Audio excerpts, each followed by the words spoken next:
Tapan Kumar Mandal and Dr. Sameer Malhotra. I think YK Gupta sir is here. So may I request you to kindly take a seat on the dais. Dr. Mandal is here. Good morning, sir. May I request YK Gupta sir and Dr. Tapan Kumar Mandal ji to take a seat on the dais, please.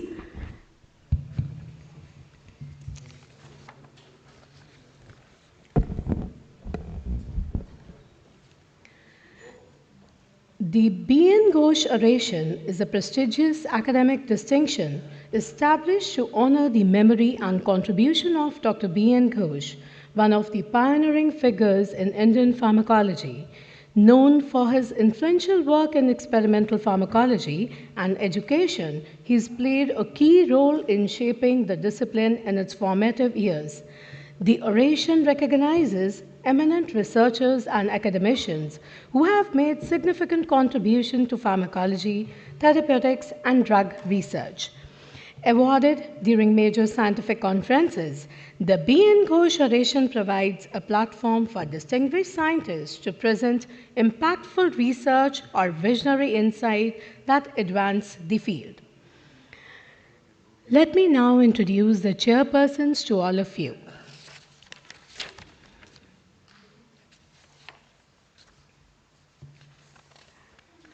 Dr. Y.K. Gupta, sir, we are really fortunate to have you here again, sir, today with us. A renowned pharmacologist and former professor and head at AIIMS, New Delhi.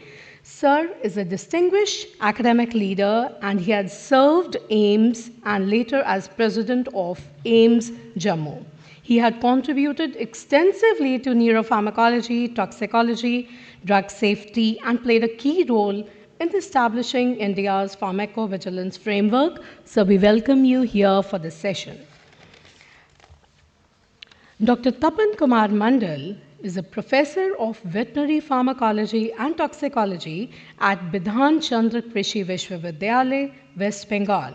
With a PhD in 1991, over 3 decades of teaching and research experience, he has guided over 34 MVSc and 22 PhD scholars and led 18 research projects, including the ICAR-funded one. He had published over 120 research papers and contributed to a book on xenobiotics. A former dean and vice-chancellor of the university, he currently serves as editor-in-chief of exploratory animal and medical research. So we welcome both the chairpersons over here. I would request you to introduce our speaker, Dr. Chanda Kulkarni. I think before we start, I would request my co-chair, Dr. Mandal, to say a few words about this oration. Thank you, sir. Good morning. So, we are going to start the most prestigious oration, Dr. B.N. Ghosh Memorial Oration. Dr. B.N. Ghosh, a pharmacologist par excellence and one of the founder members of Indian Pharmacological Society. His father, Professor Rakhal Das Ghosh, was one of the earliest pharmacology professor in India and wrote a treatise on materia medica and therapeutics. Dr. B.N. Ghosh followed in his father's footsteps and also became an eminent pharmacologist and a pharmacology professor. Contributed to the early edition of the Indian Pharmacopoeia, continued to edit his father's book and expanded it to much loved B.N. Ghosh's textbook of pharmacology and therapeutics, which served as the standard Indian authored pharmacology textbook for medical students for over 3 decades. His legacy was carried on by his son, Professor M.N. Ghosh, who established Department of Pharmacology at JIPMER, Pondicherry, and Indira Gandhi Medical College, Simla. Professor M.N. Ghosh instituted the B.N. Ghosh Memorial Oration Award while being the president of IPS. And this is very important that Dr. B.N. Ghosh So his father was also pharmacologist, and his son was pharmacologist, and one of his niece, Dr. Subhadra Mukherjee, she was also pharmacologist. So this prestigious and this eminent pharmacologist, we are going to honor him by memorial oration. So I will request Professor Y.K. Gupta sir to introduce the speaker of today's oration. Thank you very much, Dr. Mandal. It's my great pleasure and honor to introduce Dr. Chanda. And Dr. Chanda, can you come on the dais? So I know Dr. Chanda Kulkarni for last, I think, nearly 30 years or maybe more, when she was young, though she is still young. But at that time, she was astute worker on epilepsy and continued to work on epilepsy. And we used to read each other's paper because I was working in stroke and epilepsy and she was working on epilepsy. We used to attend together, please come here, several meetings on epilepsy, and later, after leaving active research, she joined a couple of other medical education related organization, and currently she is Director of Medical Affairs at Innovative Drug Development Research Solution Private Limited. She was earlier professor and then she became head of department of pharmacology at St. John's Medical College. And needless to say that she has published more than 100 papers in epilepsy, which is a landmark. And her work was awarded by several international recognitions. And it is very, very rightful to give her this oration. And I was impressed to see the title of the oration, that experiences in epilepsy. But I am a bit worried about the roller coaster journey. I don't think that there is anything which has come like this in your successful journey. It's always gone like this. So over to you. Namaste everyone, respected chairperson and the dignitaries of the dais. I feel truly humbled and honored to be here to give this oration, Professor B.N. Ghosh. I feel like Miss IPS being here. I'm so excited, yes. My profuse thanks go to 55th IPSCON organizers, because they have really, given us the opportunity to be here and to share my experiences. I'm truly humbled and honored, and the organizers have been taking care of us for, giving wonderful hospitality, and I'm truly grateful to them. Coming to my oration, there are three keywords, as you can see: the research experience, the epilepsy, and the roller coaster journey. So let me try to introduce you. For the young minds around, I think I don't see many. However, empowering their minds is very, very important, particularly being pharmacologists, because we bridge the gap between the prescriber and the consumer.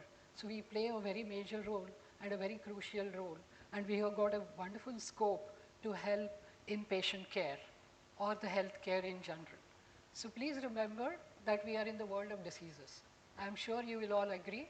However, also remember that we are in a much, much bigger world of pharmaceuticals.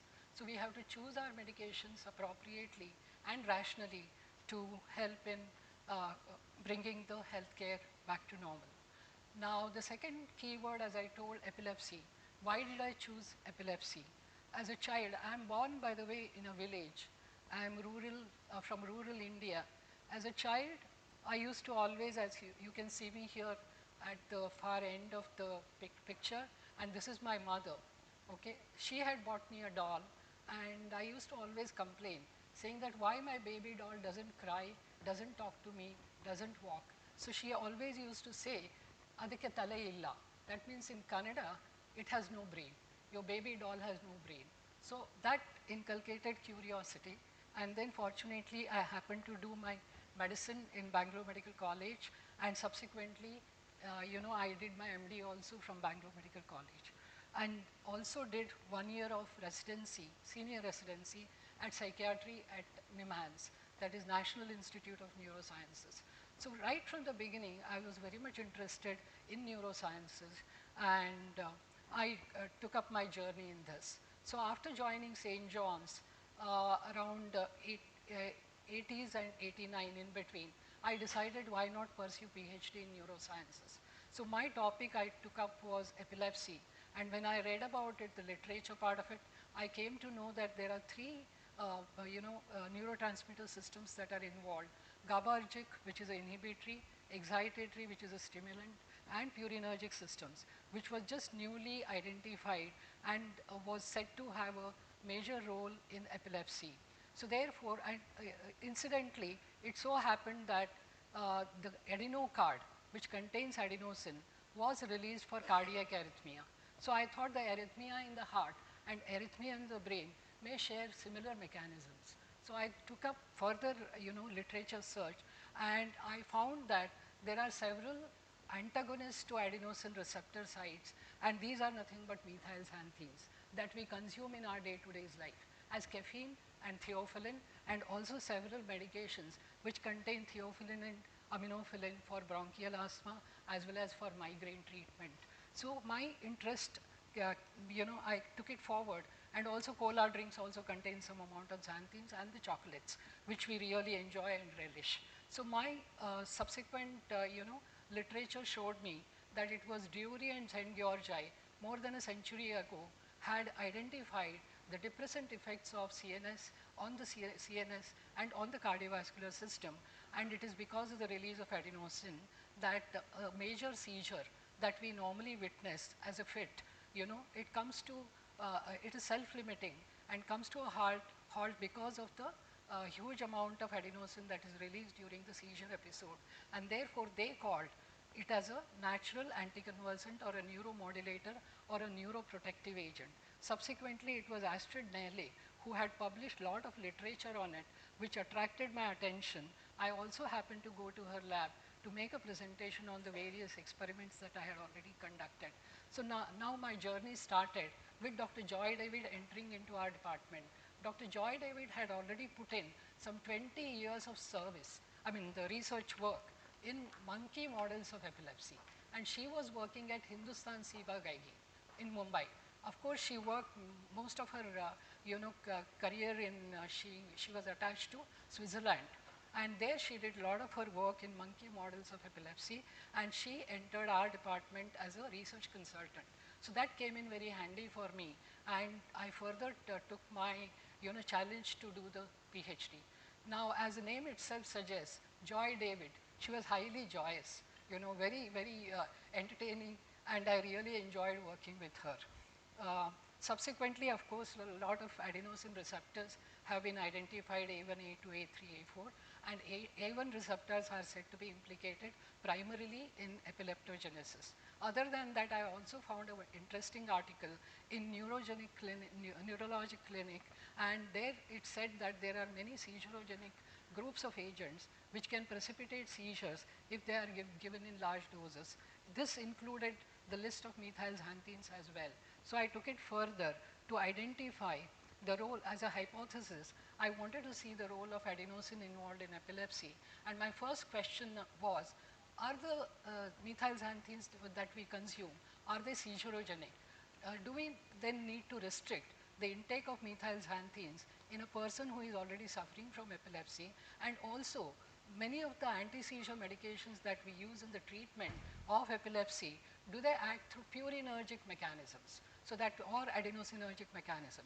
So with that hypothesis, I went ahead, and of course, as all of us know, epilepsy is nothing but a excessive, repetitive, abnormal, uncontrolled electrical discharge in the brain, and it afflicts about 8 to 10% of per thousand population, and however, it is not a mental disorder. Please remember that. It is because of the abnormal electrical activity. So the person who first time coined the term epilepsy was Von Hewling Jackson. And he said in the normal activity, the neurotransmitters are well balanced, the inhibitory and the excitatory. However, if you see in the epileptic brain, there is a locus that is generated, which then spreads to the other cortical areas to induce seizures, which becomes a generalized tonic-clonic seizure. A person throws a generalized tonic-clonic seizure, it is because of this spread of activity within the brain. And yet another thing we need to remember is epilepsy has no discrimination between the rich or the poor, the developing, the underdeveloped, or literate, illiterate, male, female. It afflicts all the age groups, including the extremes of age groups. And in fact, recently, more elderly are suffering from epilepsy. And it is a global problem. About 50 million people across the world suffer from epilepsy. And what are the causes for epilepsy? It could be congenital, it could be road traffic accident, it could be vascular, a hematoma occupying, or a hemorrhagic insult within the brain, or the neoplastic growth, which occupies the brain areas. Also infestation and infection of the brain and degenerative changes which produce calcified spots in the brain, and medications, as I have already mentioned. However, it is idiopathic or cryptogenic epilepsy which is more common among 65% of the patients. Now, what are the lines of treatment? Majorly, the primary line of treatment is anti-seizure medications. No one will go in for any other treatment options without trying out the medications. Then is a vagal nerve stimulation in certain resistant cases, wherein a device is implanted below the collarbone, and surgical treatment for space occupying lesions, and dietary manipulation like ketogenic diet with a high fat and the low carbohydrate diet. That is also tried in certain resistant cases of epilepsy. Now, there are three aspects about epilepsy that each one of us need to know. One is training the healthcare professionals. Education is extremely important to tell them about the basics of epilepsy and what is the pathogenesis of epilepsy, and later on even the post-treatment care and the follow-up is very, very important. So we have the nursing group, we have the medical professionals who need to be told about it. Other than that, it is also important that we educate the patients themselves. It is very, very important because it's a chronic neurological disease which goes for years together, at times lifelong.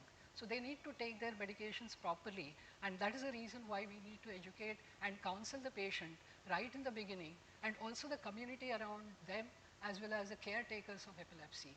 Again, equally important because there is lots of myths and misconceptions that are associated with it, and also a stigma attached to a person suffering from epilepsy. Therefore, educational awareness programs are equally important, and along with, of course, the research, which I am going to briefly talk about.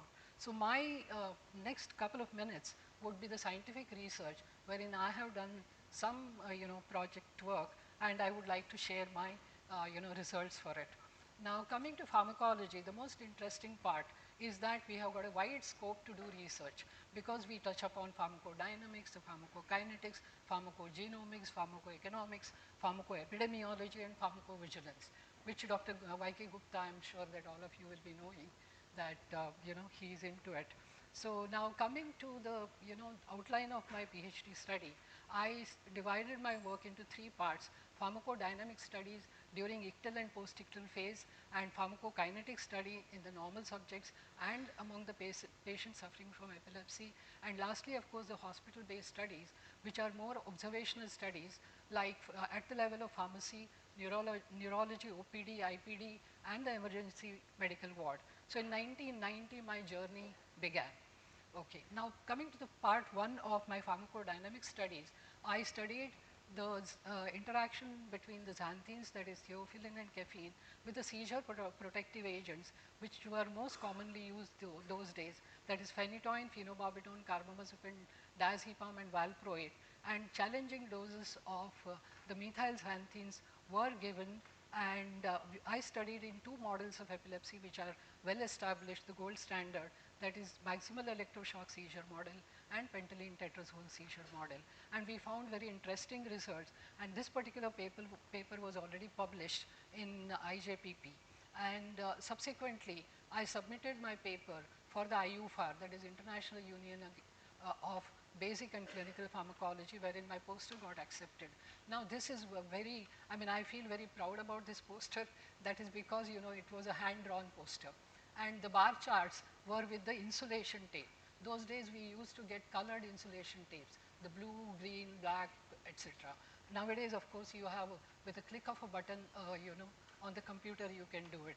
So therefore, this was presented in 1990 at Netherlands. And interestingly, I happened to meet Professor Adrian Eisenman, who was the head of the medicinal chemistry division, and he was very cordial, and we had a wonderful interaction with him and his students, and therefore subsequently he was at Leiden Amsterdam Center for Drug Research in Netherlands. So he invited me to join his lab to do some work over there. And of course, I feel really proud. I don't know whether Dr. Nilima Kshiresagar is around. For the first time, I met her at this particular conference, and our interaction and collaboration started with that. So I'm very proud and very happy having met Dr. Nilima Kshiresagar. So we met at Netherlands during that time. So during 1994, when I visited the Netherlands lab at LACDR, you can see an arrow with one boy standing next to me. He was doing his PhD, Erno von Schaef. So with him, I had to collaborate all my studies, and we were working in the lab right at the top, as you can see the window over there. And it was very interesting because for the first time, I was seeing a snowfall, witnessing. So he took me out to feel the, you know, snowfall. And of course, I was also invited to attend the PKPD symposium on purinergic receptors, and that came in very handy to understand more about the purinergic mechanisms. I learned various techniques at this particular lab, LACDR, and it was very useful for me, wherein I spent about 3 months. And I used to collect all my animals that were already dissected by a very skilled lab technician. She used to do 5 surgeries in a small animal. Please remember, doing surgery on a rat is very difficult. She would put the electrodes on the head of the rat, then she will cannulate the jugular veins on both the sides and also the femoral arteries. That is, vein is for giving that, you know, adenosinergic compounds. The electrodes on the head used to record the EEG and the femoral artery for the cardiovascular parameters. So that is how I started my lab experiments. So from morning at 9 till late in the night, I had to stay back. So then I would also collect some microliters of the blood samples from the you know, jugular vein, and you know, put them in the freezer, and then extract, purify the previous day's sample, and then put them in the you know, automated HPLC. People were asking whether I was baking a cake. Okay, it is not a cake. Those were the samples which were fed in a carousel for identification of the pharmacokinetic parameters. So with this hard work, I could get one international publication, and I was again very lucky to have it. Of course, see, when we start experiments, this is for the youngsters. Don't glue down and go in a single direction. You have to have multiple things going on simultaneously. So I had already started, you know, using the aminophilin-induced seizure model in my lab, which I had myself standardized. And here, the most important thing you should note is I had to give the injections by rat tail vein. Imagine, in the humans itself, we don't find the veins properly. So here I had to give it by the rat tail vein, wherein I had to standardize, then you know, learn the technique, etc., etc. However, it was real fun, and this particular paper also has been published in Indian Journal of Physiology and Pharmacology. Please remember, I'm just going to give you a flavor and a sample of every experiment that I have done, which is different. Otherwise, meanwhile, I have done many more experiments, which I'm going to skip. Now, yet another thing I did was to, you know, design a computer-assisted teaching learning module. This was on pharmacology of anti-seizure medications, because just then we had got our first computer in the lab, and there were 5 of us who had to work on a single computer. So we had to divide our time. Every day, 1 hour morning, HOD will work. Second hour, the associate professor will work. So similarly, so I used to get my time, you know, being a junior person, only late in the evening. And then with the help of my student, who was really bright, and you know, he helped me a lot, and both of us would sit and design our screenshots and also add animation to each of the drug regarding pharmacokinetics, dynamics, etc. And we had given the entire pharmacology in this particular module, which went in for 1 hour. So it was a user-friendly module, and not that we just did it and stopped at that, but we tested it, we validated it, we published it also, presented in a conference, and this was published in the Indian Journal of Pharmacology. And I was very happy because students had a free time to learn about the drugs that were used in epilepsy, treatment of epilepsy. And they were also very happy, ending with a quiz. So I would sit quietly in the corner, the arrow that is pointing at me, and just observe how the students are using and whether they need any help. And all the corrections and refining of the module was done. And this particular module was also distributed to other colleges. Other than that, of course, I flicked some, adenosine antagonist, a purified compound, and also the adenosine from Dr. Eisenman's lab. Because he was a medicinal chemist, he was manufacturing, synthesizing these compounds, not only on the computer, but he would also synthesize purified compounds. So I could borrow some amount of adenosine as well as the 8-cyclopentyl theophylline, which is more selective adenosine antagonist, whereas methylxanthines are non-selective antagonists. So therefore, my journey again started, wherein I looked at the postictal events and postictal depression, etc. And of course, I gave a dipyridamole, which is a adenosine deaminase inhibitor, which would accumulate adenosine along with the adenosine. And here the new technique that I had to learn was injecting these medications, because adenosine has got a ultra short half-life. So I had to inject the adenosine by intracerebroventricularly. So that was a real marathon, wherein I had to prepare and standardize and learn that particular skill. And I could publish yet another paper in IJEB, that is Indian Journal of Experimental Biology. So all this work which I am presenting has been already published. Now this particular paper was accepted for IBRO conference, that is International Brain Research Organization in Kyoto in Japan, and all these people were also working who are standing there. They were also working in purinergic compounds. Now yet another interesting thing was, with my research, Professor Chandradhar Vivedi from University of South Dakota, he invited me to talk about all the experiments that I had done so far, and they also wanted to learn these techniques, so I could spend some time at his lab. Yet another breakthrough was my visit to Lublin, Poland.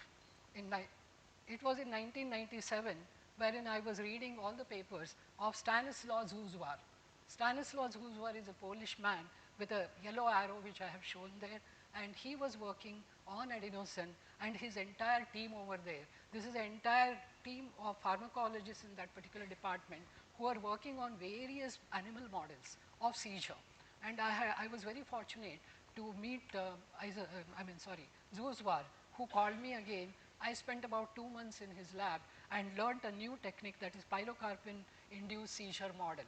Subsequently, it was Maria Marta, who is a psychiatrist, who took me to Warsaw, to meet the Polish president, and we had a wonderful interaction there, and I presented all my clinical work that I had done so far. He was a head of neurology there, so it was a wonderful time that I had with scientific feast wherever I went. Now, simultaneously, as I told you, my work was going on. I again tried to have a recurrent generalized seizure model, which would mimic the status epilepticus in the human beings, wherein I wanted to try which of the medications would act there. So status epilepticus, as we all know, is a very serious condition which goes on with non-stop seizures for about 15 to 20 minutes. So I generated that model and wanted to see a cyclopentyl adenosine, which is a very selective A1 receptor agonist. So I wanted to try whether it protects, and to my surprise, it did protect the animals. It was best among the other anti-seizure medications that were used. Incidentally, we also see, whenever you're doing experiments, don't go in a unidirectional fashion. You should see what is happening. You should be very observant. So during my experiments, when I saw, we were doing series of experiments with valproate. What I saw was the animals were throwing, wet dog shakes. I hope all of you know what is a wet dog shake. A dog, when it gets wet, it tries to shake away the water from its body. And that is nothing but a stereotyped movement. So that mimics the obsession obsessive compulsive disorder. Of course, you can't talk about obsession in animals, but a compulsive behavior, a stereotype behavior. So this was a new model which we had created, and that was also published in which is that Annals of Neurosciences. Okay, so my journey started, but then I had done so many experiments, but I found that animal experiments were really challenging because you need to learn the new techniques, you have to standardize them. Then there used to be power shutdown very frequently those days, no UPS. So I had to repeat all my experiments because I will have pre-treated my animals, but then the equipment will not work. So I had to give a washout period, then again retreat them, again subject them for experiment. So I used to lose a lot of my time.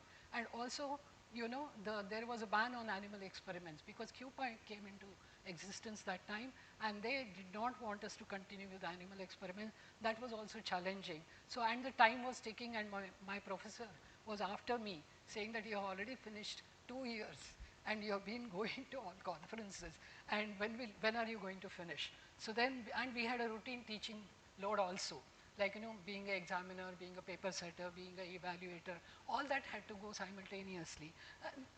And therefore, I decided to start with the clinical experiments in the human beings. Now, I was again lucky to go to Madam Nilima Kshiresagar's lab to, you know, have a training in clinical pharmacology, which was funded by CMR. And I'm very lucky, this is Nilima Kshiresagar. Those of you who haven't seen her, she is, I think, going to come tomorrow probably. And then I'm sitting here in the corner.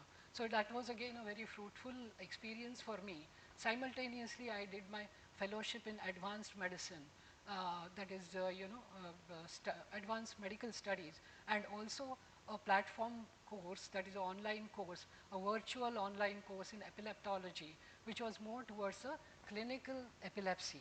So I was very happy to do both these courses because that improved my, understanding about epilepsy. Because in the middle of the night, I had to coordinate. I mean, like, you know, we used to have platform discussions with the people abroad. So I used to spend a lot of time on that. And the good thing is I got 100 on 100 score with this particular virtual course. And of course, my studies in the human volunteers, as you can see here, the challenging doses of aminophylline and caffeine were given for the patients who are already, a single dose of caffeine and theophylline with a single dose of valproate and carbamazepine. To our surprise, the levels of carbamazepine, the pharmacokinetic parameters of carbamazepine were reduced significantly, while that of valproate remained unaffected. So what is the conclusion here? That carbamazepine does implicate purinergic receptors for its anti-seizure activity, while valproate does not involve purinergic mechanisms. So that was our understanding. Subsequently, we did a short study in patients receiving phenytoin also, but we could not do it in larger number of patients, so we could not publish. So this particular paper was again presented at International Epilepsy Conference, Sydney. So one more message to the youngsters: whenever you are doing something, let it have clinical implications. Only then the medical fraternity will be happy to encourage you and they will help you out. Otherwise, it is just a waste. It is staying on the paper, you are reading it in a conference, but it has no utility, no application. So one has to really look into that as well. And I could meet very interesting person during this time, that is Pritika Chari. She is a unique personality in Chennai who has done her both MCH neurology and MCH neurosurgery. So she is a double graduate in neurology. And also Dr. Nadakarni, who is running her own epilepsy clinic. So these are all, encouraging people whom I used to look for. And of course, yet another paper during my so many studies, I found a whole lot of polytherapy with anti-seizure medications, and I looked at the drug-drug interactions between the anti-seizure medications themselves, and then this was presented in Argentina in Buenos Aires. Now, yet another thing I looked at was the hospital scenario, wherein I went into the person suffering from epilepsy in the hospital emergency ward. And this again was published in JCDR, that is Clinical and Diagnostic Research, and we found very interesting results. Now, I'm not going to go into the details. Yet another thing simultaneously we had started was the Epilepsy Pregnancy Registry. This was a very exhaustive study because See, in order to know the impact of anti-seizure medications on the outcome of pregnancy, you have to follow up these cases more than a year. Only then you will be able to see what is the impact. So I had about 143 cases that were registered, 29 were dropouts, and only 100 and I think 14 cases came for complete follow-up, and we found this list of anomalies, the congenital defects in these 7 babies. So that is something which one has to remember. Just don't go unidirectionally, but you try to expand the scope of your research. So we called it a teratogvigilance other than pharmacovigilance. Okay, so this was published in Neurology Asia.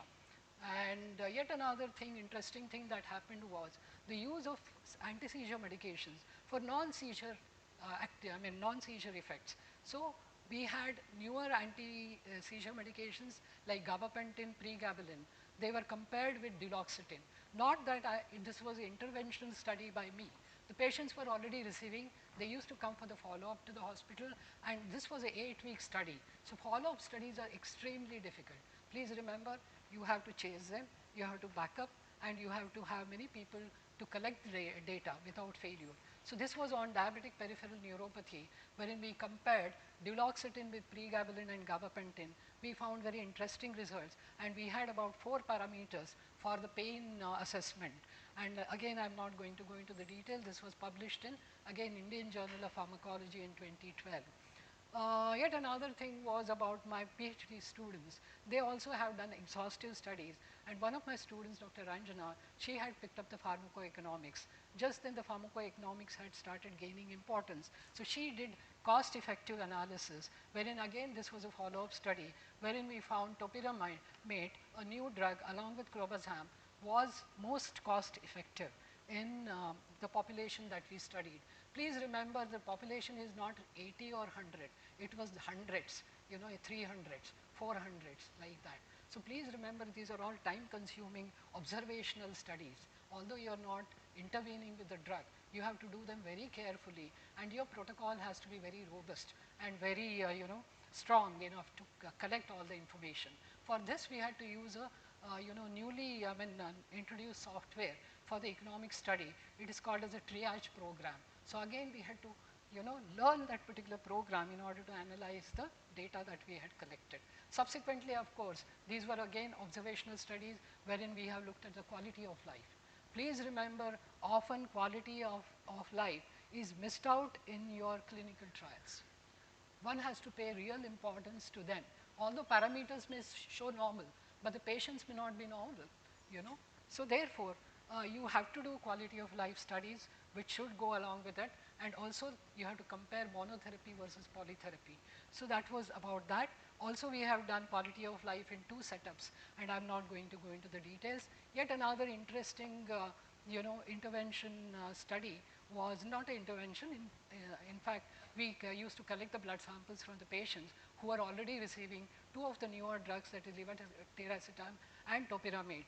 And this was published in Medical Research, I think, I forget the last part, the name of the journal, but this was published in 2015, okay, wherein we studied the bone-specific biomarkers. Because as all of us know, most of the older generation of anti-seizure medications produce impaired bone health. So they produce, the patients are very fragile, and they may sustain fractures with the slightest injury, and therefore we wanted to know whether the newer drugs would be more effective. However, again, the time limit and the funding constraints. So we had to restrict our study only among 88 patients over 6 months. Okay, you have to do long-term study to see the impact on the bone health. So that was one drawback with this particular thing. Then, of course, again, adherence studies. This is again important because most of the people suffering from epilepsy, they are not often adherent to the medication. They will say, why should I take a medication because I haven't thrown a fit? So therefore, they in between themselves decide not to take the medication. So again, this is a question of your myths and misconceptions associated with epilepsy, and therefore you have to be very vigilant about it. So we have done many adherence studies also at various levels. Also, we looked at the impact of anti-seizure medications on biochemical and the hematological parameters, which were again significant. So all these papers have been published, have been presented, as you can see here. This was presented in Patna regarding the non-epileptic uses of anti-seizure medications. And of course, we also have, every year that I attend the annual, epilepsy conference, we have what is called as a patient forum. So we call all the people suffering from epilepsy, and we give them a free, freedom to ask any questions to the stalwarts in epilepsy treatment. So here I am, compere for this particular session, which happened in, National Institute of Mental Sciences in Bangalore. So I was very happy to compare, and I used to throw the questions, and the patients would come out with their own problems, and it used to be sorted out. So it is very important that you just don't do research, publish, then you have to also interact. Application part of it, which is very, very important. Lastly, of course, I was invited to go to the, as a visiting faculty through EBRO to Sri Lanka, and I could take a training course wherein I shared my experiences. Similarly, in Malaysia, with International Conference in Neurology, Neuroepidemiology, wherein I gave a talk on voice chat between the ion channels, neurotransmitters, and the newer anti-seizure medications. And I also conducted a CME program while I was at Rajarajeshwari Medical College with the help of postgraduate students and the faculty there. And this was a multidisciplinary CME. Please remember, don't stick to only pharmacology. You have to interact with the clinicians as well, wherein we had an endocrinologist, we had a neurologist, we had an Ayurvedic doctor, and we also had a biochemist. So all these things are very important because we are dealing with the biochemical parameters. So whatever you feel is more relevant, you should involve them also to have better application of your findings and of your sharing of the experiences. So it was a wonderful success because we had about, I think, 80 people attending this particular CME. And we used to close the doors there. Let me tell to the youngsters, we will not allow anybody to step out, otherwise no certificate. If you go in between the CME program, you will not get a certificate. So we used to take strictly the attendance and close all the doors of the hall so that they stay put. Okay, so that is something I'm very, very strict about it, basically. Okay, so then coming to yet another experience wherein I happened to go to Israel for a training course. I was very lucky to meet Eugene Trinka, who is standing there, tall fellow. So sorry, not a fellow, he's a president of International League Against Epilepsy. So I was very fortunate to meet him, and then we had a wonderful interaction because I presented my poster on cost of illness analysis. That was part of the economic study that we had already done. Subsequently, I joined Sakrawad Hospital, which is an Indo-Japanese collaborative hospital, and I had a wonderful time there because Japanese team was really very, very encouraging, and they would also participate in most of our activities. And being a member secretary of the ethics committee, I used to train all the youngsters about what is the importance of ethics, how you should go about. Whenever you prepare a protocol, you should be consulting every ethics member, as to how to refine it further so that it doesn't become an unethical study, particularly when we are talking about the clinical studies. So training courses were offered by me single-handedly for, I think, about 8 sessions. And also I was a coordinator for PVPI during my stay at Sakrawad Hospital. And, this particular PVPI, I would like to state that I used a simple instrument like mobile. With a single small instrument, we used to go across 250 beds to collect the information about any medication error along with the adverse effects of the medications. So always the mobile used to be between my staff and myself, and credit goes to all my staff who are really cooperative. They were not medical graduates, let me tell you. They were all clinical pharmacists. So I really, I was really thrilled to see them working so hard to collect all the errors of the medication across the hospital. And we used to resolve the errors immediately with the instrument. So I used to reach out to the heads of the department, telling them that the dose was not okay, the drugs that were given, the combination was not appropriate, and the route of administration was very slow or very rapid, whatever it could be. So with all these corrections and the CAPA measures, we call it, corrective action, preventive action. So those CAPA measures, because we are accredited hospital, is very, very important. And we got 2 awards from the Japanese team. The director, the managing director himself gave us the award. That was star performance in, for improving the medication use and also meeting the medical challenges across the hospital. So, and this is a team which worked with me day and night, including during the COVID time. They were posted to the COVID wards, but no hesitation. They would go and collect their information by using the mobile phone and also report and also give the CAPA measures. And these are the Japanese who joined for the walkathon also. So this was for the epilepsy awareness, as I told you, and they also gave a talk, a brief talk to the community around the people who are listening in the hospital. This is Masumi-san, there is a Nagano-san, there is a Takashi Maki-san, all of them, they participated. So that is something which is very, I would say is appreciable. And as I told you, we also launched that particular time by the neurologist, a mobile app for consultation by the patients. So mobile app could be used to, book your appointment and also tell the doctor that you're coming. And then that was Dr. Shivkumar, who is standing just behind Maki-san. So, and our theme was, the logo was lead the change, raise the epilepsy awareness. So they would also join the walkathon in groups along with the nursing team. And please remember the color code for epilepsy is purple. So we always use for national and international awareness programs the purple color. This is just information for those who did not know about it. So coming to the part 3 of this thing, community awareness.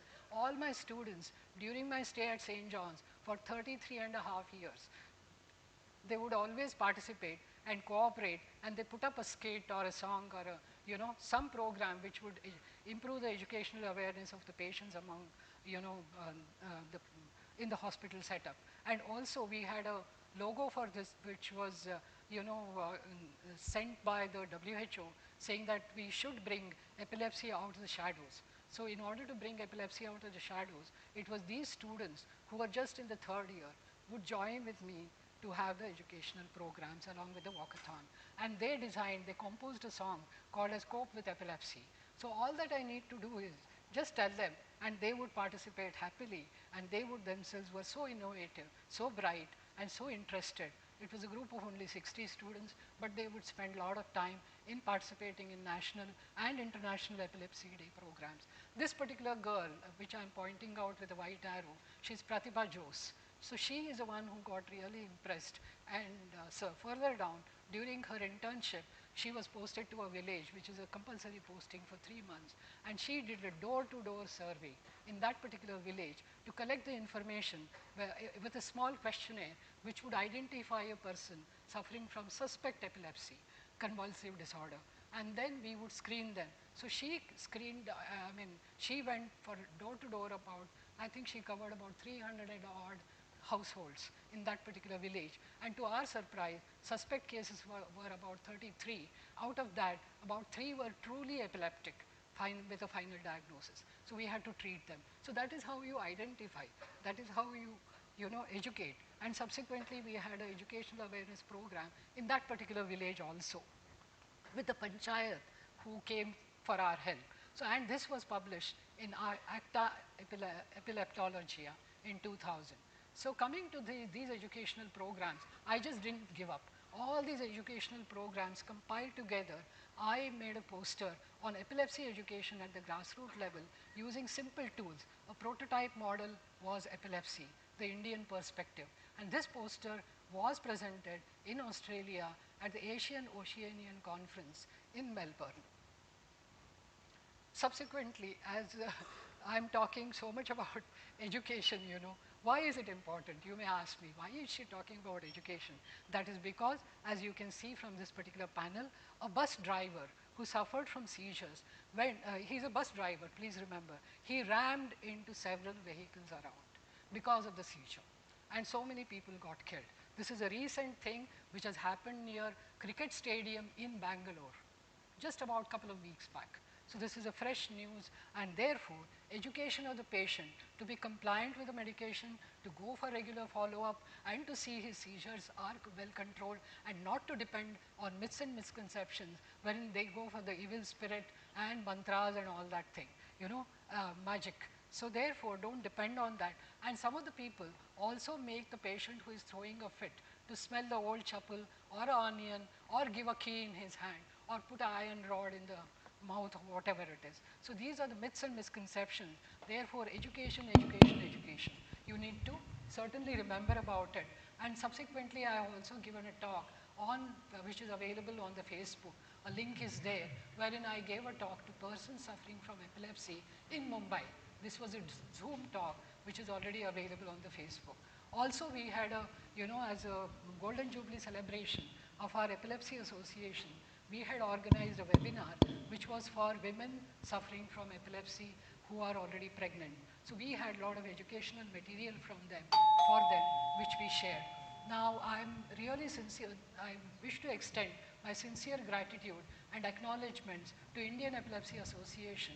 I was also on the editorial board, where in every volume for 4 years, I have published the volume with a cover page of all the famous epileptologists. Not a brain picture or a bouquet or our own pictures. It was introducing every single epileptologist who has contributed eminently to the understanding of epilepsy was on the cover page with a short bio sketch. So I had designed, this was my particular idea, and I had brought out all those volumes. And I'm very happy with the good cooperation from the local chapter in Bangalore, Dr. Satish Chandra, Dr. Srinivas, Dr. Subhash, Dr. Sanjeev Sinha. These are all very popular, very eminent neurologists who are a part of our team. And they are also very hardworking, let me tell you. And during our Golden Jubilee celebration, we released our, coffee table book, which was brought out in Jaipur conference in 2022. So that was again a breakthrough, wherein I was again the editor, and I selected the cover page for it with little purplish and the goldish tint. So, my dear friends, you can do, oh, sorry, 2 more minutes quickly. Yeah, anti-seizure medications, their pattern and extent. Okay, I'll skip on this particular thing. These are all observational studies which I have presented to you, and with that I could get my PhD. Now there is much more to explore for the youngsters. Already I have done, work on second generation anti-epileptic agents. Dr. YKG will know there is a third generation which has been introduced, that is lamotrigine, gabapentin, topiramate, felbamate, parampenel. Ask anything and you have these medications, and you can do lot many studies on these because these are just newly introduced. Not much of the data is available. So to have successful research, you need 3 things: honesty, sincerity, and hard work. And for this again, I will give Japanese as an example, because on one fine day, the toll system failed, and there were 38, it failed for 38 hours, and 24,000 drivers who paid the toll fees online without being asked, without being punished. So they were so, honest and also sincere, because in Japan you will find, those of you who have visited, there are counters called as lost and found, wherein, yeah, yeah, lost and found, and you can find anything. So my journey started with a lot of excitement, but ultimately it ended with, happiness, and I was successful. That is because of the teamwork. So, and there were a lot of challenges in, clinical studies as well. I can't avoid thanking my team at St. John's Medical College, my alma mater, particularly Dr. Tangam Joseph, who is standing there with a sari in the last panel, so photograph. So thanks to her, many of you will also know, and thanks to the IPS 50th IPSCON for giving me this opportunity, and very special and humble thanks to Dr. Prakash Diwan and for Dr. Kalakumar having proposed and having selected me for this oration. Thank you very much. Can't avoid thanking my family and my son and daughter and my whole team, because they were very cooperative during my absence several times. And of course my husband, who is standing right there with the, the yellow arrow. And of course, I can't stop giving you this message by my granddaughter. Epilepsy does not define you, but your strength and courage does. Seize the day. I think the voice is not coming. Voice is not coming. Audio is not coming. So she's giving this particular message, and thank you very much for your patient listening. Sorry I have exceeded. Sincere apologies. Sincere apologies. Thank you very much. Thank you very much, Dr. Chanda. I think everybody will appreciate that condensing your whole life work with such dedication and devotion in just 1 hour is I think, very, very difficult, but you managed it. As this oration is in recognition of your work, we usually don't ask any question or comments except congratulate you. Thank you. So, thank you very much. big clap for her. Thank you. And thank you very much, Dr. Chanda Kulkarni. Extremely thankful. Over to Dr. Mandal. Thank you. Ma'am, please remain here. We need to felicitate you. Thank you so much, ma'am, for such a informative talk, and I would request the chair to felicitate ma'am with a token of gratitude.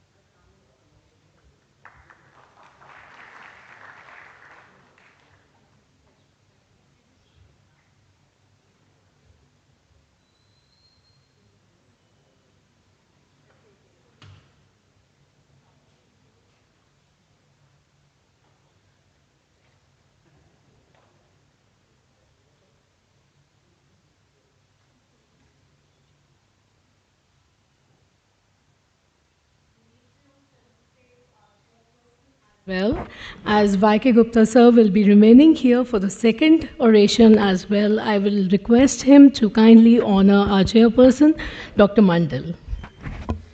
Thank you so much, sir.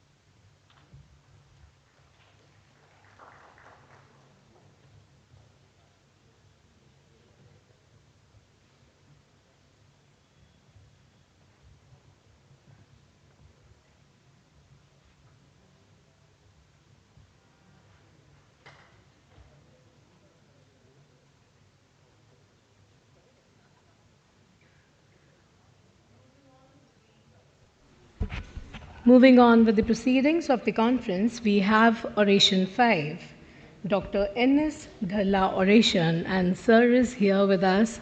A very good morning, Sir. Sir, good morning. Dhalla, Sir. Yeah. So I'm going to introduce about the oration.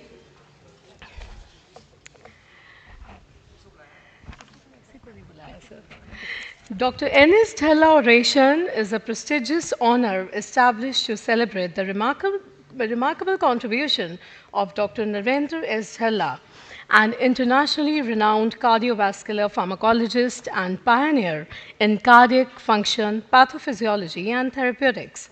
This honor recognizes exceptional scientists for their exemplary work in biomedical research, especially in cardiovascular science, pharmacology, and translational medicine. The oration offers a platform for the awardee to articulate impactful research finding or transformative advancement relevant to clinical practice. The oration not only commemorates Dr. Dhalla's extraordinary legacy as a researcher, mentor, and leader, but also inspires the scientific community to pursue innovation and deliver meaningful contribution to human health. Chairing this session, we have two individuals who really exemplify academic excellence and mentorship. We have with us Vaike Gupta sir, and I think a stalwart in the field. He's being already introduced to you all. And second, we have Dr. Shiv Prakash sir, who's a distinguished leader in pharmacology and drug discovery, notable for founding the Synchron Research Services. May I request both of them to please come and take a seat on the dais? Can we have Gupta sir?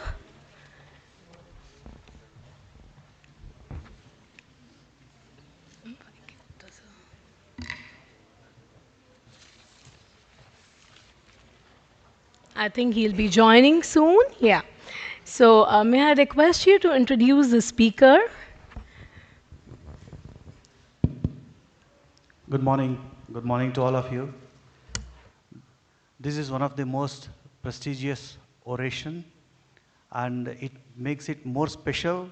Professor Dalla himself is in the first row. Thank you very much, sir, for your contribution for IPS for instituting this prestigious award oration. I'm really honored to introduce today's speaker for this oration, Dr. Tejal Gandhi. Dr. Tejal Ricky Gandhi is professor and principal at Anand Pharmacy College, Gujarat, and associate dean at Gujarat Technological University.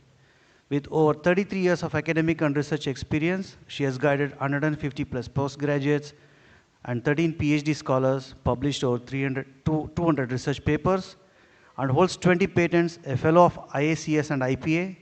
She has received numerous honors, including the AICTE Vishweshwaraya Best Teacher Award in 2020 and Distinguished Leadership Award IACS 2016. She also serves as Vice President, IACS India Section, and President, APTI Gujarat State Branch. I request Dr. Tejal Gandhi to present a talk, and it is my honor too that Dr. Tejal and I shared the same lab while we were doing PhD together at LM College of Pharmacy, Gujarat University.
Madam change कर दीजिए ना पहले मैं start कर नहीं change please I'll 100% finish in 30 minutes but to be I'll keep in mind. Very good morning, esteemed chairpersons, respected pharmacologists and dear delegates. Today I stand here profoundly grateful and deeply humbled for this recognition.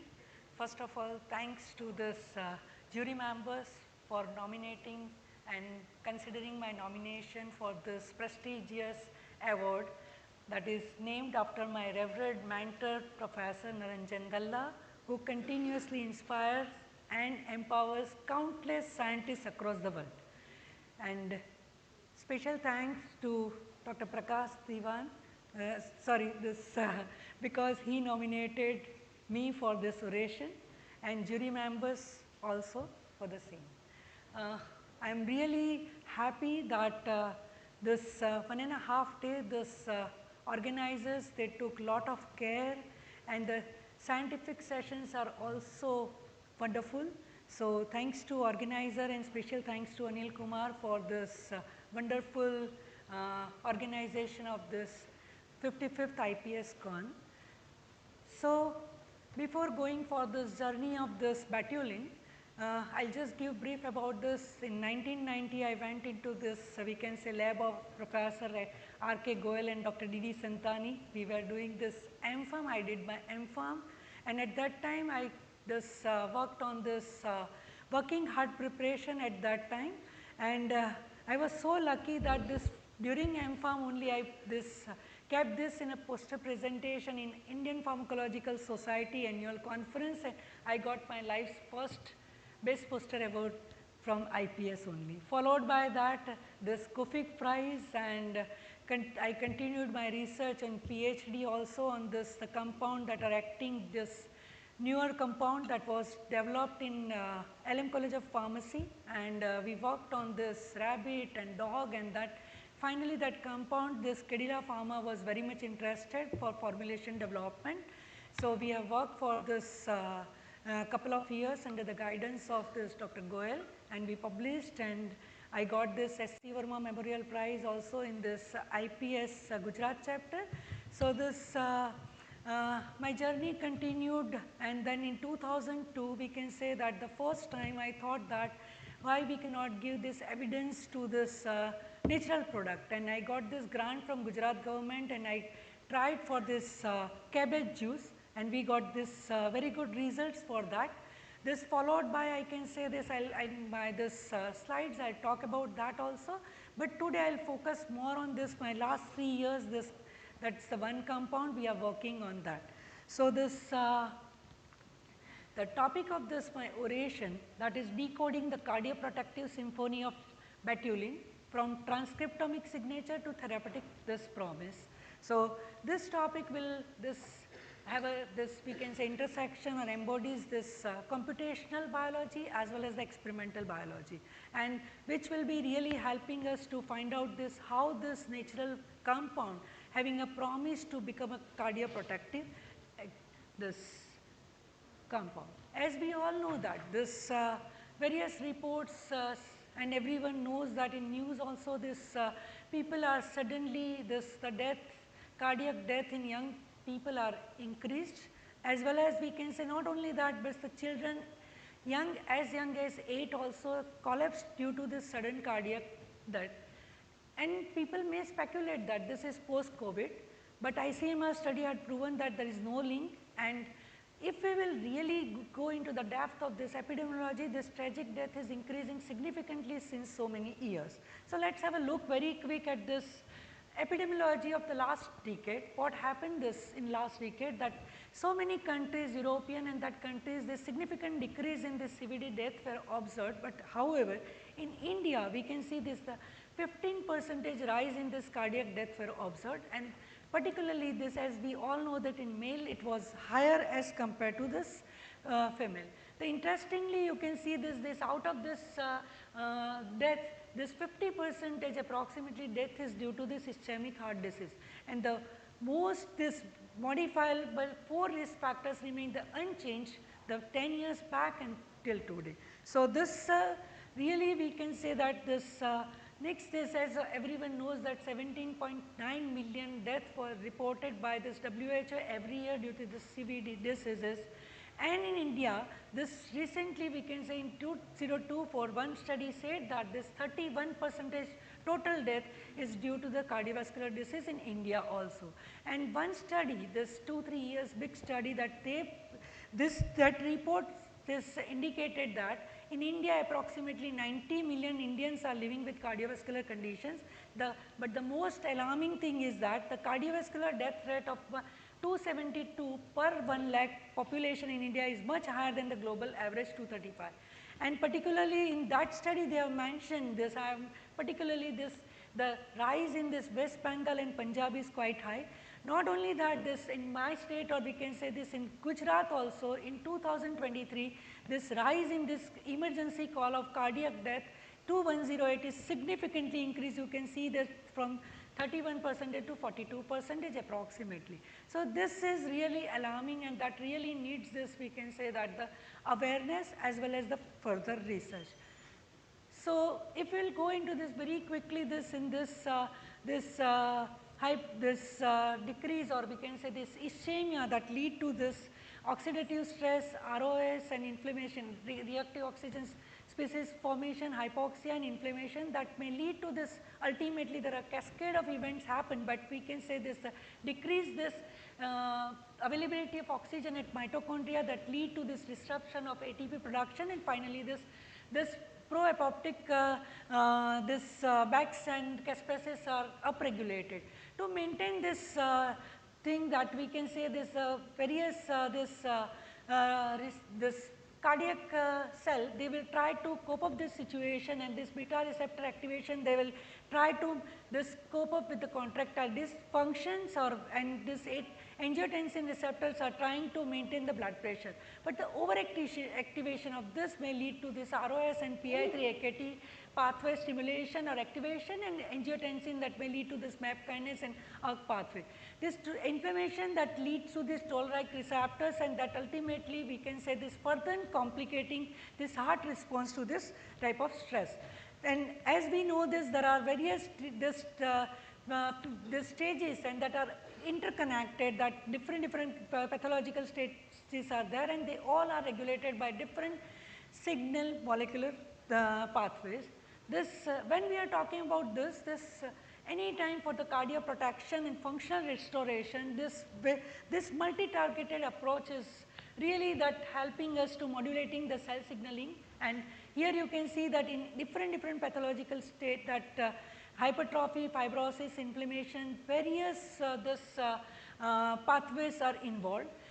Interestingly, this pathway are not working in isolation, they are making one network, that is the coordinated network, and that regulating this cardiac injury and remodeling. So, it is very much important that any compound that is having this type of crosstalk between this pathway, that may be beneficial for this, we can say this cardioprotective agent. So, if we know this various synthetic drugs are having this, of course it is widely used, but besides that, this toxicity profile, or we can say this withdrawal from the marketing, and that may lead to this nothing but this rise in the problem. And in opposite to that, this interestingly, this natural compounds, that's this in silico toxicity, experimental toxicity data that shows this very good result, and not only that, but in clinical trials also, that they are the success we can see in this graph. So, with this we can say that this normally, as you know, this in a natural drug discovery program, people used to in India, that they were extracting and then doing this crude extract in vitro or in vivo, and sometimes we can say we are going for a pure isolate. The problem with the natural product scientists is that the scale up, and the scale up is the major problem. So, nowadays we can say, so in our laboratories also this as I have mentioned that we have started in 2004. After that, we have also started evaluating this various crude extracts from the plant as well as this active constituent for this. But during this time, that active constituent, like as for example, we have worked on the pomegranate juice as well as this punicogelic acid, that is the active constituent. And surprisingly, in genetic expression, we found that the pure juice was giving very good effect. But the problem is that when we are giving this, the quality and this nothing but this markers, and that is quite difficult. So, we have done so many plant evaluation in various, this is only I am reporting that are only that we have evaluated in this cardiovascular diseases, and that may lead to this various patent also in this from our laboratory. So, with this we can say that we decided to work on this. Nowadays, this natural scientists, as I have mentioned, that they are working using this CAT technology, and in which that they are going for this number of library of natural compounds, they are exploring against this various disease target. So, we also in our this work in last 3 years, so I will focus this work in detail, this what we have done particularly, that we can say this molecular docking study. And with this we have use this traditional knowledge and ethnopharmacological activity that reported, and from that we have tried to select this few natural compounds. With that, this drug likeliness prediction in silico study also we have done, and pharmacokinetic and toxicological prediction that we have done. For the shortlisting the natural compound, we wanted to take it forward for the cardioprotection. Here you can see that this traditional use of these various compounds that we have mentioned, and here you can see this various ethnopharmacological activities that is already reported.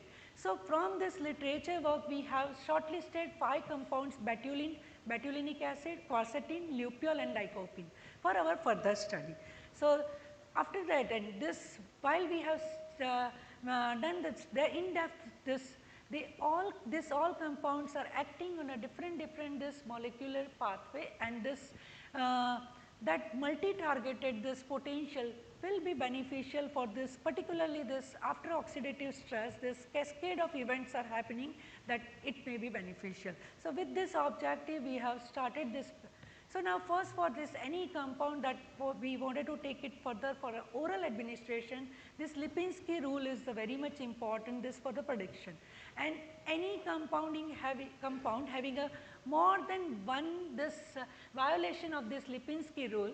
I am not going into the depth of this Lipinski rule, this we have done this with the software, and here you can see this lycopene is violating these 2 rules, and because of that we have skipped this, we have not taken it further for the investigation. So, with this then finally this 4 natural compounds we have docked again this various with the dockside platform protein plus server, we have checked with the different this active sites, and finally this we have docked against this various this targets like a state 3 where you can see that 3D representation, and then we found this very good binding affinity with this betulin and quercetin here. Not only this dock score was good, glide score was also good, and besides that that gives a very good precision. Besides that, inhibition constants are low and number of H bonds are higher, this hydrophobic interactions are more. That shows that the stability in between this ligand and this protein interaction. And similarly, we have done with this other NF kappa B also, this all these 4 were this docked, and we also found this similar result with the betulin and quercetin. Then we have done with this ATP2A1 this ligand complex, and here also we found good result with this binding affinity is good with this betulin, quercetin and betulinic acid, and but with this JAK2 we have not found this that much good result, only quercetin and betulinic acid showed this good effect. So, this it is very much important that this docking and this, but the prediction of this ADME, that is very much important if we wanted to take it further. So, for this finalization of the compound that we have taken this ADME, this software we have used, and because here you can see that this profile of this ADME is quite good, but this blood brain barrier permeability, that is the limiting factor, because that may predict the risk of CNS toxicity, and HERG liability assessment is really this, we can say this, giving idea about the cardiac toxicity. So, HERG liabilities is quite good, so it is a safe cardiac safe compounds, but here only this quercetin is having a excellent this blood brain barrier permeability, and because of that you can see that there is a risk of this CNS toxicity. Another this prediction that we have done this the ProTox2, that is the toxicity profiling, and here you can see that this lupeol, quercetin and betulinic acid, this all 3 compounds, they are this natural compounds are showing this some toxicity endpoints, and as compared to this the betulin is showing this very good toxicity profile, having a LD50, that is the prediction of this 2000 milligram per kg LD50, and acute toxicity class, that is GHS, it is class 4. So, with this we can say this docking result and this in silico study, that is a part 1 of this project, and that we found that quercetin having a very good binding affinity with this various target, but this if we will talk about this toxicity profile, we have this not taken it further for this our investigation. So, we selected this batulin having this favorable binding affinity as well as the good toxicity profiling and this ADME parameters. So, we have taken it further for this our research work. So, in this part 2 we can see this batulin. What batulin is? It is a pentacyclic triterpenoid, it is a widely this abundant amount is present in the birch tree, and it is this it is present in the bark of the birch tree. Recently this review article also showed that this is acting, because I am focusing on the multi-targeted this targets in this cascade of events of this oxidative stress, or we can say this in the cardiac injury. So, this they have mentioned also anti-inflammatory and antioxidative activities, and the acute toxicity report actually this on this mice they found that it is class 6, means it is having a very good toxicity profile also. So, this with this for this cardiac injury we have used this isoprenaline induced I think some problem with this pointer. So, this we have divided this animals rat in this 5 groups: normal control group, model control group, that is isoprenaline is given at the 2 doses of 85 milligram per kg subcutaneously at the interval of 24 hours, and we have used standard nebivolol for this and given 28 days treatment. This group 4 and 5 we have given this batulin 20 milligram per kg and 40 milligram per kg respectively for 28 days, and besides that definitely in group 3, 4 and 5 we have given this iso administration like a model control group. After that we have this analyzed various parameters. So, very quickly this part 2 this preclinical study, that we can have an idea about this results of this batulin, and the heart function was this we can say this cardiac protective effect we can see from this key parameter that are restored like a mean arterial pressures, left ventricular end diastolic pressure, positive dP by dt, negative dP by dt, and that shows that batulins this cardioprotective this activity. Besides that this ECG, that in that this we have found that this ST significant elevation with this iso administration which was protected by this batulin dosing, and this notably ST elevation was decreased, P wave and QRS complex also that positive results were there. If you see this infarct area, that is significantly reduced with the treatment of this batulin.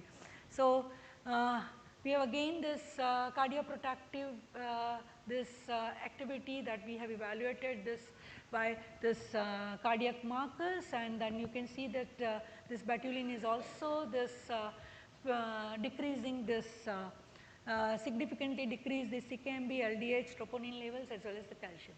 So, with this we have also this seen the expiration of the inflammation, and interestingly over here in a 40 milligram per kg this batulin dose showed a very good this results, particularly with this inflammation, and again this anti-apoptic so this caspase and that, so this batulin activity it significantly reduced the expression of the caspase as well as this BAX also.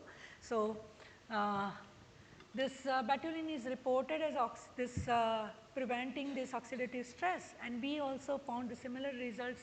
You can see this MDA levels are significantly reduced, that is lipid peroxidation is decreasing, and this activity of this antioxidant enzymes that are also significantly this increased with this batulin treatment. This histology study that also showed that this isoprenaline lead to this infiltration of this, we can say that accumulation of inflammatory cells, this necrosis, edema, and this is reduced in this standard drug as well as batulin, but significantly this restoration of the architecture we found in a 40 milligram per kg dose of this thing, and from this result this we decided to take it further. This left ventricular we have this tissues that of this left ventricular of this normal control, model control, and this batulin 40 milligram per kg that we have undergone for the transcriptomic study. Here you know that just checking this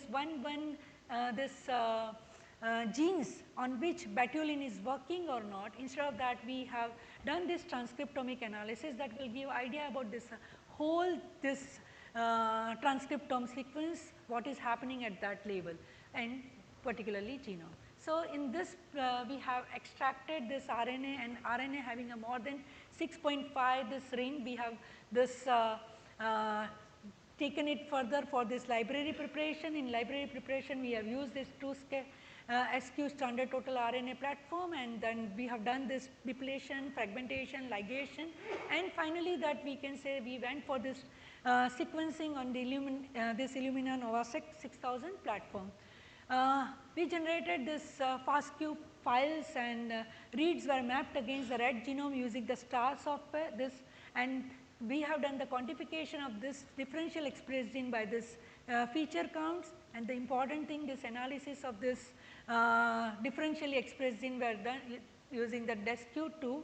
This biological interpretation of this differentially expressed genes are very much important. We have used this KEGG analysis, Synego, gene ontology for this particularly for transcriptomic analysis.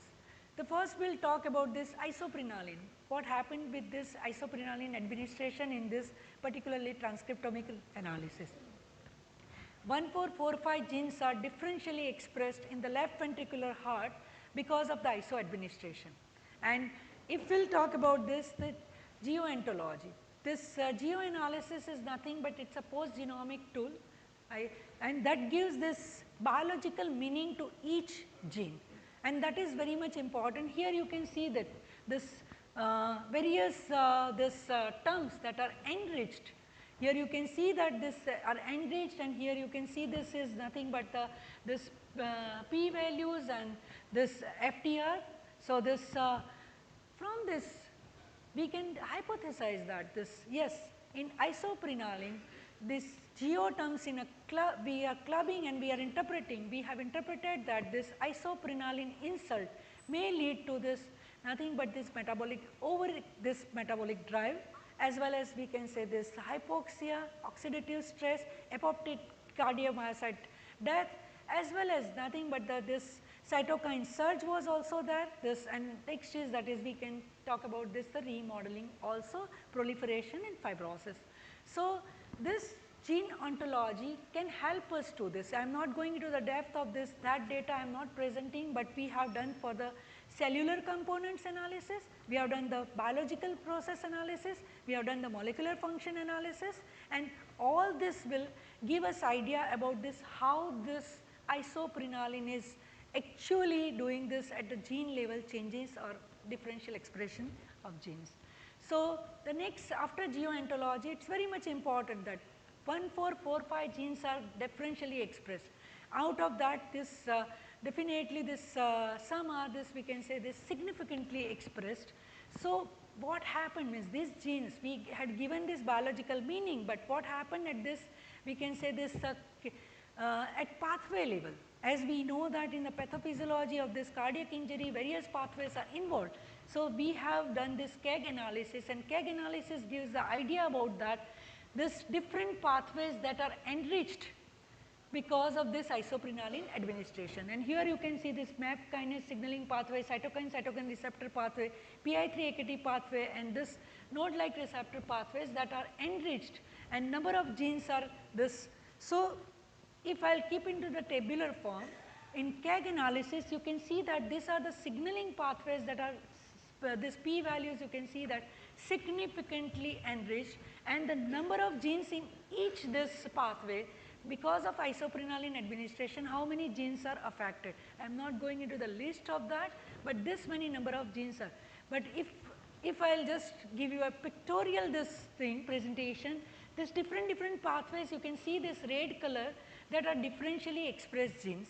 So, in this MAP kinase signaling pathway, PI3-AKT signaling pathway, we have analyzed this JEXTAT pathway, apoptosis signaling pathway and necroptosis signaling pathway to understand that which type of differentially expressed genes are significantly altered because of isoprenaline administration. So, this But the important thing, yes, we understood that thing, which are the pathways enriched with the isoprenaline, which are the various genes are differentially expressed, but what happened with the botulinum treatment. So, here you can see the gene expression analysis, and here the left side you can see this the Venn diagram, the 650 genes are this differentially expressed and common in this iso as well as botulinum treatment. So, this isoprenaline administration leads to this differentially expression of 650 genes. That 650 genes out of 1445, this 650 are again this normalized by this botulinum. So, this is interesting result. Here you can see that this out of that 650, 366 are down regulated, this upregulated with the iso, and which is normalized or down regulated by botulinum treatment. And at this molecular level you can see this, the 284 are this down regulated by isoprenaline administration, that may lead to this upregulated by B. So, this visually we can see this how this B is effective. So, this is the scattered plot, volcano plot, and here you can see this, the red color that are upregulated genes, green color are downregulated genes. The left side, that is normal versus iso, you can see that various genes that we have this in this, but we are not going into the depth that this is nothing but this B versus iso. In that, this volcano plot, if you see this, the x-axis, that is a narrower, and so you can see this, the volcano plot is narrower and the wings are shorter, and that reflects that this genes moves towards center, and so this regulation, or we can say this expression is decreased, and we can say this or increased, because negative and positive is there, and fewer significant genes because the wings become shorter. So, this is also showed that in this scattered plot we can see that this botulinum is showing a very good effect on this genes, or we can say pathways in which they are involved. So, this KEGG analysis, or we can say geo-ental analysis, what happened with this botulinum. So, we have shortlisted out of that this prominent genes which are involved in the cardiac injury, and this genes you can see that are this isoprenaline is changing their expression. Out of this 12 genes, 10 were upregulated by iso and 2 were downregulated by this isoprenaline. So, this botulinum this, and here you can see the first 3, TLR7, NLRP3 and OS2 is related with, everyone knows about, with the inflammation. Then EGR1, IRF9 in June, that is related with the cardiomyocyte death, and next is that is MMP16 and COL3A1, that is important for this cardiac remodeling, and this LRRN4, that is important for this, we can say this related with this ER stress, this response or modulator. CNP-1 is everyone knows that significant in clinics also, this is the significant role in the cardiac repair, and this ADMTS2, that is a fibrotic mediator, and CCN1 is the early diagnostic marker. So, this all are significantly normalized by this, and in the last column you can see that this in geontology we have again categorized all them with this, whether it is involved in the this cellular components or this biological processes or molecular this function. So, now this again KEGG enrichment analysis, these genes they are differentially expressed, they are this protector, or we can say this restoration happened with this botulinum treatment, in which pathway they are involved. So, here I have kept this the first 3 significantly affect this altered this genes with the botulinum. So, you can see this cytokine receptor enriched interaction pathway, ERB signaling pathway, MAP kinase signaling pathway, various genes are there, not signaling pathway, and necroptosis and JAK-STAT pathway. In all this thing that this various this PI3-AKT pathway, this which are the genes that are altered, and that are again this we can say this botulinum have a positive effect, or we can say this normalize this alteration or expression. So, this TGB signaling pathway. So, we have this many pathways are enriched, and in that again this various genes are dysregulated genes are normalized. So, then finally that we can say this this expressed genes, this individually we are talking about the genes and their biological, or you can say their involvement in the pathological path, means various signaling pathways. We have undergone for this PPI, this protein-protein interaction analysis using the cytoscape, and this protein-protein analysis will give you idea about this at this differentially expressed genes, which proteins are this expressed, and the interaction between these proteins, because that is at the molecular level interesting. And here you can see that this EGR1, that is a stress,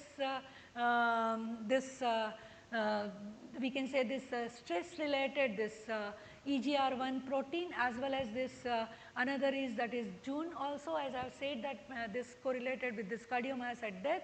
There are, so from this we can identify this hub proteins, which are very much important for the this we can say this cardiac injury, and whether it is change or there is a change in the expression of this protein or not. That is the one thing that we have evaluated, and second is that is interaction. The more this interaction means the crosstalk is more. So, if we are able to this, we can see that this here, this if we are able to like CCN1, EGR1, and there is a this immunity related, this innate immune related OS2 is there. So, that collaboration is that is again making a whole inflammation related this network, and if we are able to this address this, there is a possibility that we can address this multi-target that are involved, or multiple pathways involved in the cardiac injury. So, here you can see this again, this down regulation of this, here this MSLN, this LRRN4 and interleukin 1,4, that again talks about this cardiac repairing and this inflammation. So, this is and again this side you can see this batulin, that is this affecting this hub proteins and restoring this disturbed network.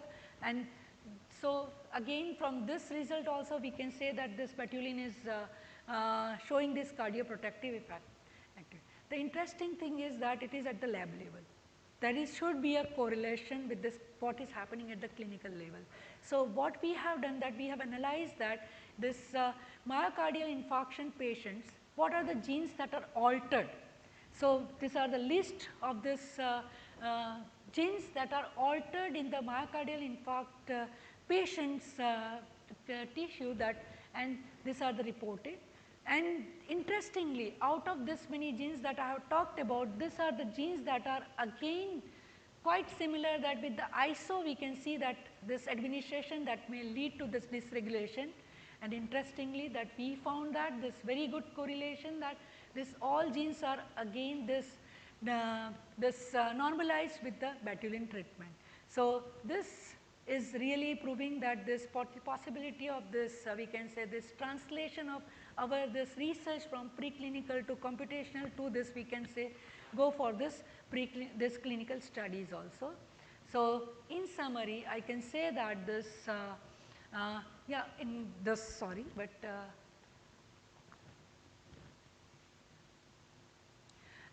this is not reported data, but this is the interesting new finding that this is never reported this with isoprenaline. These are the genes that are yellow highlighted, that are first time we have reported, that are this in transcriptomic study we found that these genes are differentially expressed and clinically correlated also. So, still we have to publish this data. This in summary I can say that this in silico foundation, this batulin showed a strong docking with inflammatory this apoptotic targets supported by favorable this prediction of this ADME and this toxicity profile, and that justify our selection of this batulin for this cardioprotective lead. We have done the preclinical evaluation and we have seen that this oxidative stress, inflammation, apoptosis and restored cardiac histoarchitecture confirming the potent biological activity. The third that we have done the transcriptomic precision. Isoprenaline dysregulate 1445 genes and activating pathways of stress, inflammation, apoptosis, necrosis and fibrosis. Batulin normalized 650 this dysregulated genes and corrected key GO and CAG pathways including MAP kinase, PI3AKT, JAK-STAT, apoptosis and TGF-beta. Of course, this PPI, that interaction, protein-protein interaction analysis identify the central hub, that is EGR1, OS2, CCN1, MSLN, interleukin 1A, LRR and 4 as drivers of inflammatory and remodeling pathways, and Batulin corrected this disrupted network, highlighting its multi-target cardioprotective action. And overlap with the clinical MI gene signature and reversal of the dysregulation by Batulin highlights its therapeutic potential for myocardial injury. So in conclusion, we can say this is the journey of 3 years of this Batulin, that Batulin orchestrates a comprehensive cardioprotective response spanning molecular docking, biological efficacy, transcriptomic precision and network rewiring, positioning it as a potent multi-target therapeutic candidate for myocardial injury and future MI management. There are a lot of data. I have tried to keep few data from the transcriptomics. Thanks to Government of Gujarat for funding this the research and Anand Pharmacy College, and thanks to my mentor for this project, Dr. Chaitanya Joshi, Director of Gujarat Biotechnology Research Center, and Dr. Anita Mehta, this professor at our institute, and these two researchers, that Hital Shah, Associate Professor, and Tejas Shah from Gujarat Biotechnological Research Center. They have actually done all this research work. So, Ek Kadam Atmanirbhar Bharat ke our selection of this phytoconstituent is a tribute to traditional wisdom validated through preclinical, modern transcriptomic docking and the science of pharmacokinetics. Thank you so much.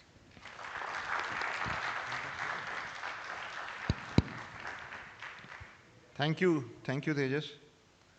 I must compliment you for 2-3 things. One is extraordinary work which you have done, from in silico, then you did preclinical, and the most important thing is that you found correlation with the clinical MI cases. Young MI is still a mystery. Several projects by ICMR, DBT are being still in process, and registry is also there about young MI. How the incidence of young MI has increased 3-fold in last 20 years.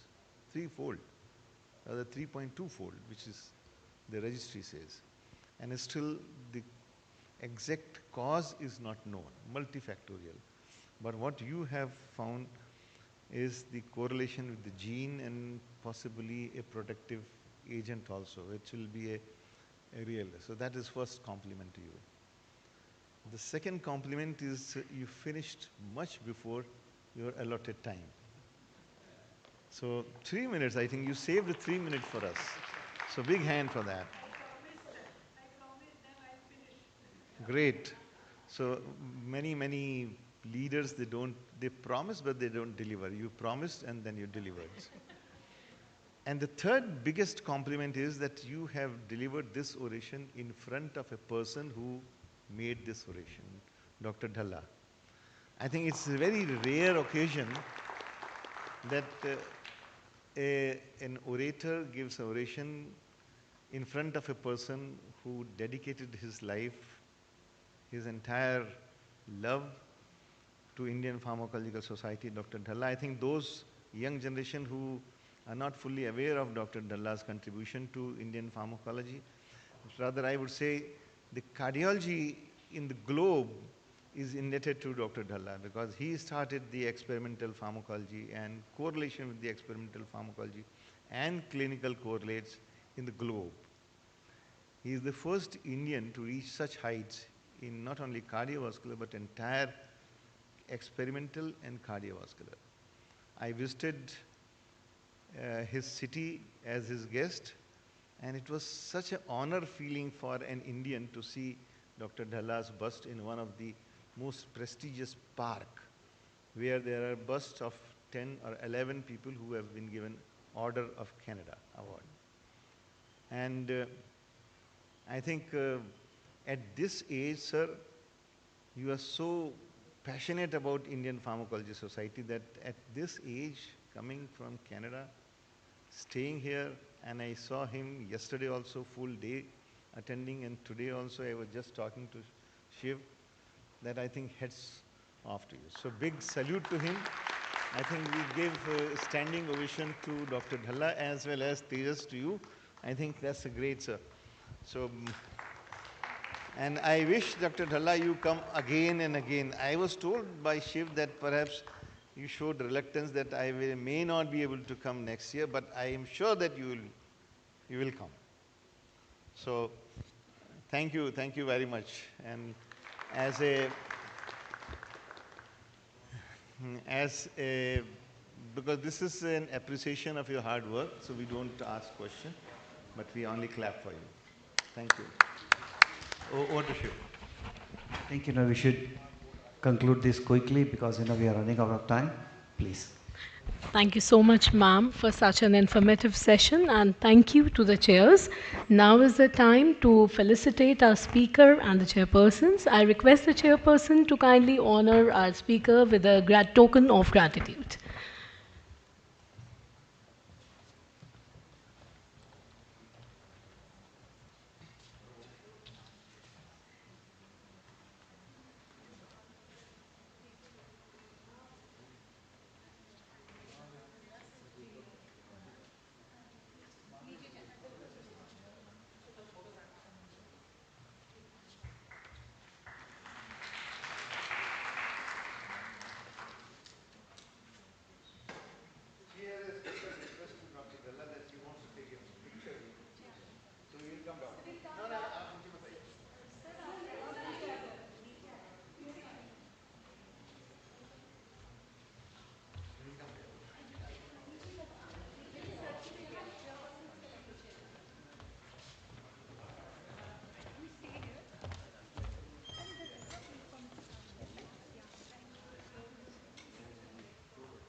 We now begin with the first symposia of day 2 focused on empowering women in pharmacology to make a global healthcare difference. Empowering women in pharmacology is crucial for advancing global healthcare by promoting diverse perspectives and accelerating innovation in drug discovery and therapeutics. To guide this prestigious session, I have the distinct honor of inviting our session chair, Dr. Shelja Rao, to please come on the stage. and take your seat on the dais and officially open the proceedings of the session. We have Dr. Urmila Aswar too with ma'am. Dr. Urmila Aswar, Professor of Pharmacology at Pune College of Pharmacy, Bharati Vidyapeeth, deemed to be University Pune, has over 18 years of experience in preclinical pharmacology and drug discovery. Her work focuses on natural products and their therapeutic potential in models of diabetes and allergic rhinitis. She has published over 30 peer-reviewed articles and received honors including the Acharya Award. Dr. Aswar also contributes actively to scientific collaborations. We welcome you here, ma'am. Dr. P. Selja Rao, Professor and Head of Pharmacology at Tigala Ram Reddy College of Pharmacy, has 19 years of academic experience. She has received 2 international awards for oral presentations and previously served as assistant professor at Saudi Arabia. She is also a CPCSCA nominee appointed by the Government of India. We welcome both of you to chair this session, ma'am. I would request you to please kindly introduce our first speaker, Dr. Chetna Desai.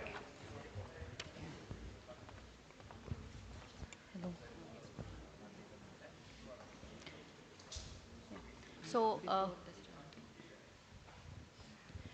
before initiating this program, so let me tell you that this is first of its kind of symposium where women are conducting and women are the speaker.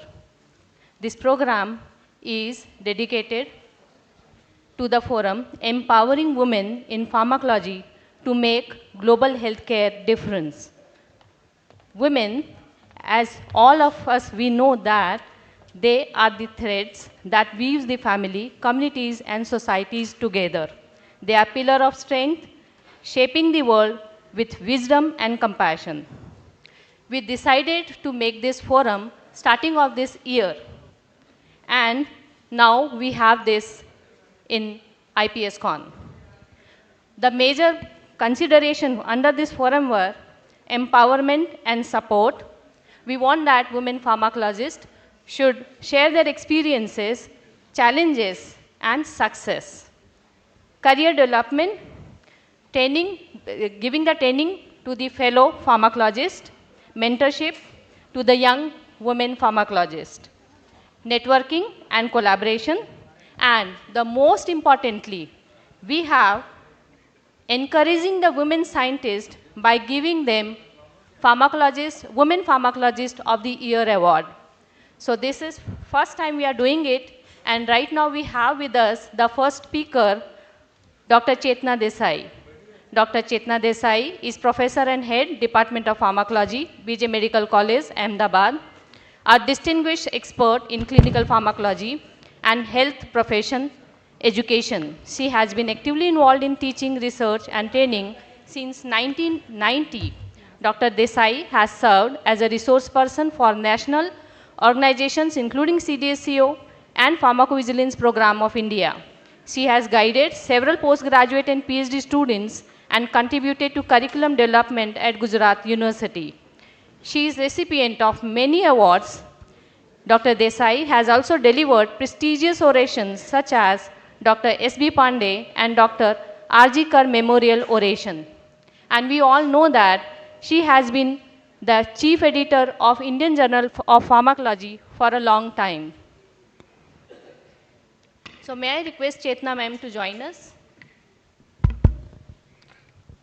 Thank you, and congratulations and huge thanks to the organizers for thinking of this lovely session.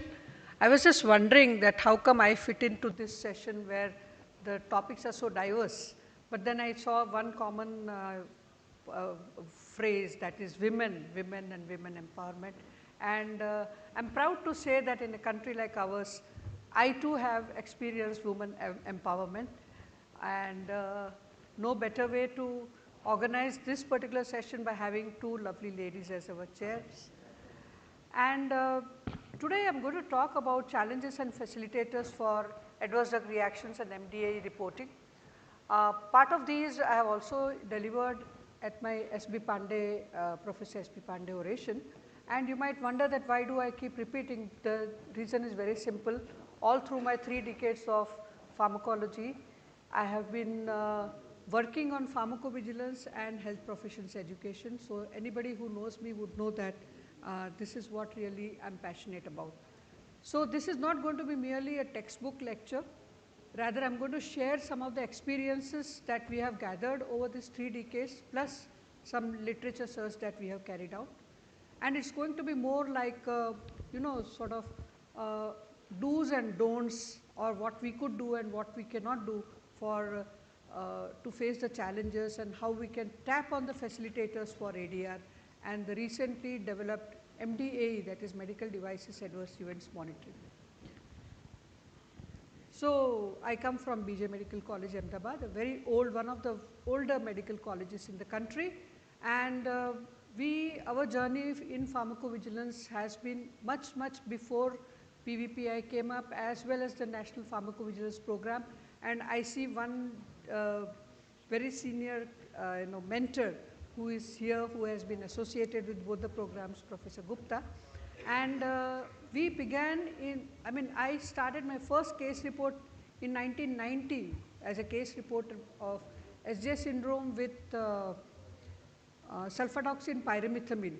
And I was just listening to Dr. Kulkarni. She said that it's very important that we need to be aware about what patients suffer from. It's not just about textbooks. So over a period of time, our center developed from a National Pharmacovigilance Program center to AMC in 2011 for the PVPI. And then later on, we were designated the RTC, that is Regional Training Center, and now recently we also have the MDA Reporting Center for the MVPI. And the journey goes on. In 2008, when I was associated or even otherwise with Indian Journal of Pharmacology, just a correction, I was not the chief editor for a long time, I was only for 4 years. Right. So the Indian Journal of Pharmacology, we published a special supplement on pharmacovigilance, in which we first shared our pleasures and pains for running a pharmacovigilance center, because that was also the beginning of our foray into the pharmacology and pharmacovigilance, as a department. Today, I am happy to say and proud to say that the pleasures are more, the pains are lesser. And this journey has seen several ups and downs, but more ups than downs, and the journey hasn't ended. We have had a lot of capacity building, lot of upgradation of our own self, learning from others, and now we launch into the technical aspects and the artificial intelligence, which tells us that nothing stops. We have to keep on learning to upgrade ourselves.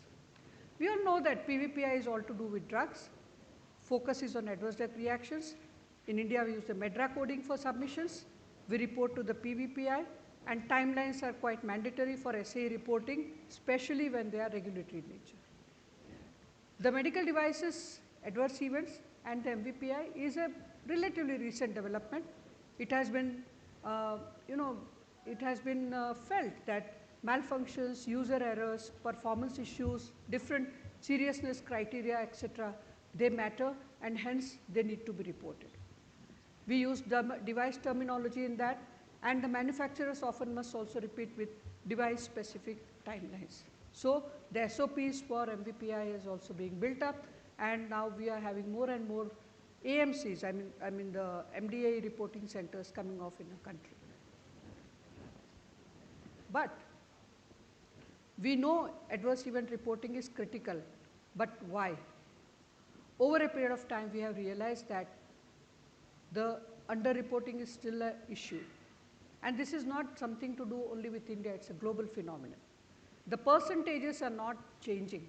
The numbers may be changing, we may be having more number of reports, but yet the percentage of healthcare workers or the healthcare professionals who are reporting still needs to be brought up. Also, this is about ADRs. About MDAs, still the figures are lower because it's a relatively new concept. So this is a significant global problem, and just like any other situation or problem, we need to do a situation analysis. Over a period of time, not only us, but several AMCs and PVPI as well as the RTCs have realized that PV pharmacovigilance and material vigilance is not just about reporting adverse events. There are so many subtle and overt roles and activities.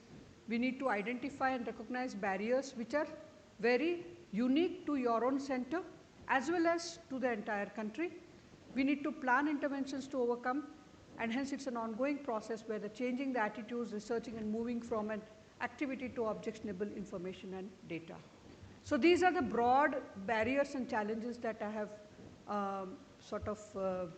thought about, and we'll just look into some of these. Major one is underreporting, of course, and when you want to understand what is underreporting, we need to know who are the stakeholders. So obviously the stakeholders are all healthcare professionals. We started with physicians, then we added nurses and pharmacists also to our basket, and then we spread out to biomedical engineers for MDA reporting, and now we have consumer reporting also.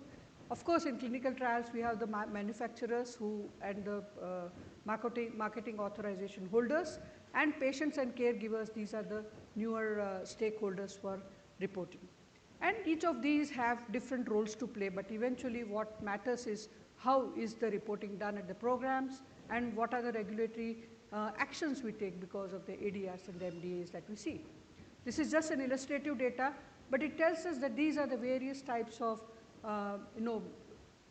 stakeholders that we see, and the percentages vary from country to country, but all said and done, we still have a major chunk of reports coming from the clinicians, and then of course we have nurses, pharmacists and other healthcare professionals, and now we have added the patients and consumers to our database.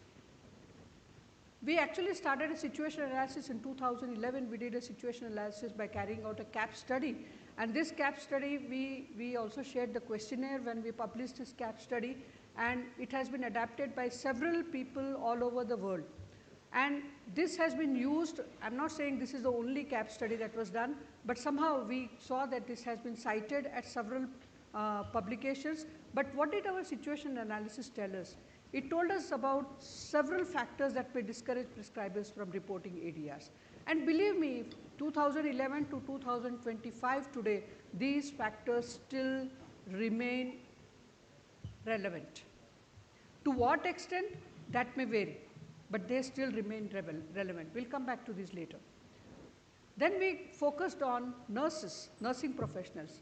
And of course, I'm not mentioning my reports here, my results here, because then it would look like as if we are the only people who did the work. But then there were other publications across the world which basically told that there is a consistently positive attitude towards reporting, but a significant gap in knowledge and practice. That is what we need to correct. So these have been found to be the various barriers. One is lack of knowledge, unfamiliarity with the reporting system, uncertainty about what to report, then professional attitudes, then fear of consequences. This we may put it under the carpet, sweep it under the carpet, but it's very important. Clinicians or healthcare professionals, fear of consequences. I'm sorry.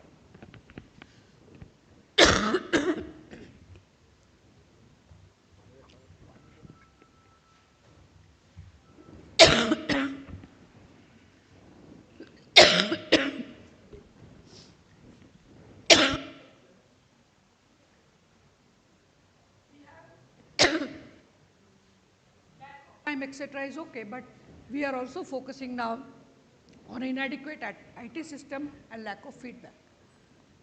Sorry.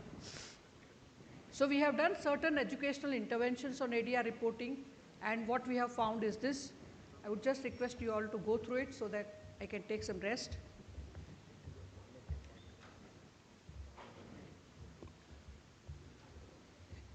All right. I would like you to focus on the last sentence which says that cost, organization support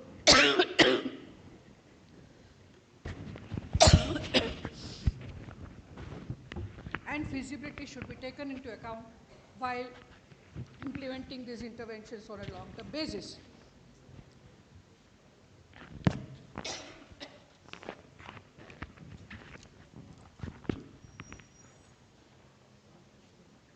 Now, these are the challenges that we faced, and these are the solutions we tried to find. Some of them are quite obvious, but I would like to focus on those which are marked in blue and purple. We developed the QR code system, the reference portal, the drop boxes, the notification forms for nurses, and also we focused on personal communications. What else did we do? We researched on this new concept known as trigger tools. The trigger tool method for early detection of ADRs. We carried out this trigger tool research in 3 major departments.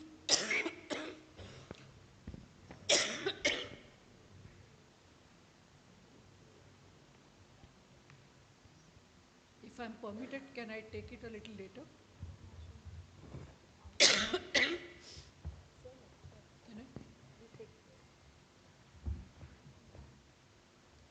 I'm very sorry about this, but I guess it's the weather.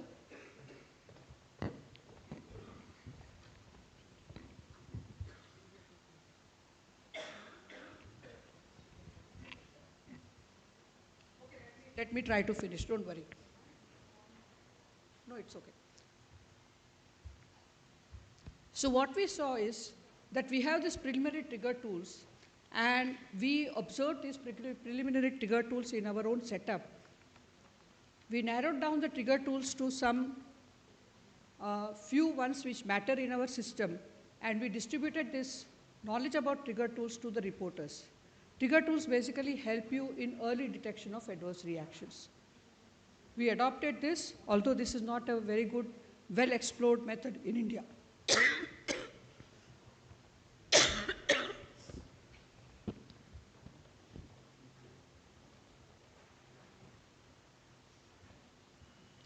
We tried to simplify the reporting system. We tried to prioritize reporting by building this reporting into our reference portal system of Civil Hospital Ahmedabad.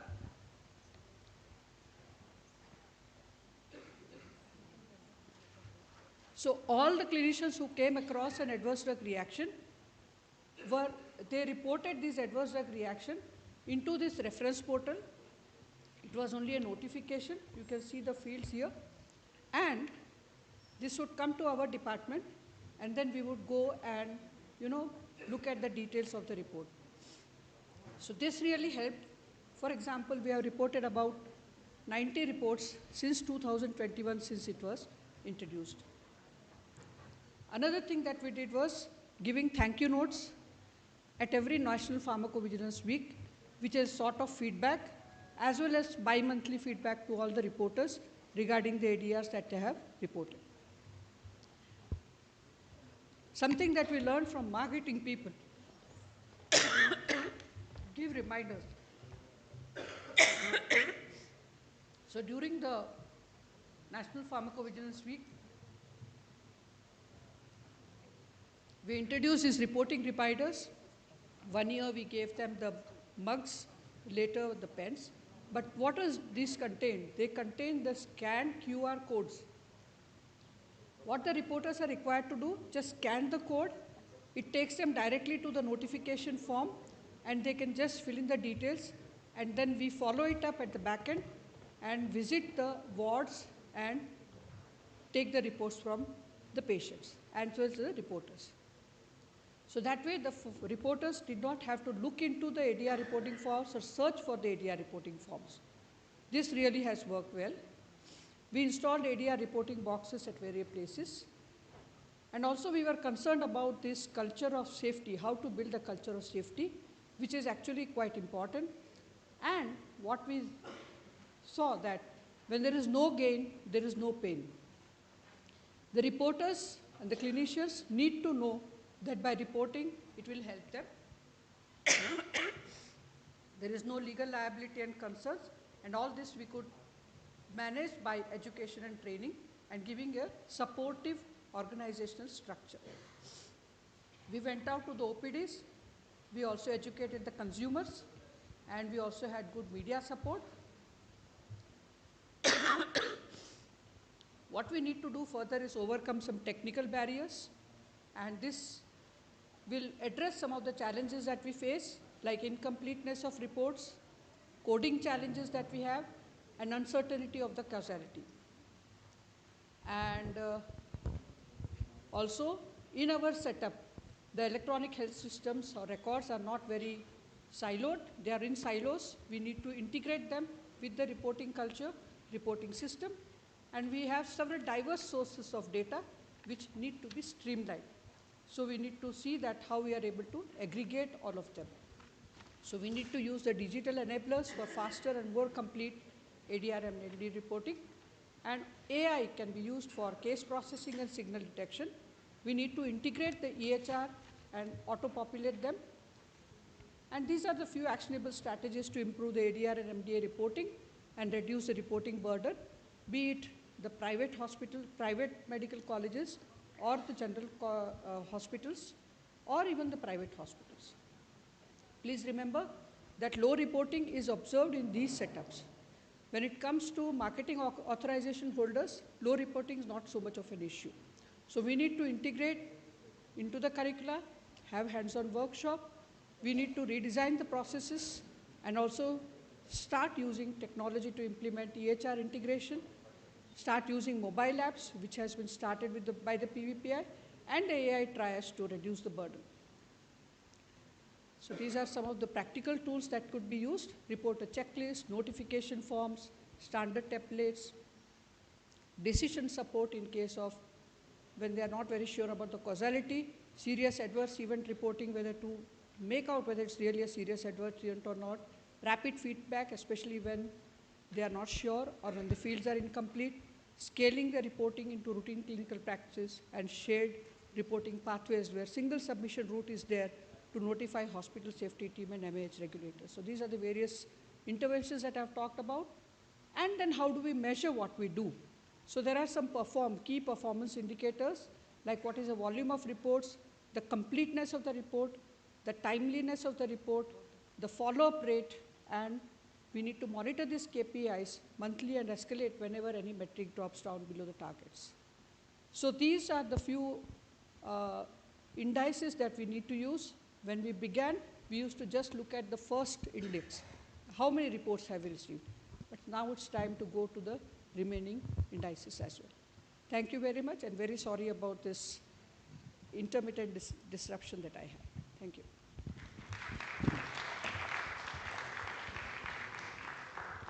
Thank you, ma'am.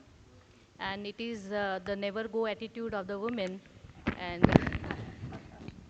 so your session was really very informative. You have nicely said about the information of ADR reporting, the changing attitude, and the situation analysis, fear of consequences, technical barriers, as well as integration of AI, which is very much needed in ADR reporting.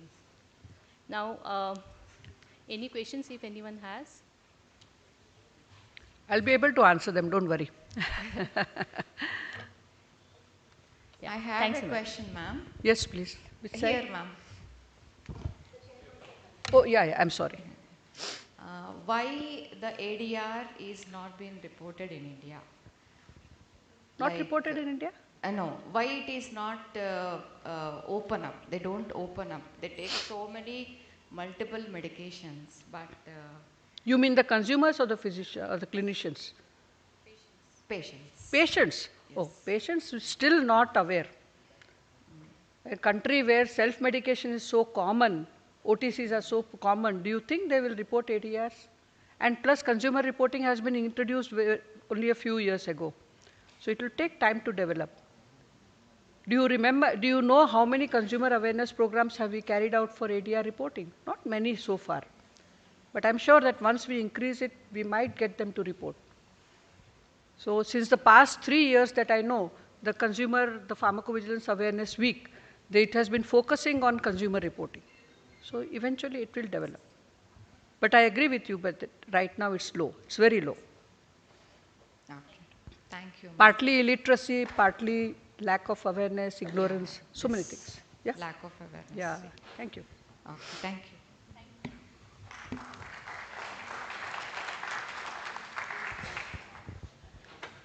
Can we call upon Dr. Bhumika Patel, ma'am? She is our next speaker. Dr. Bhumika Patel. She is an accomplished associate professor at National Forensic Sciences, University Gandhinagar, Gujarat. She holds the distinction of being a consistent gold medalist throughout her academic career and has received numerous prestigious awards such as Professor M.L. Khurana Medal and Achari Prize for Best Research by a Young Pharmacologist.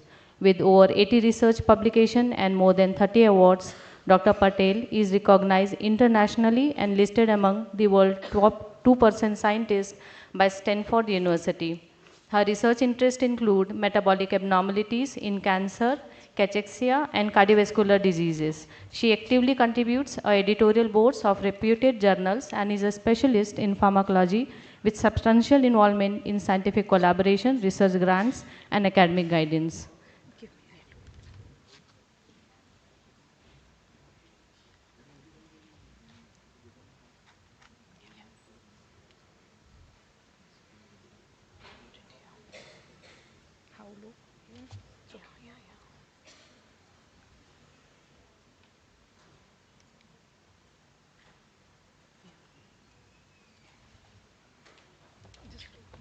Dr. Bhumika, please.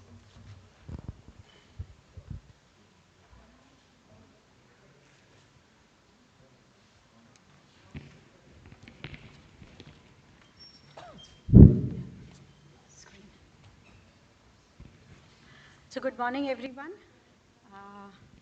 At the outset, I would like to thank, of course, the organizers, Dr. Anil Kumar, for a wonderful show and inviting me, Dr. Diwan, Dr. Shiv Prakash for initiating this forum, Women Forum, and Dr. Selja and Urmila Madam for taking this forward and initiating a wonderful program here.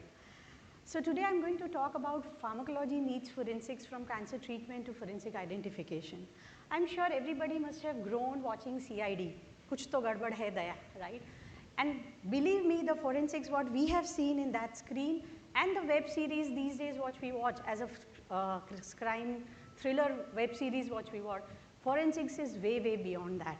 So I'll just to set up a tone, in brief, I'll talk about my university where I belong from. Is the world's first and only forensic university started by our honorable Prime Minister, Dr. Shri Narendra Modi ji, and we are institute of national importance like any other IITs, IIMs and NIPERs. We have 14 campuses in India and we were the first university to government university to start an offshore campus in Jinja, Uganda, which was inaugurated by none other than Minister of External Affairs, Dr. S. Jaishankar here, who is here. And also one of the very special mandate of this university is that we have been recognized as scientific experts for the section, under section 329, which means we do examine forensic case in our university and those cases, whatever reports we give, are acceptable in court of law. None other university across the globe has this special mandate which has been conferred upon us. So this is just a brief about my university. Now I have been working as a pharmacologist. Because of the paucity of time, I will not talk. But I have been working in the area of cancer, cachexia and cardiovascular complications associated with cancer. And when I joined this university, around 50 papers purely in cancer and cachexia I had. I am not going into the details of those. But then when I joined this university, the things were not the same from where I had come from. So the animal house was in a pathetic conditions. My 17 years of journey was just in animal. I was wondering where I have landed, what I will do. Gradually I understood that no, forensics is not very different and we have a lot of applications as a pharmacologist if we just understand and try to involve into it. So initially I was like, I cannot just keep changing something which is already working. And if I do just that, I may land up into something like this, putting out some donkey research work. I said, no, this is not something to be done. I delved into, there is a book which is referred by Sefferston, which is for forensic, which is given to any first year student. I read that entire book and I tried to understand where are the role where we pharmacologists can apply. And taking this forward, what I am going to talk about is forensic pharmacology and toxicology. So forensic pharmacology is nothing but application of our knowledge of pharmacology for investigation. And toxicology is for any poisoning cases, whether it is live or it is dead. And based on this, I have just jotted down quickly for students here who can look into, these are certain roles where pharmacologists can play a major role, right from narcotic drugs and psychotropic substances. We already got Commonwealth, India is going to organize the next Commonwealth Games, and we are also aiming for Olympiads in 2036.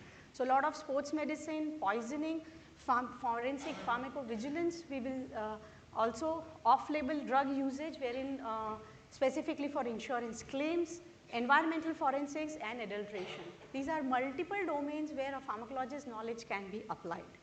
Now then, taking forward my journey as a baby steps into forensics I started, what I'm going to cover up today is some of the research work which is started and just one of them is completed, and also some application of this which have been, I'm fortunate enough to apply my knowledge for a direct patient care.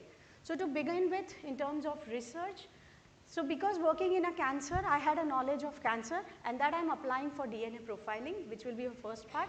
And also our bone health knowledge I'm applying for archaeological forensics.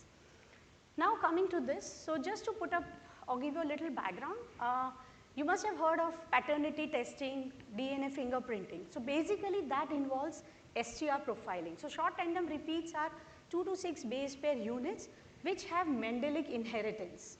So because of this Mendelic inheritance, they are very peculiar and they are used for identification.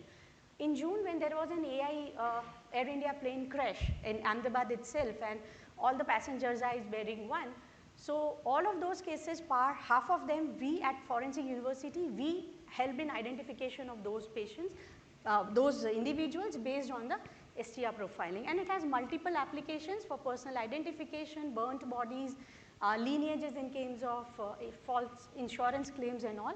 And one of the application is mass disaster victim identification.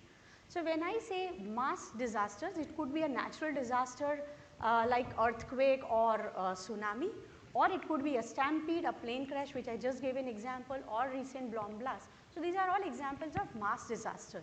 Now in such case, identification is very difficult. For the plane crash, we could easily identify because you have a list of records of people. So we call their relatives and their DNA were matched, and it is easy to do. But if it is a stampede or it is a bomb blast wherein we don't know who were present in that, identification is a major challenge. And there are multiple domains. One of the domain is also age and gender identification, in which one of my students is working to develop an AI tool wherein I'm applying my knowledge of basic anatomy of the intercostal muscles based on the landmarks, and you identify. But what I'm covering here is, in some cases like this, you have just some tissue mass which is available. And from that tissue mass, you do an STR profiling, right? So when I was just reading 2 years back this, understanding the basic principles, I said that in terms of forensics, we know that tissue samples are being utilized for STR profiling. My pharmacology knowledge in cancer told me that yes, cancer is associated with lot of mutations. We all know about it, that cancer begins with lot of mutation. So what if in such cases, if you are taking a mass disaster tissue which is from some cancer patient, and if it is STR mutated, then how do you identify and is those STR profiling reliable or not? So asking this particular question, we moved ahead, and we have just started this work, and I'm just saying that we have analyzed 30 patients' blood and tissue samples, and out of that, we have found complete loss of heterozygosity in these genes for around 7% patients and 23% here, partial loss of heterozygosity in around 38% of the patient, and also microsatellite instability in around 15% of the patient. This is just half data, but because I had to come here, I have just analyzed the patient's data. But this will actually give us that is, in this cases, how reliable is STR profiling. So this is one of the way where I applied my knowledge of cancers in forensics to propose newer ideas, and now we have proposed that mitochondrial DNA profiling could be better STR profiling than the actual nuclear STR profiling, because that is lesser mutated in case of cancer.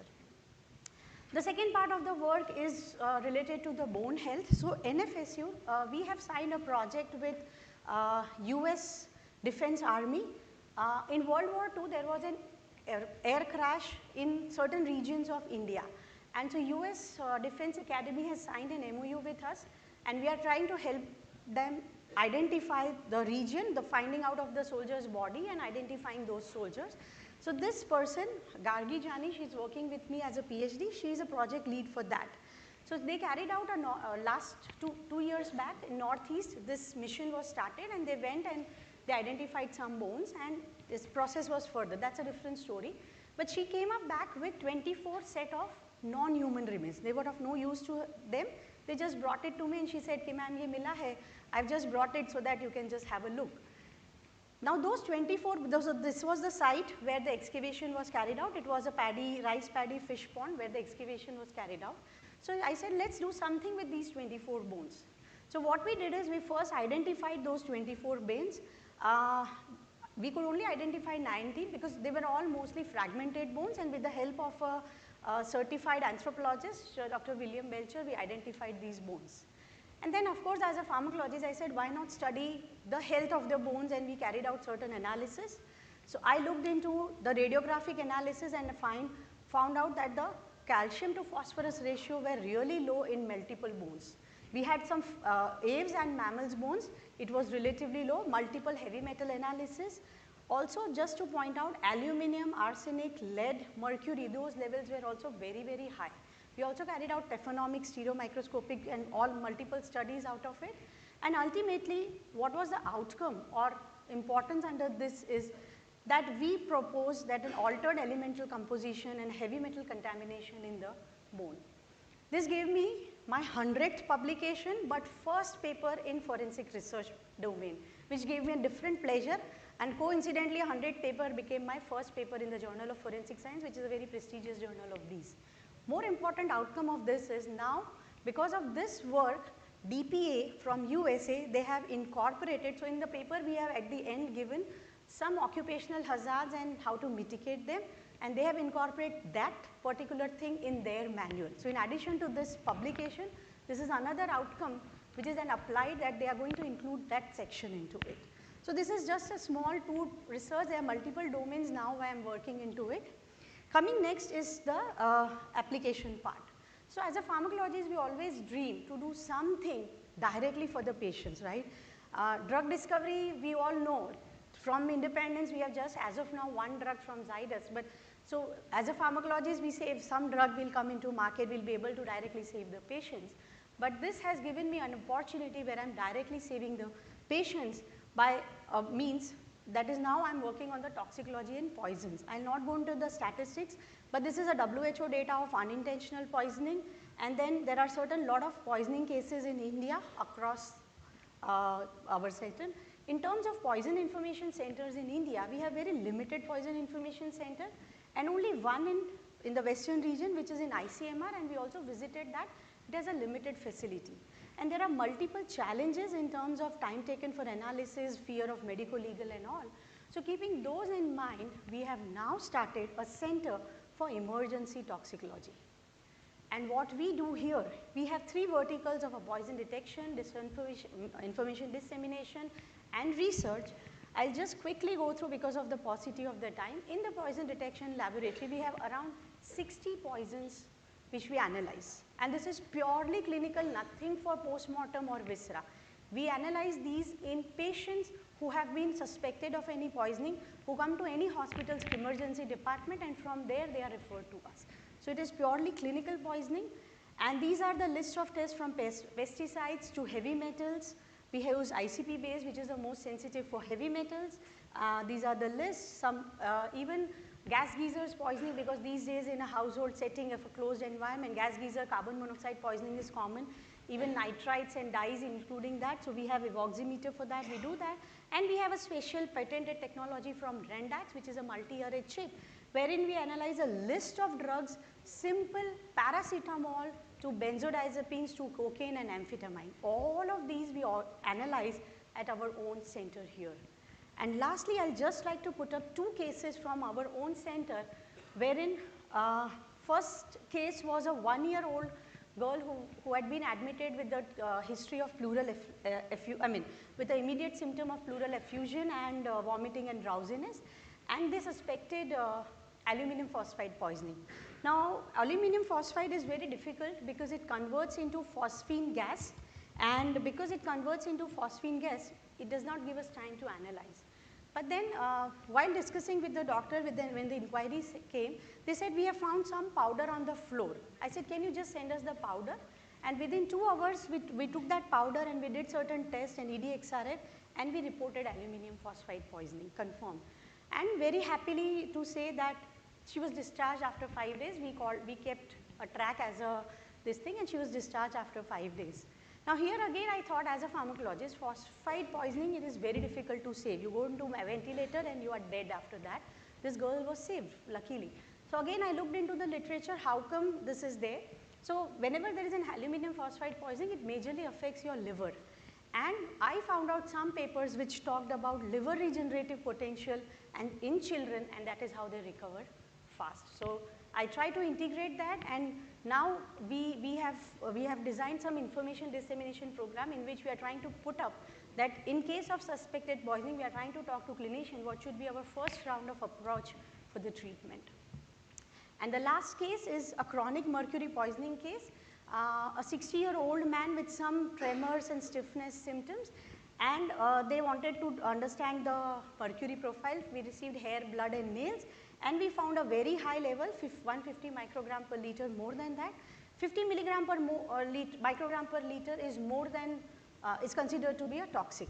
Now the catch in this particular patient was that levels were more than 150 microgram per liter. Patient was working previously in a battery industry, but for last 1 year he was not associated with it. So again, as a pharmacologist, since last 1 year there is no exposure, half a minute I'll take, no exposure, and still the levels were very high. AI will tell you wrong things, interpretation. I always say artificial intelligence is artificial. You need to use human intelligence to interpret it. So something like this, how can it be possible? The back calculation, if I go and say half-life of 60 days, that means exposure for no 1 year of exposure. That means at the time of exposure, possibly around 5 milligram per liter. That is next to impossible. Patient will die with that exposure. So we have now come out with this concept that possibly the patient is slow metabolizer. We have studied pharmacogenetics. We don't have any data, Indian data, which talks about, we talk about Japanese and Eskimos, but no data in Indian context about fast or slow metabolizers. So again, we are trying to look forward into this direction and try to identify the genetic makeup of such patients to distinguish, is there any differences in terms of slow or fast metabolizers.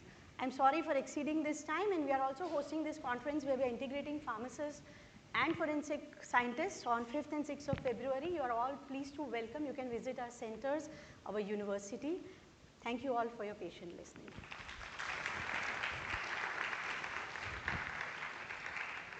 Thanks, Dr. Bhumika. If any 1 or 2 questions are there, we can take.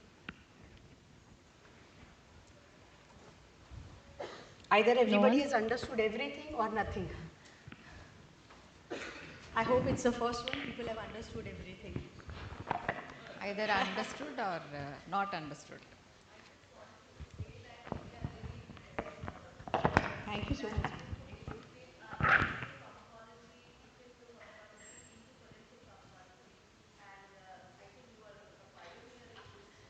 Doing certain things, taking baby steps is new. In fact, speaking in front of stalwarts like Gupta sir, Diwan sir and all itself gives goosebumps, but I am doing little bit learning from you. Thank you so much. Excellent. We are very impressed, and you are giving us a lot of motivation to look into fields that we even are confused about.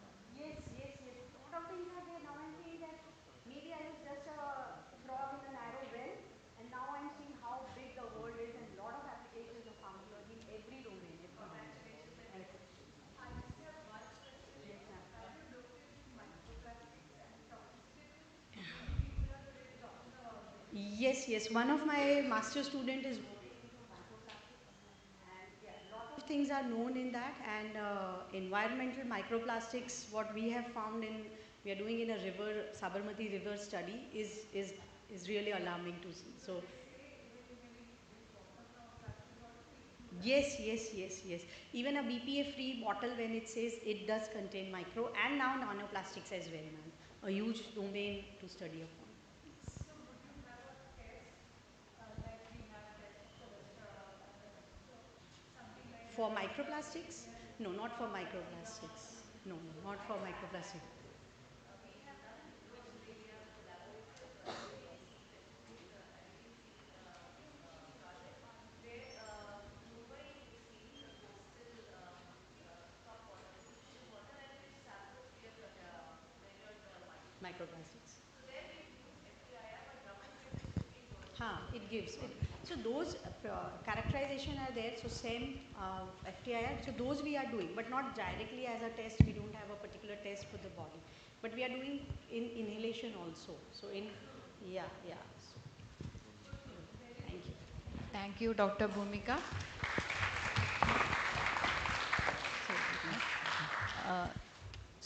Dr. Bhumika's recent work in forensic sciences was very informative, and we really appreciate it because she has gone from pharmacology now into forensic.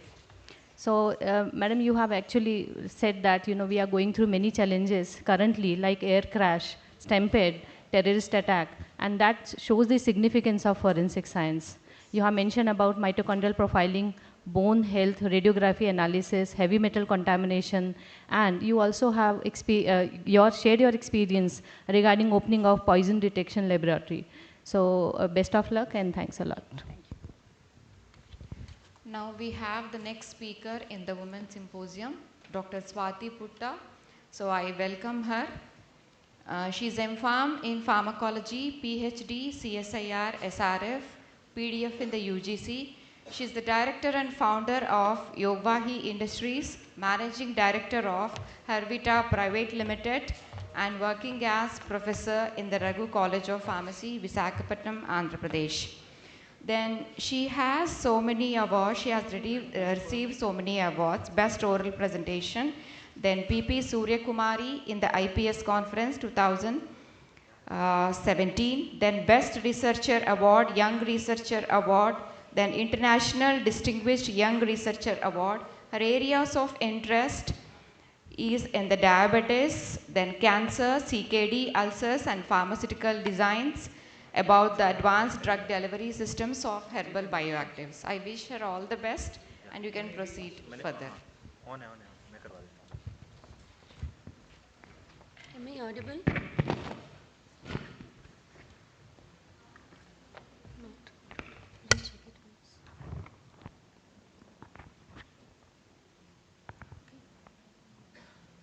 Okay. Good morning to everyone. It's my privilege to stand in front of you. I would like to say my first of all thanks to the Indian Pharmacological Society as well as to the Punjab University and the core members of Women Forum IPS, and especially to the Shailaja ma'am to encouraging me to stand in front of you. And why have taken this topic of menstrual health and hygiene and implication of women well-being? Doing research is completely different to make it reality. I realized that, and I shifted my entire research career into the reality respected to the menstrual health and hygiene products. And we have to, menstrual hygiene basically it implies an intersection between public health, women hygiene, as well as the policy making in entire India. Despite many revolutions happened in the India, still now we are facing issues related to the menstrual health and hygiene. For that, current Indian scenario, we can see that 36% of the rural women using hygiene products, and the remaining are completely vulnerable to the various infectious diseases related to the vagina. And 24 million people, means school girls, adolescent girls, they are leaving their education only because of not to explore their issues related to the health and hygiene and their issues with the menstruation. And what are the primary barriers in managing their menstrual hygiene? First of all, we know we are under the traditional country, India. Various cultural taboos are there which are making the students or else the young adolescents in a deep stigma how to overcome the social constraints. And the limited awareness is there, means insufficient education related to the disposal of the sanitary pads and as well as how to utilize it properly. And affordable issues are also there, because nowadays we can see if an middle class family, if they are having two girl child, it is highly difficult for them to use sophisticated or else hygiene sanitary napkins. It may cost around more than 500 to 1000 rupees for a family. So that is also affordable issues are there while maintaining the menstrual hygienic products. And disposable challenges are also there, lack of proper sanitary techniques are there in India, not yet implemented properly. And all these consideration, and it is a great privilege, and we can say thanks to our Prime Minister Narendra Modi Garu. He has taken that initiative of Swasth Nari Sakshat Parivar Abhiyan. It is an initiative of Government of India, and it is under the Ministry of Health and Family Welfare. They have introduced a scheme for promotion of the menstrual hygiene among the adolescent girls, particularly who are having age between 10 to 19 years, and particularly in the rural areas, under the scheme of MHH, that is mental health and hygiene. And with the components to increase the awareness among the adolescent girls about the menstrual hygiene, as well as how to increase the high quality sanitary napkins, as well as to ensure the proper disposal techniques. As an initiative of that, along with that, there are several policy and program initiatives are there. One of that is MHS, operating under the National Health Mission with the theme of menstrual hygiene scheme, and it is subsidizing the sanitary napkins throughout the rural areas to the adolescent girls with the help of ASHA workers, which are recruited by the Government of India. And the second one is Rakshita Kishore Swastha Karyakram, and this is a comprehensive adolescent scheme, and where they are addressing various reproductive health issues as well as the menstrual hygiene education to the rural girls. And third one is Swachh Bharat Mission, and Swachh Bharat Mission is not just only about the toilet construction or sanitary things. They are extending their campaigns towards the sanitization of menstrual waste management through providing various incinerators to the schools and colleges also. And fourth one is Ayushman Bharat. Here also, to the various colleges and the schools, the government has distributed various educational programs about the menstrual hygiene education. All these things are happening only because of physical health risk and the psychological impact and the social consequences all may lead to the menstrual hygiene perpetuates the cycles of poverty and inequality. And we are talking about the menstrual hygiene, but I don't know how many of them know about what the various kinds of the menstrual hygiene products are available in India. And I'm talking about the rural areas. Most of the urban people, they came to know about the available products. Here the products are disposable sanitary pads, cloth pads, tampons, menstrual cups and the period panties, and the biodegradable pads also. Here we have to identify which sort of the menstruation products or else menstrual devices suitable according to our age and the flow rate and the absorption capacity, so that here it is like a comprehensive table what are the things are available in our market, and the description is about for the beginners and the school girls disposable sanitary pads are okay and the tampons are okay, but the thing is all about how much efficacy is there, means according to the physical activity of the women they are classified. Here you can see the advantages of these disposable sanitary pads. We know that it is cost effective comparatively with the tampons and the menstrual cups, but most of the women who are having environmental consciousness, they are using menstrual cups and the biodegradable pads compared to the other. And it is just a briefing, and coming to the disposable sanitary pads, they are having several layers. Each layer is having different components, and the major component is about the B1, that is a equitization or distribution layer, and finally the C1 absorbent core. This is the major part of the entire sanitary pad. It is composed with the cellulose fiber, and this is called as a SAPs. SAP is called as a super adsorbent polymer, and they are using, you can see that polyethylene and polypropylene back sheets in the top layers are there, which are having more toxicities in each and every components, even from the plastic bottles or else packaging materials are also having this polyethylene and polypropylene, but women are completely unaware. They are using sanitary pads exposure to the vagina directly with these toxic chemicals, and they are also using the fragrance and the bleaching agents in the disposable sanitary pads. And compared to the disposable sanitary pads, and here the reusable cloth pads are there. These are most suitable, environmental friendly, and the toxicity is very less compared to the disposable pads. And one more important topic is about the tampons. Nowadays, most women, they are using the tampons instead of the disposable pads or cloth pads. Why tampons means? They are a simple, small, cylindrical absorbent materials they are made with.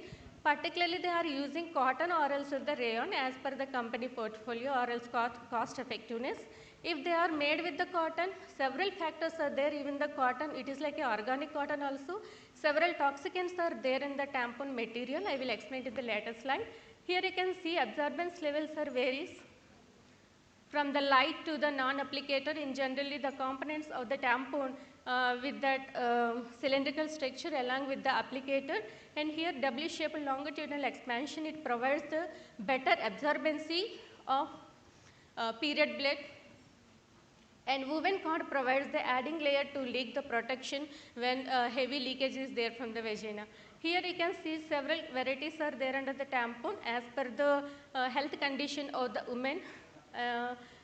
If the woman is suffering with the PCOS or endometriosis, it is better to use the tampon at the level of super 9 to 12 gram. If the woman is suffering with the menorrhea or dysmenorrhea, means nowadays it is highly impossible to implicate. At age, woman is suffering with the menorrhea. At age, they are suffering with the dysmenorrhea. Here they are classified according to the condition of the dysmenorrhea and the menorrhea, particularly in the case of tampons. It is not there with the disposable pads or else with the panties. And next more important one is about the menstrual cups. Apart of the tampons, the menstrual cups, they are made with the rounded rib with the snug hole, and 3 holes are there. They are providing to suction and release of the air after the insertion of this menstrual cup into the vagina, and the ridges to secure hold and stem and ball tip is there. And the variants of the menstrual cups is particularly is about the size of their pelvic, and based on the pelvic they used to select which sort of the menstrual cups they have to use. Here you can see small, medium, large, firm cup, soft cup, low cervix and high cervix and postpartum cups are there under the menstrual cup. Don't use rationally while just simply purchasing the cups from the medical shop. Without any proper prescription in order to use the menstrual cup, all according to the size of the pelvic floor and need of the patient also. Here you can see the soft cup. When the cervical pain and the history of discomfort with the firm device, then only they have to use the soft cup, and most of the first time users, they have to use the medium cup. At the same time, several issues are there for the use of the menstrual cup, means about the folding, because you can see that round rim is very open. We don't know how to insert the rib into the vagina. There are several folding techniques are there as per the requirements, means Z shape, U shape, Y shape, W shape, several kind of folding techniques are there to insert the cup, menstrual cups into the vagina. And the period panties, these are common, and the menstrual cups, products as according to the bleeding flow and the moderate varying time and frequent changes. And these are the various commercially available menstrual products as per their category. And if in case of the tampons, Kamsi argan cotton tampons are very popular nowadays, they are gaining, as well as the Sanofi and Sinopha is also gained too much of means. Nowadays they gain importance over the reusable cloths, tampons and the disposable cup because of this medical grade silicone they are using in their manufacturing. And this is the core topic why we have to take this topic, means women should know what are the various toxic components are there in the menstrual products. Here the first one is digoxin. It leads to the endocrine disruption, cancer risk and the pelvic inflammation. And the volatile organic compounds also there. It may leads to the hormonal imbalance and the carcinogenic also. And phthalates, PAFAs are also there, which may leads to the hormonal disruption as well as the pregnancy complication also it tends to. And the formaldehyde and the pesticide residuals are also there. All this because of the cotton what we are using, we thought that the cotton is from the organic. But even though the tampons or else disposable pads are made with the organic cotton, they are having several formaldehyde and pesticide residues that leads to the reproductive toxicity. And there are several regulatory bodies are there for approval of the sanitary pads from the BAS standards and the ISO guidelines, OEKO guidelines. OEKO, it is already, it's almost about the product is free from the harmful substances or not. And the GOTS certification also they need to take. The GOTS is about the Global Organic Textile Standard to ensure the organic and sustainable products for the textiles. Here I just want to give some case studies how the toxicities may leads to, influences the women health. Here in rash and chemical dermatitis from the low cost pads, as I said in the previous slide, Government of India initiated that MHS, that is Menstrual Health Hygiene Scheme. Under that, most of the NGOs, they are distributing the pads to the rural girls, but they are not focusing whether the distributed pads are chemically free or toxicant free. They won't mind. They're simply distributing wherever they got the pads at the lowest cost. With simply in that manner, they are distributing the rural area. That happening in the Maharashtra, 34% has reported itching, redness and rashes due to the presence of the residual chloride and synthetic fragrance. And how we can overcome that means we have to distribute the pads which are having BS certified and biodegradable pads only for the better manufacturing go outside. And then one more case is about the reuse of the damp cloths. It also leads to the reproductive tract interactions. And case 3, it is all about the tampons. It leads to the toxic shock syndrome in Uttar Pradesh. It is initiated by the UNICEF. And finally this one, how we have to revolutionizing means how to overcome the issue what we are facing nowadays. And this is about my startup Hervita. I have recently entered into the Hervita Private Limited with the concept of how to provide a toxicant free tampons by integrating the technology is called as a bioadhesive vaginal tampon, incorporating multi-fruit peel phytocomposite film for the treatment of endometriosis, PCOS and uterine bleeding. I am integrating the both exosomal technology as well as the AI technology. It is not just like a device, because the exosome itself indicating that we know these are the extracellular vesicles. In our body, the extravesicular vesicles contains not only the inflammatory mediators, it is carrying various biomolecules as well as the genomic structures, and it is easily to integrate the AI. AI is easily identifying what are the issues women are facing through the menstrual bleed. So that this exosomal technology we have prepared, and we have conducted various preclinical study as per the OECD reproductive toxicity studies 420 and 421, and we got a good results, and we are applying or impregnated that pre-prepared tampons in that media. Then we just want to promote that bioadhesive vaginal tampon. And finally, I am concluding that periods are natural, but dignity should be too. And one more thing, it is about select what's right for you and let every cycle be healthy. And thank you everyone. Thank you, Dr. Swati. One thing I want to tell you, this is a sensitive topic and it was informative too. And here one point to be noted is a woman's health is directly proportional to family's health, which is always directly proportional to society's health. So that has to be taken care, because we have some cases reported because of the usage of the pads, women are prone to the cancer. We have certain cases where she has explained about the rash and all. Thank you very much. Next speaker we have Dr. Vandana Roy, Director Professor and Head Department of Pharmacology, Maulana Azad Medical College and Associated Hospitals, University of Delhi.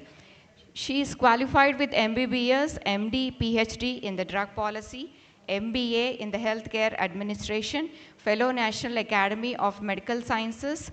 She is a fellow for the International Medical Science Academy, former Dean Faculty of Medical Sciences, University of Delhi. She has got 30 years of experience in the medical education, clinical pharmacology, public health, drug safety, drug policy for improving the safe and rational use of Medicines, Medical Ethics.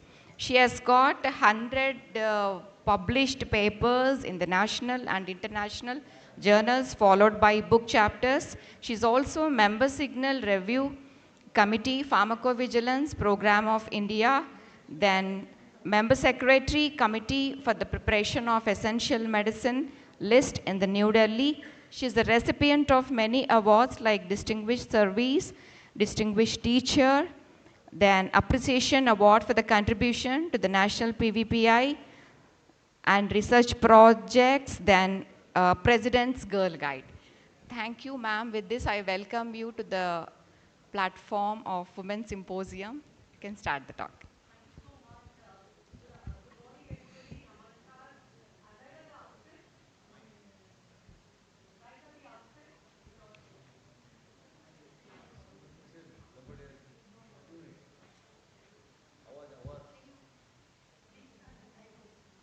It's not audible. Okay. Now it's audible. They were saying. Restart the time. Restart the time. Because that's a big.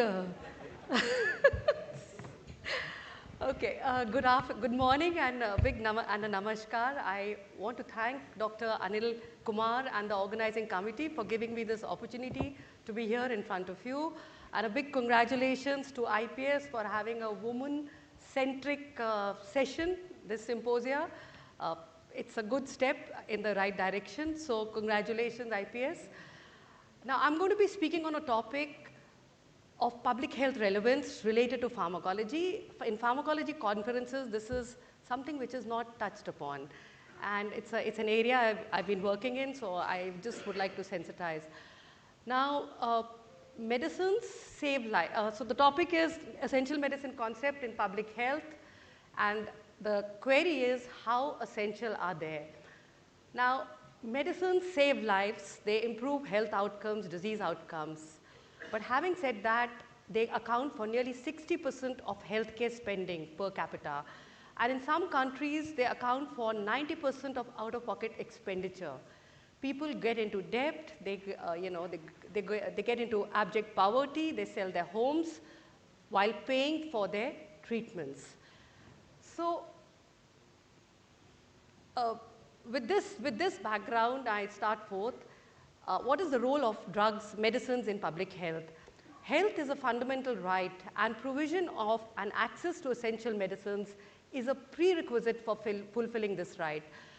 Many international declarations, the WHO's preamble, international treaties, international covenants since 1945 till date have stated that health is a fundamental right, and it is the enjoyment of the highest attainable standard of health is one of the fundamental rights of all human beings. And governments have a responsibility to ensure this, and they have to do this by providing the right environment, the right facilities, the social sector, as well as medical services. And in medical services, medicines play a huge role.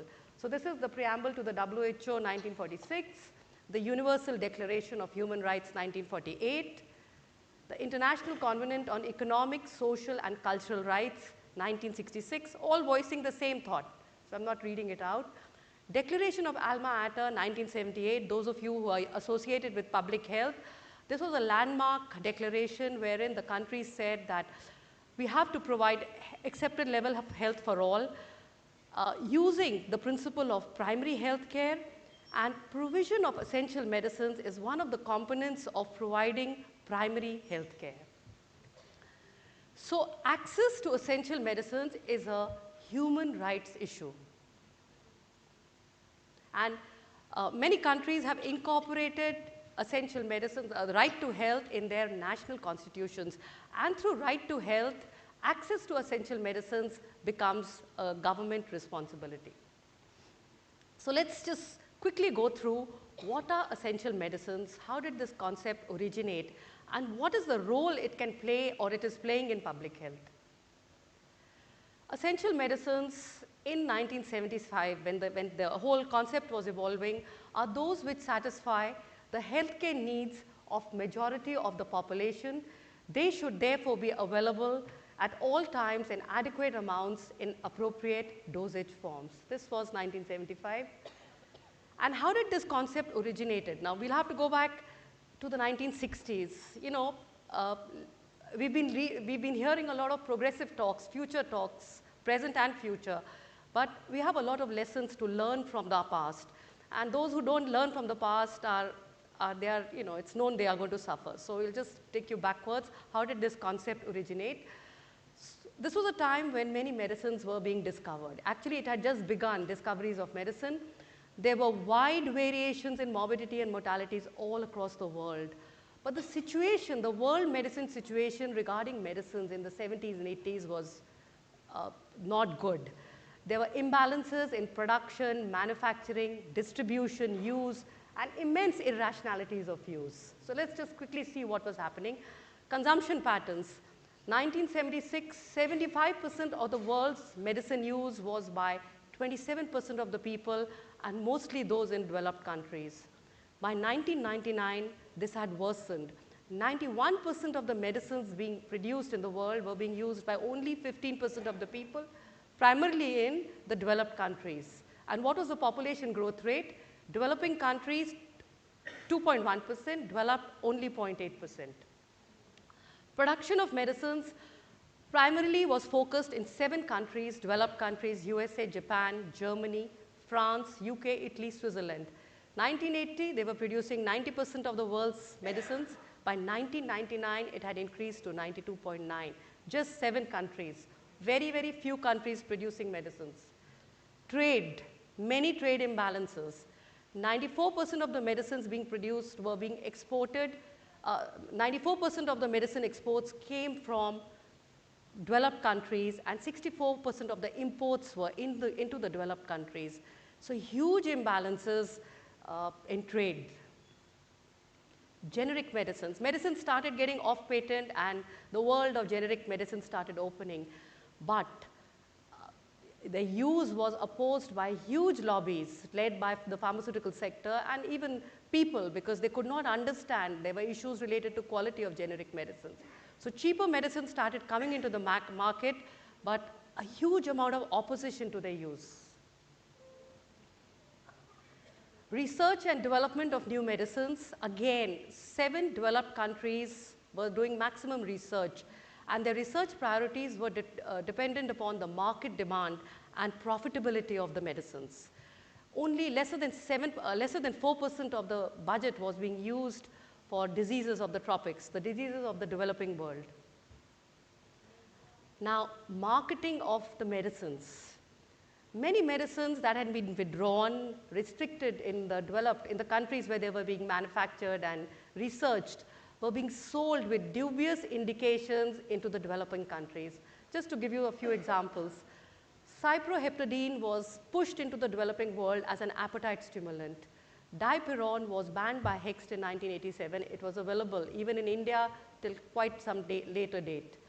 Meclizine hydrochloride in the USA, it was sold with a warning it should not be used in pregnancy, teratogenic, because of teratogenic effects. In Britain, avoid during first trimester, but can be used if vomiting is severe.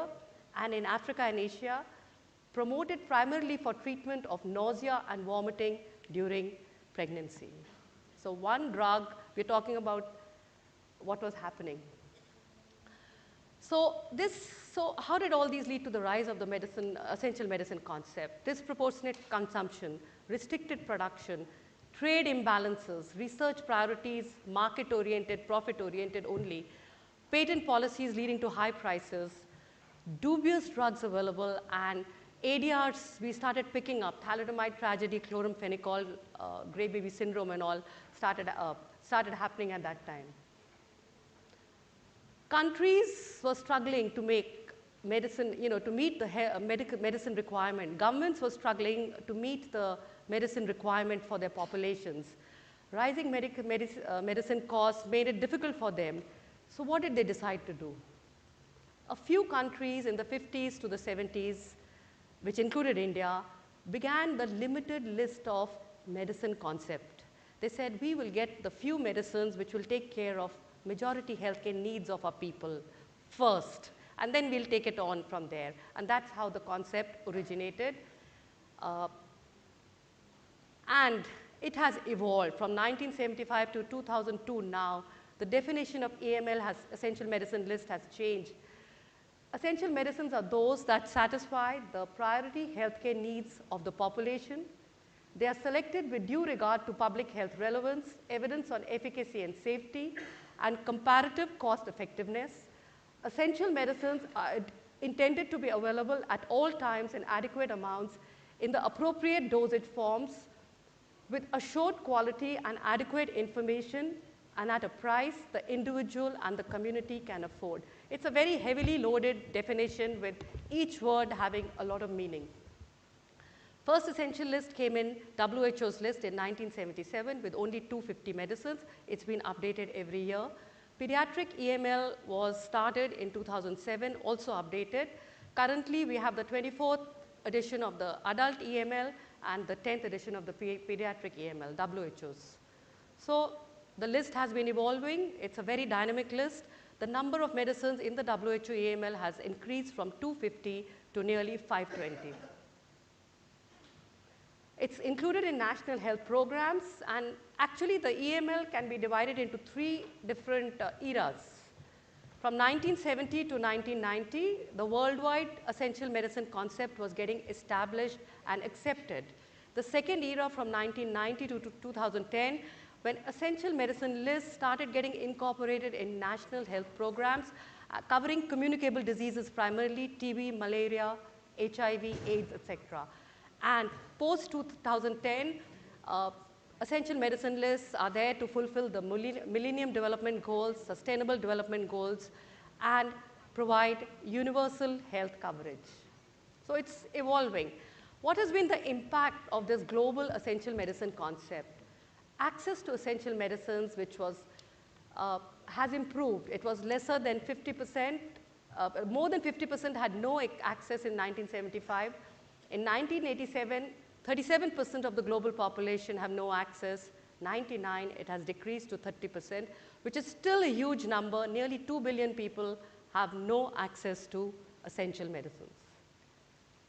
So let's just quickly see. Access means availability, affordability, and use. If they are available and not affordable, they are not accessible. If they are available, affordable, and not used properly, used irrationally, they are still not accessible.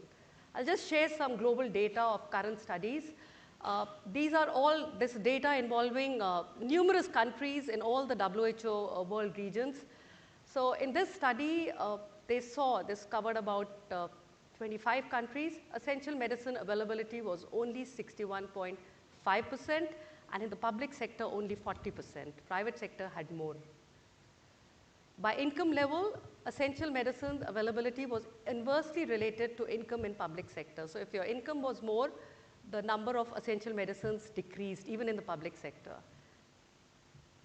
This figure is just showing that public sector availability is lesser than that in private sector, and in the public sector, as the income grows, the availability of essential medicine decreases. That means people are pushed into the private sector to procure even essential medicines. So region-wise, median availability of essential medicines has been lesser than 50% across all WHO regions in public sector except Europe.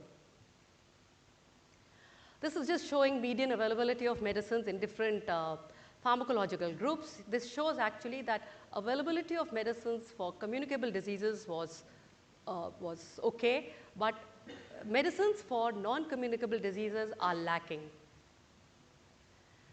For children, let's just look at availability of essential medicines for children. This is data from 2009 to 2020 divided into 2 eras, 9 to 2015, and then from 16 to 2020. Global trend, medicines for children were available only in 39% of the countries.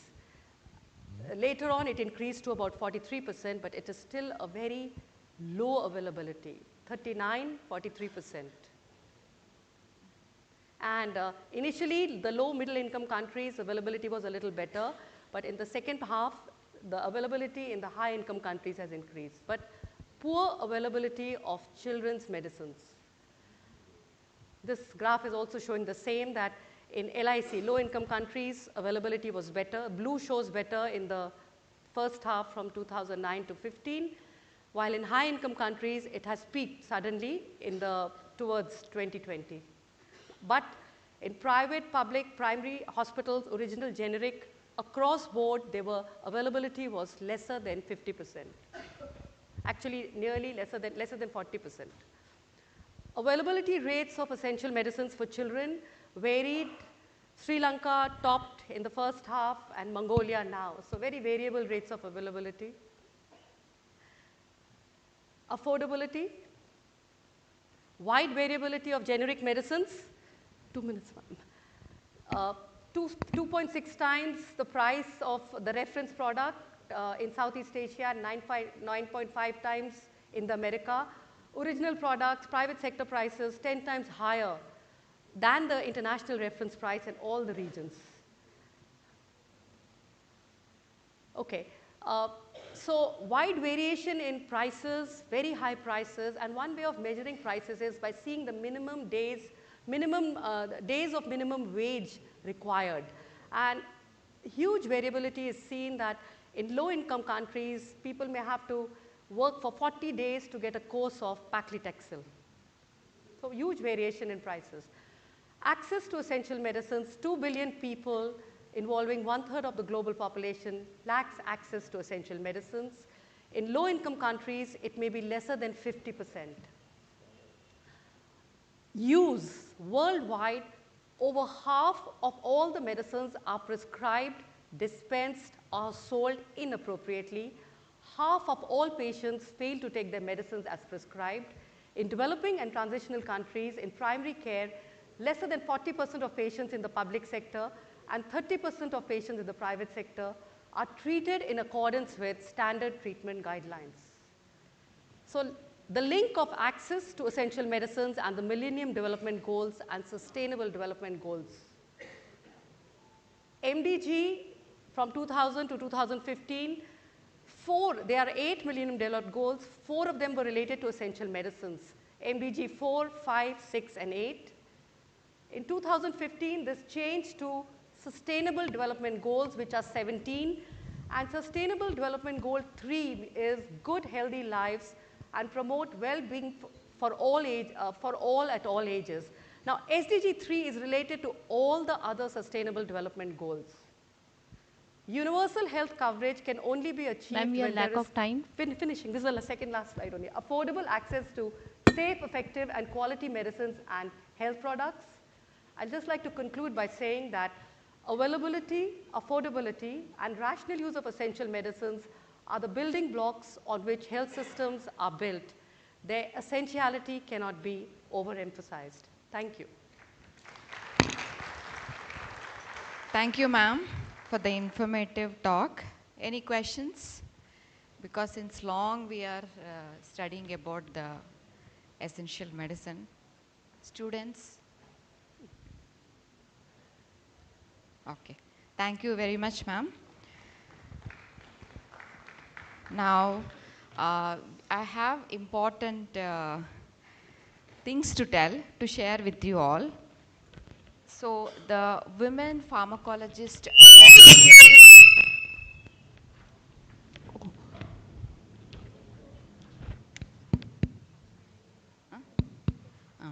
The Women Pharmacologist Award has been initiated from this year onwards by the IPS, that is Indian Pharmacological Society.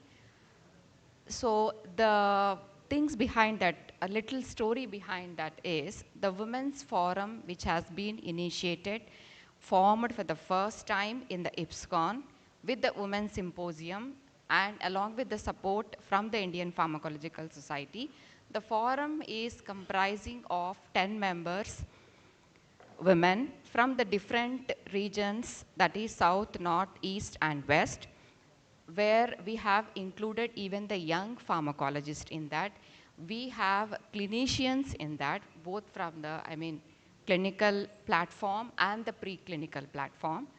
And this will be like empowerment, collaboration, and development. So on behalf of the Women's Forum, I want to thank all the senior presidents, Dr. Divan sir, Dr. Shiv Prakash sir, Dr. Babul sir, who is current president of the IPS, followed by our secretary sir, who stayed supportive, and they are being supportive, and they have to be supportive in the future also. So I thank all the seniors who has guided us on this regard. And now we will be having the felicitation of all the women speakers, followed by the award presentation. So I would like to tell that the Women Pharmacologist Award will be in the two categories. One is in the clinical platform and one is the preclinical. So in the experimental pharmacology and toxicology, Dr. Bhumika Patel will be the awardee. And in the clinical pharmacology, Dr. Chetna Desai will be the recipient of the award. Felicitation of the women speakers. First.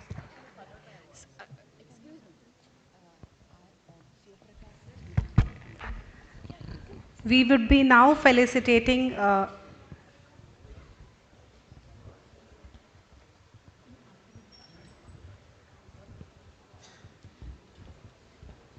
sir and the IPS core committee.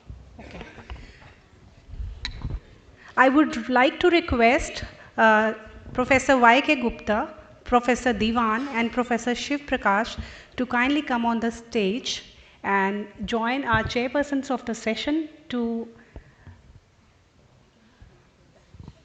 for the award ceremony, please. May I request Dr. Chetna Desai and Dr. Bhumika Patel to please come on the stage.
May I request Dr. Swati and Dr. Vandana Roy to come on the stage.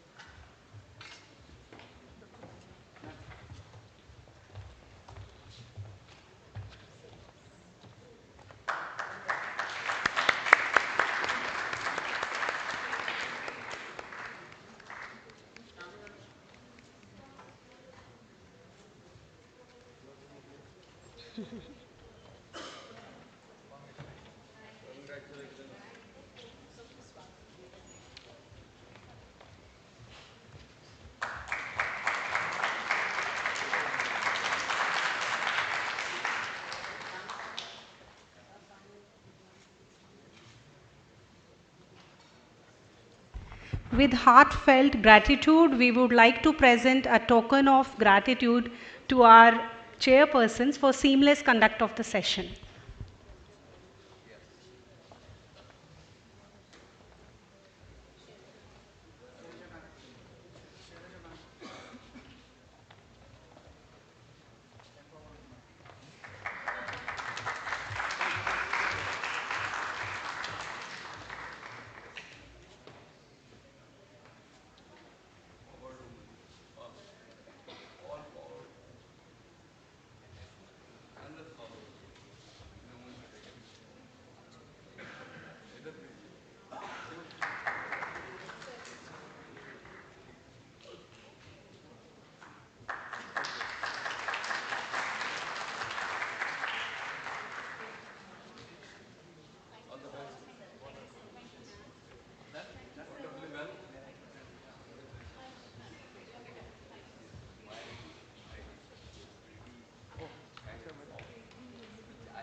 है आपके पास ना FIPS का कल सैयद रहमान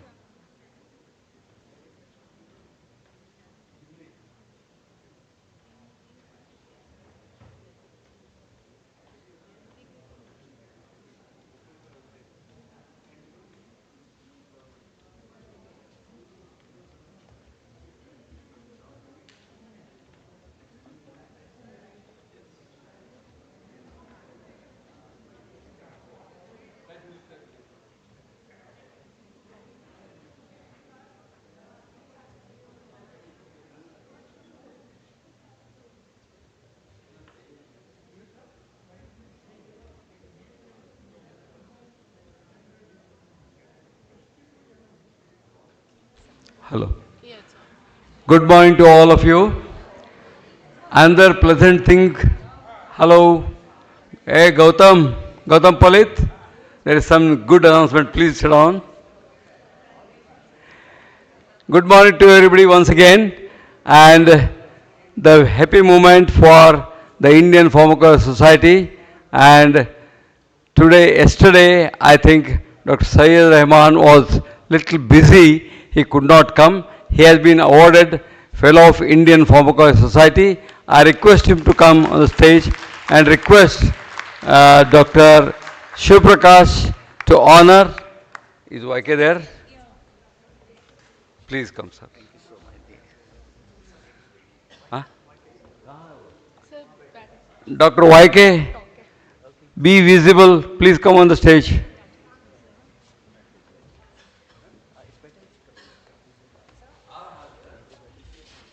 बाकी रहेगा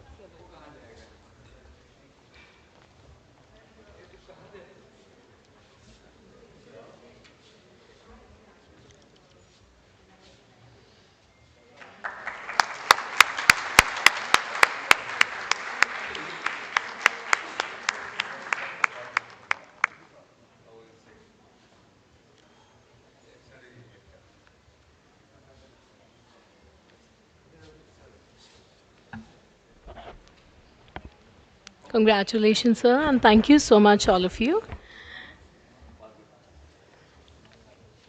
Thanks, because I had forgotten that. It's okay, perfectly fine. Moving on with the proceedings of the conference, we have Symposia number 13, that is Driving Healthcare Future, the Role of Innovation, Startup, and Entrepreneurship. So welcome back, all of you. Though we have a tea break, but since we are running short of time, we cannot have that scheduled tea break as of now. So anyone who wants to have tea, it is there outside. You can move and come back within 2 minutes.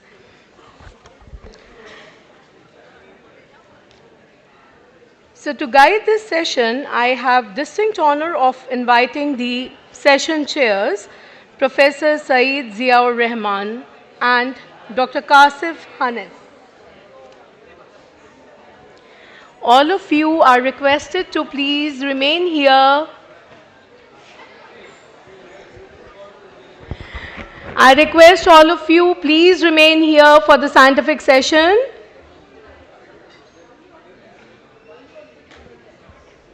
Yeah. May I invite the session chairs, Professor Saeed Ziaur Rahman and Dr. Kasif Hanif.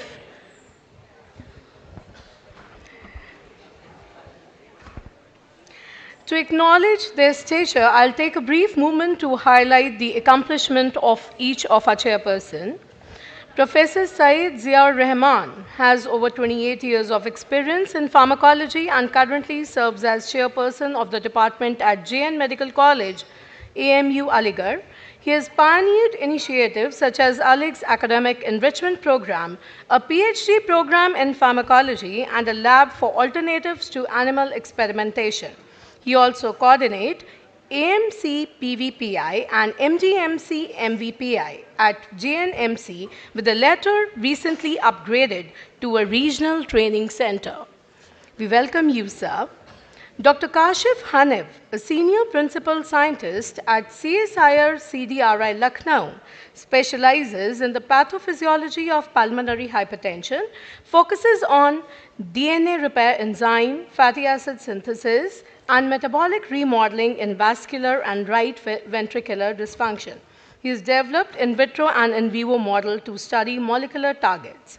Dr. Hanif has received awards including the ICMR, D.N. Prasad Memorial Oration, and the Suresh C. Tyagi Award, and is a Fulbright Nehru Fellow investigating the right ventricle hypertrophy and estrogen receptor modulation.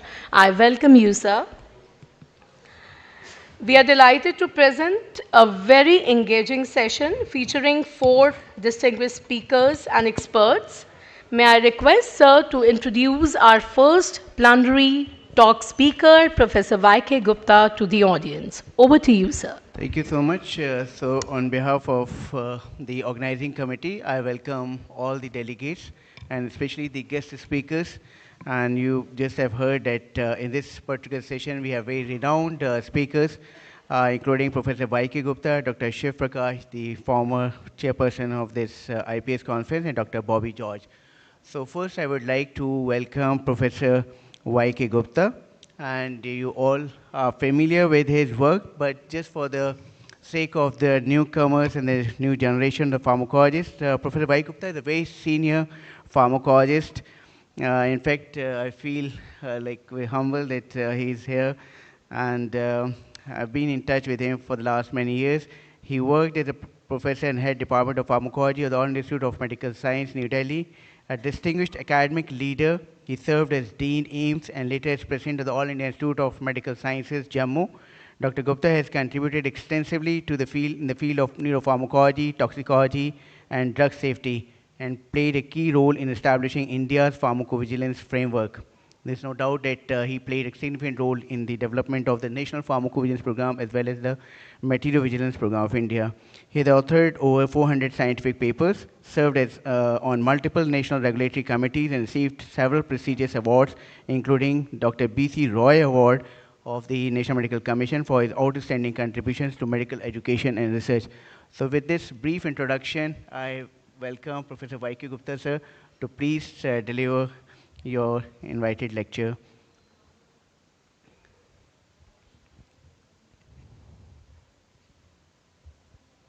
Thank you, sir.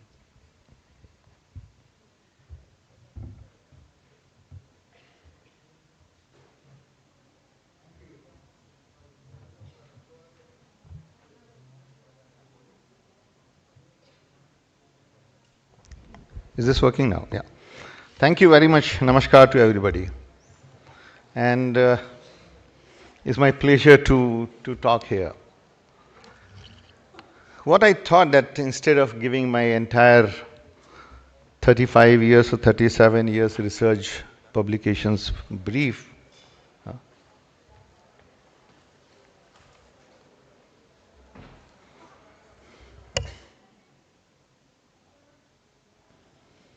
after superannuation about 7-8 years back from All India Institute of Medical Sciences as a dean,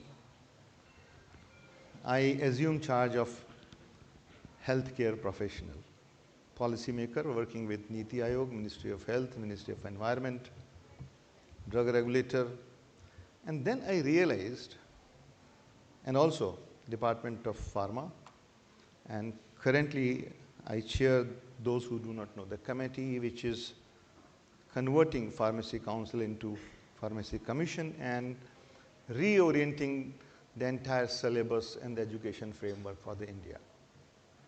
I realized कि जो हमारे pharmacy के बच्चे हैं या जो MBBS करके MD कर रहे हैं, ये जो यंग प्रोफेशनल्स हैं, they need more direction.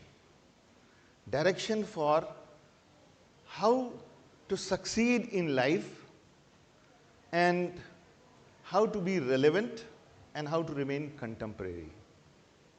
And that is what beyond books, how you learn and what you should learn. And that's why I thought that I will not make presentation with slides. I just kept it out. So just remind me 2 minutes before. because I'm passionate about it and I may continue for an hour. So I can stop at any time when you say so. I see today जो particularly young लोग हैं, जब वो पैदा होते हैं, जब हम सब पैदा होते हैं, तो हमारे पेरेंट्स सोचते हैं कि ये बच्चा बहुत इंटेलिजेंट है, IQ बहुत तगड़ा है इसकी सारी कंट्रीज के कैपिटल पता हैं, ट्रेन के टाइमिंग पता हैं, and so forth. His IQ is very high, which is important throughout your life. But then IQ doesn't work all the way. You have to have a second Q, which is DQ, I always say. Diligence quotient. Unless आप मेहनत नहीं कर सकते तो कुछ नहीं हो सकता. So IQ के साथ में DQ होना बहुत ही जरूरी है. But only IQ, DQ doesn't work. गधा भी काम करता है. सबसे ज़्यादा गधा काम करता है ना, उसके ऊपर लाद दो कितना भी आगे चलता जाता है. But he is never leader. He is always a follower. And therefore, IQ, DQ के साथ साथ में जो हमारी यंग जनरेशन है उनको आना चाहिए EQ, emotional quotient. And that is what I can see here, Shubhdeep Sinha here, industry people here. Emotional quotient. आज हमारी गर्लफ्रेंड से या बॉयफ्रेंड से ब्रेकअप हो गया तो 6 महीने के लिए डिप्रेशन में चले गए, छत पे जाके देखने लगे कितने नीचे कूदूंगा तो मर सकता हूँ, मरने के बाद बचने का भी क्या उम्मीद है.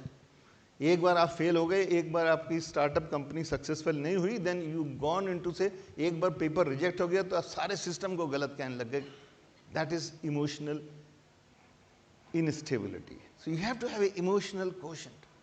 Unless you have these three, I think you will not succeed in life. But ये तीन भी हो तब भी काम नहीं चलता. If you, unless you have what is the most important, which I feel is AQ, attitude quotient. Attitude quotient means you want to do something without looking at what is going to happen. कर्मण्येवाधिकार अस्ते माँ फलेषु कदाचन. आपने सोच तो लिया पहले ये रिजल्ट होना चाहिए, लेकिन अगर वो रिजल्ट नहीं आया तब क्या, कुछ नहीं. Go and proceed. And that is what AQ is important. अगर आज आपके हेड ऑफ डिपार्टमेंट ने, आज आपके हेड ऑफ द ऑर्गेनाइजेशन ने, आज आपके बॉस ने कहा कि चलो यार बाहर हमको 10 फुट का गड्ढा खोदना है रात की सुबह तक, आपसे कहा वॉलंटियर चाहिए 5. कुछ लोग तो पीछे बैठ के साइड से निकल जाएंगे, कुछ यहाँ से देखने लगेंगे. Only few will come forward without asking why. And this is what the military officers look for. And this is what the AQ means. You have to volunteer for a purpose which is of national interest, which is subject which is of national interest, for which you do not know from where the order is coming. But it seems कि हमारा जमीर कहता है ये ठीक है और कूद पड़ेंगे उसमें. यही लोग लीडर बनते हैं. These are the leaders in the industry. These are the leaders in education. These are the leaders which you call as the political leaders, and these are the leaders who lead the nation and lead the profession. और हमें अपने institutions में, because I had couple of All India Institute of Medical Sciences and also steering committee members of all 22 AIIMS. So this is what we have to bring change in our education system. We have to create leaders.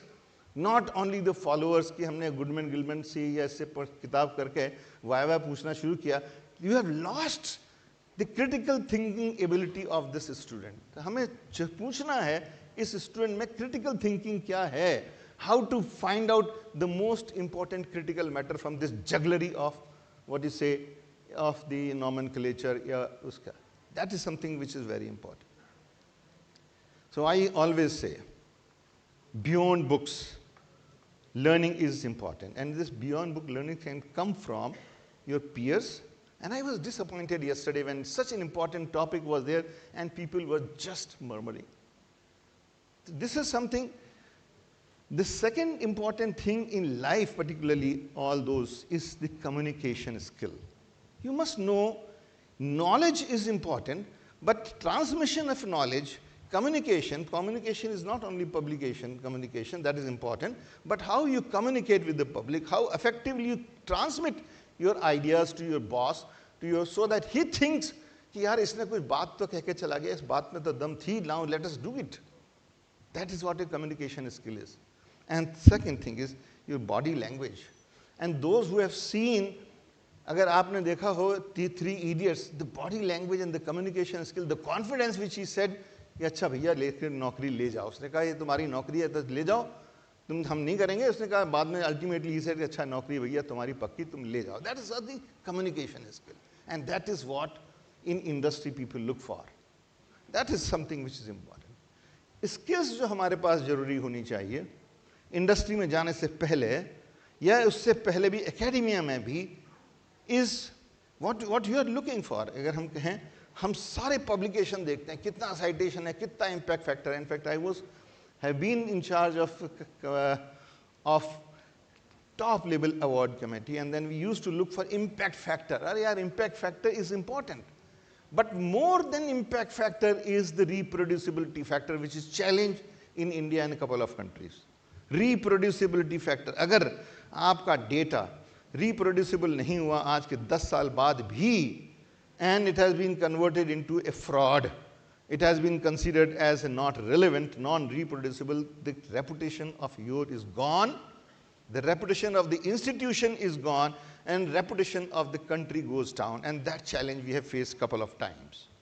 And therefore, please remember the reputation of the country, you are also part. And the reproducibility is most important. Don't publish any paper, doesn't make a difference, but publish the paper, produce the data which is reproducible. इसी reproducibility के लिए हमको सबको जरूरत है 3-4 चीजें के लिए. GLP, good laboratory practice, GCP, GMP, GXP, whatever you say, is only the protocol based. And the idea is that whatever data you produce is credible, whatever data you produce is acceptable globally. And I chaired the GLP National Committee for 14 years, and we made it possible. Now India is MAD, Mutual Data Adherence or Acceptance country. Now our data from GLP lab is acceptable throughout the globe.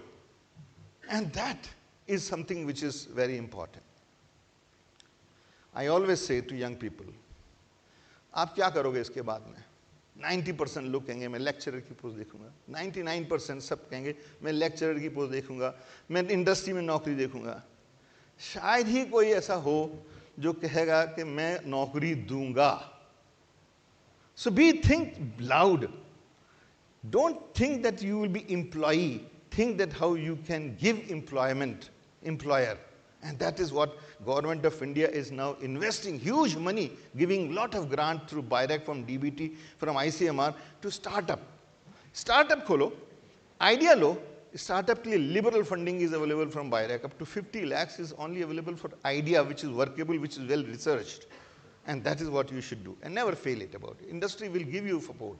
So that is something which is very important. कुछ areas हैं जो हमारे professionals को सीखने चाहिए, जो नहीं हैं, जिसमें कि out of box सीखना चाहिए. Some of that was mentioned earlier. Is a health economics or pharmacoeconomics. I chair one of the committee which is called as the NPPA, National Pharma Pricing Authority, and we look for the competent pharmacologists, competent economists, pharmacology who has a background in economy, who can decide the rationale of fixing a price of essential drug, who can fix the price of the rare drugs, who can fix the price of the vaccines, and then who can give the idea to the government कि इस vaccine को हम population में कितने में लेके आए, whether HPV vaccine हो चाहे रोटा वायरस वैक्सीन हो, कि इतने देने के बाद what is the return of investment on that? That is what you can do.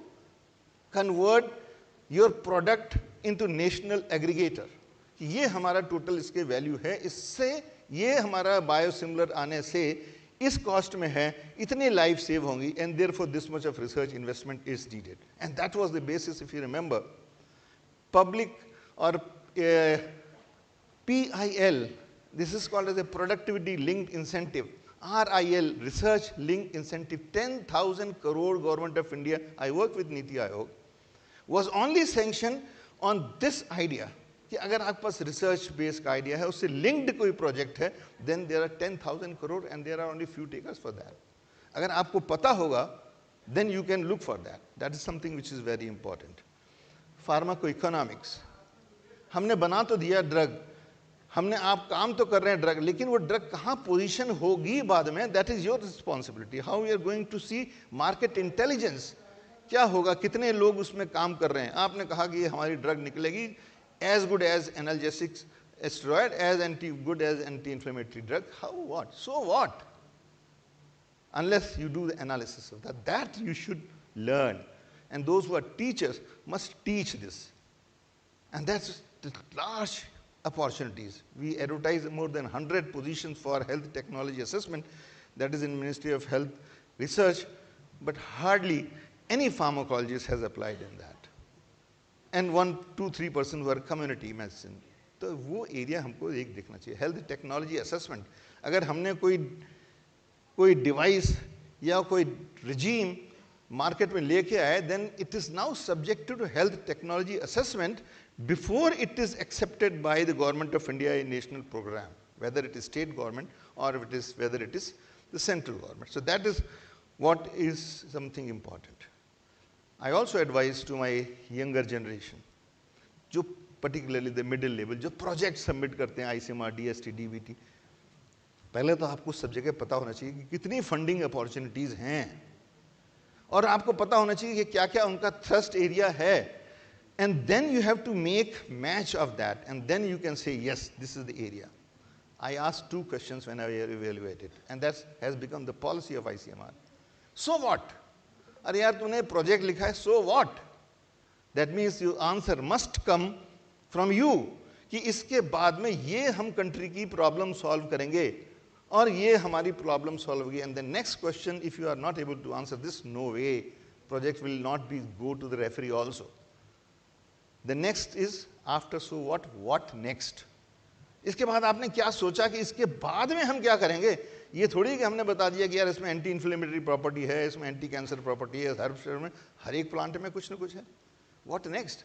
How you are going to take it to the market is not necessary that you take it to the market, but you must have an idea to whom to contact, which industry to rope in, which regulator to rope in. And that's why we started in ICMR MedTech Mitra. MedTech Mitra. Medical technology की जो valley of death होती है, उस valley of death को prevent करने के लिए we give advice. And that's what we also started an academy, I will tell you later. So that is something which is very important for all of you. The important thing is, you also, particularly pharmacists, what you are doing, ये भी देखो ना.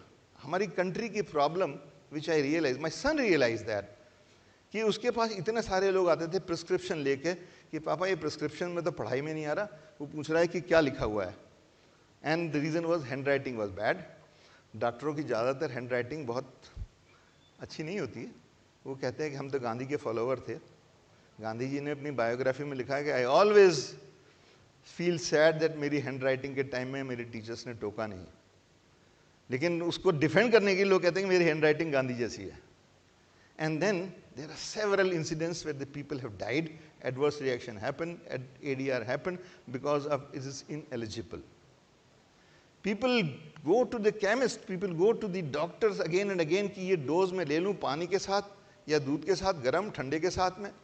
And this also reduces patient compliance and adherence. What can we do? Simple thing.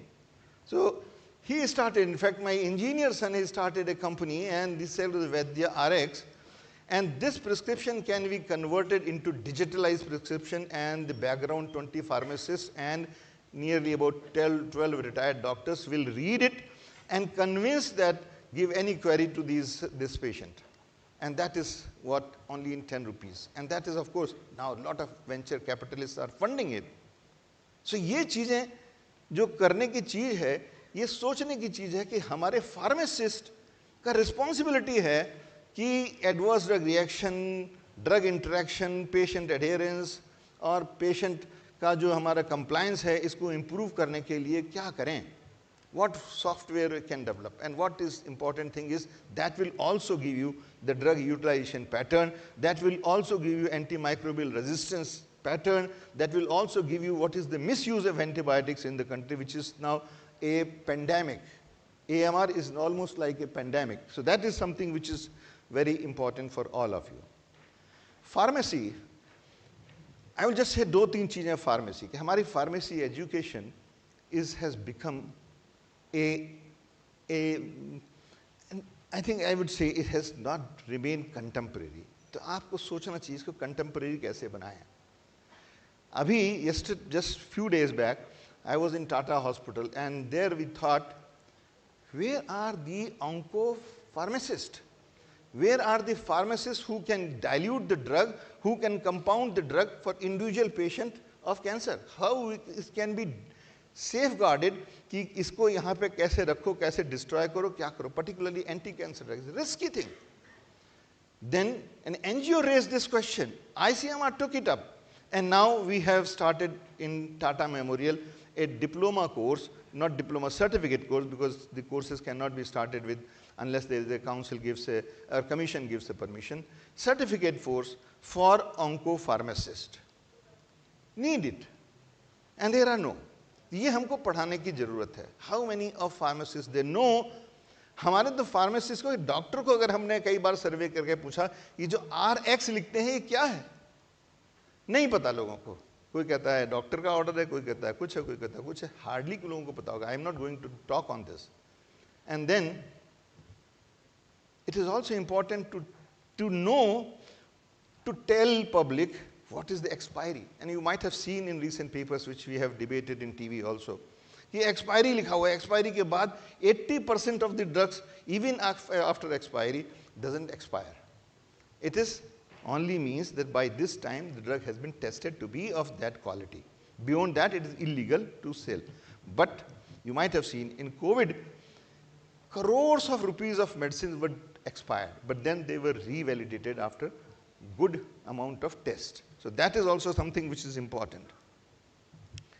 You should also learn the AI. जो AI को नहीं समझ पाएगा, नहीं करेगा, irrespective of whether I am 72 plus or irrespective whether you are 18 plus, you will be extinguished. You have to be relevant.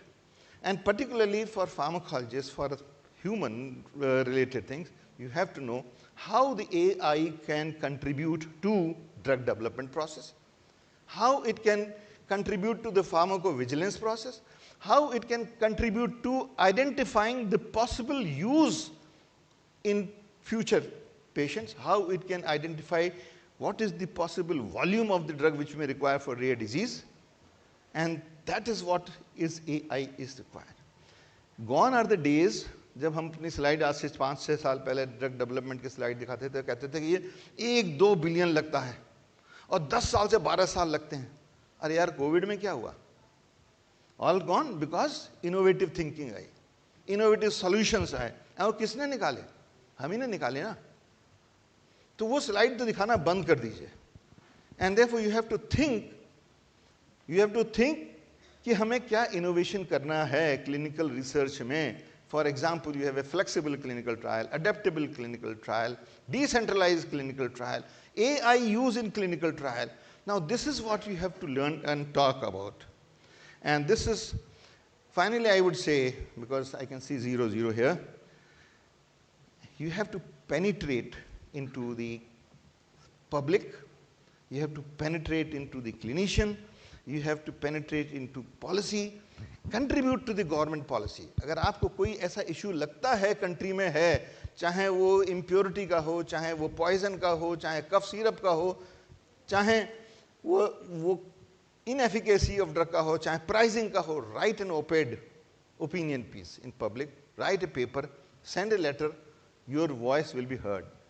You should be policy maker, contribute to the policy. And that is what, don't think that you are young, don't think that you are too old. At any stage, you can be part of the making policy. And I always say, जब आपकी value आप ही बढ़ा सकते हैं. Pharmacologist को लोग कहते हैं कि यार फार्माकोलॉजिस्ट बन गए तो हम तो एक थोड़े से नीचे सेगमेंट के आ गए, particularly medical profession में.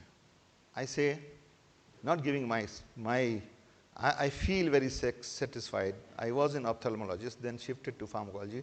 And I will just give you 1 second also, which I joined ophthalmology after doing MBBS, and one of my teacher at that time was a great known ophthalmologist, बड़ी country में authority था, सीतापुर में अस्पताल चलाते थे. उनके नाम से फेमस था कि जो कह दिया सो कह दिया इन्होंने, और 3 बार उन्होंने कह दिया कि फेल तो फेल ही होगा 3 बार. तो उन्होंने 10वें दिन हमसे कहा कि very rough language, I will not reproduce it here because that may be sounding unparliamentary. तुमको तो 3 बार में पास नहीं करेंगे. And that was my last day in working ophthalmics. I left ophthalmics. 2 days after, Professor K.P. Bhargava, who was father of Balram Bhargava at that time, he called Balram Bhargava and said कि उस लड़के को बुला के लाओ यहाँ पे. And that was my first day in pharmacology. So my message here is, don't be a teacher like ophthalmology professor, because he has destroyed somebody's career, wish and future. Be a teacher like K.P. Bhargava, who motivated me and he made my career. तो एक teacher ऐसा होता है जिसकी हम सोचते हैं कि यार ऐसा टीचर तो कभी बनना ही नहीं है, डीमोटिवेट करने वाला, और ऐसा टीचर बनो, कम से कम मोटिवेट करो. And the second thing, when you go into the subject, develop love with it. That is the second most important thing. So finally I would say, आपकी importance society में आप खुद बनाते हैं. Relevant, contemporary, futuristic, and with keeping eye open to the society, open to the globe need. एक शेर है, खुद ही को कर बुलंद इतना, खुद ही को कर बुलंद इतना कि खुदा हर तकदीर से पहले पूछे कि बता तेरी रजा क्या है, बता तेरी रजा क्या है. That is what my aim is for motivating you, particularly youth, for Viksit Bharat. Thank you. Thank you so much, sir. Thank you so much. What a beautiful practical tips you were giving. And you ended your keynote lecture with a beautiful shair by Allama Iqbal. So, one question can be taken from the audience. He's shared his experience related to and giving the importance of startups, entrepreneurship, innovations. So, anything which you would like to ask? Yes, yes, sir, Dr. Palit.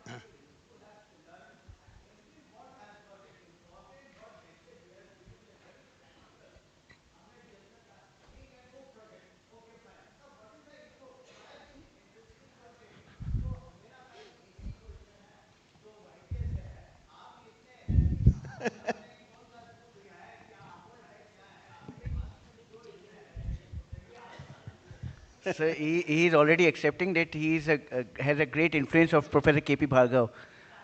Yeah, I know. You are the batchmate of Professor Y.K. Gupta. Yeah, I know. You.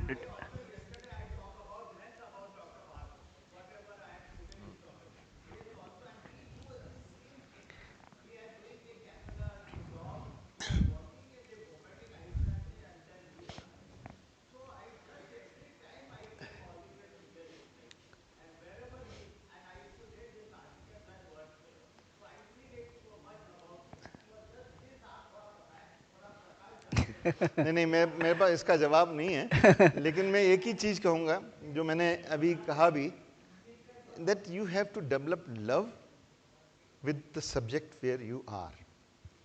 You don't have to leave the passion and anything which you work with passion, वो अपने आप आपको success मिलती चली जाएगी. Passion बड़ा ज़रूरी है. आधे हार्ट से काम मत करो कहीं पे भी. और तीसरी चीज़, एनर्जी आती है हमारे सुनने वालों से जो ताली बजाते हैं. लेकिन एक चीज़ और भी है. एक बार मुझे मोदी जी ने एक बार कहा था, तो मुझे वो सेंटेंस बहुत अच्छा लगा. उन्होंने कहा, किसी ने मोदी से पूछा कि आप लोग ताली बजाते हैं तो आपको कैसा लगता है. उन्होंने कहा बहुत अच्छा लगता है. फिर थोड़ा उन्होंने पॉज करके कहा, लेकिन मेरी धड़कनें बढ़ जाती हैं क्यों बढ़ जाती हैं? क्योंकि अगली बार ताली बजाने लायक मुझे कुछ काम करना पड़ेगा. So that means each clap from the floor should come as a motivation to do better and remain worthy of your clap, appreciation. And that is what gives an energy. And friends like Palit, Dr. Palit, senior my colleague, and everybody who says good words is an appreciation. साथ साथ में वो कहते हैं ना, निंदक बहुत राखिए. आपके critics भी होने चाहिए. Critics होने चाहिए, लेकिन critics से depress कभी नहीं होना चाहिए. You improve on what person has said. You find out soul searching कि यार मैंने गलती करी, अगली बार नहीं करूँगा, कम करूँगा. आदमी है, गलती तो करेगा ही ना. और तीसरी चीज़, कभी तालियों से अपने आप को ऊपर मत बढ़ा लो. कद इतना ऊपर मत बढ़ा लो कि ताली से ऊपर चला जाए. So I think you have to remain humble and you have to remain a good listener so that you get an idea, and then it is up to you. So I will ask you to answer my question later. Thank you, sir. Thank you. Okay, thank you, sir. Thank you for your kind words and encouraging words.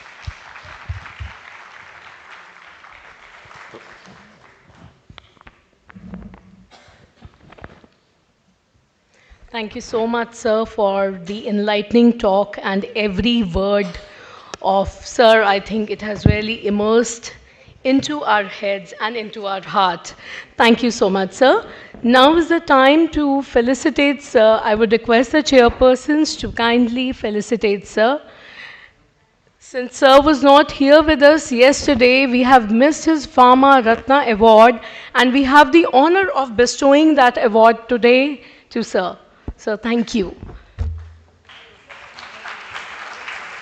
I request the organizing secretary and chairperson, Professor Anil Kumar sir, to join in.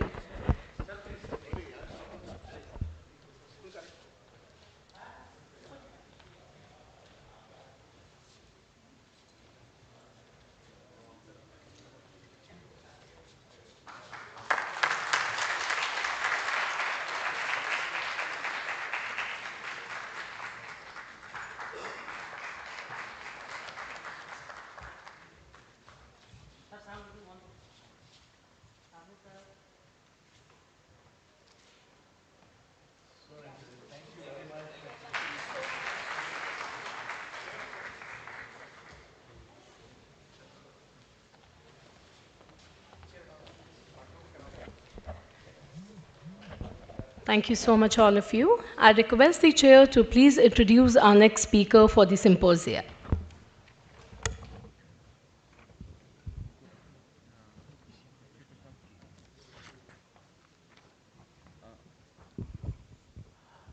Now we move to our next speaker. So may I have the honor of having Dr. Shiv Prakash here. Please, Dr. Shiv Prakash, please. Is here? Oh, okay. Dr. Shiv Prakash.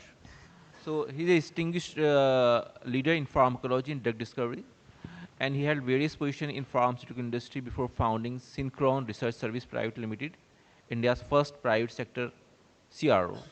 He later established Intervene, a clinical research lab for phytotherapies, Avance in niche generic company, and Novalgica. A former chief editor of the Indian Journal of Pharmacology and vice president of the Indian Pharmaceutical Society, Dr. Prakash has authored over 100 papers and books and hold multiple patents. He is a recipient of the Udyog Ratna and Entrepreneur Excellence Award, and currently serves as president of the Indian Pharmaceutical Society. Over to you, sir. Thank you. Thank you so much. The previous speaker spoke to you about a lot of elements, how to start a company. Today, we are going to start a company together, okay? So this is an interactive starting company process. So I have taken an example of artificial intelligence because that's the most recent thing happening for all of you. So let's see whether artificial intelligence can be used and a drug discovery company can be formed for fundraising. So I started putting some elements into it. So how to start a company, and an arbitrary example I have taken is an AML.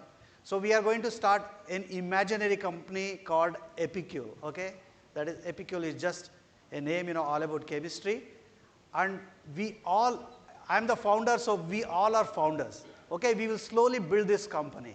So what is this company is about? Why AML in drug discovery in the first place?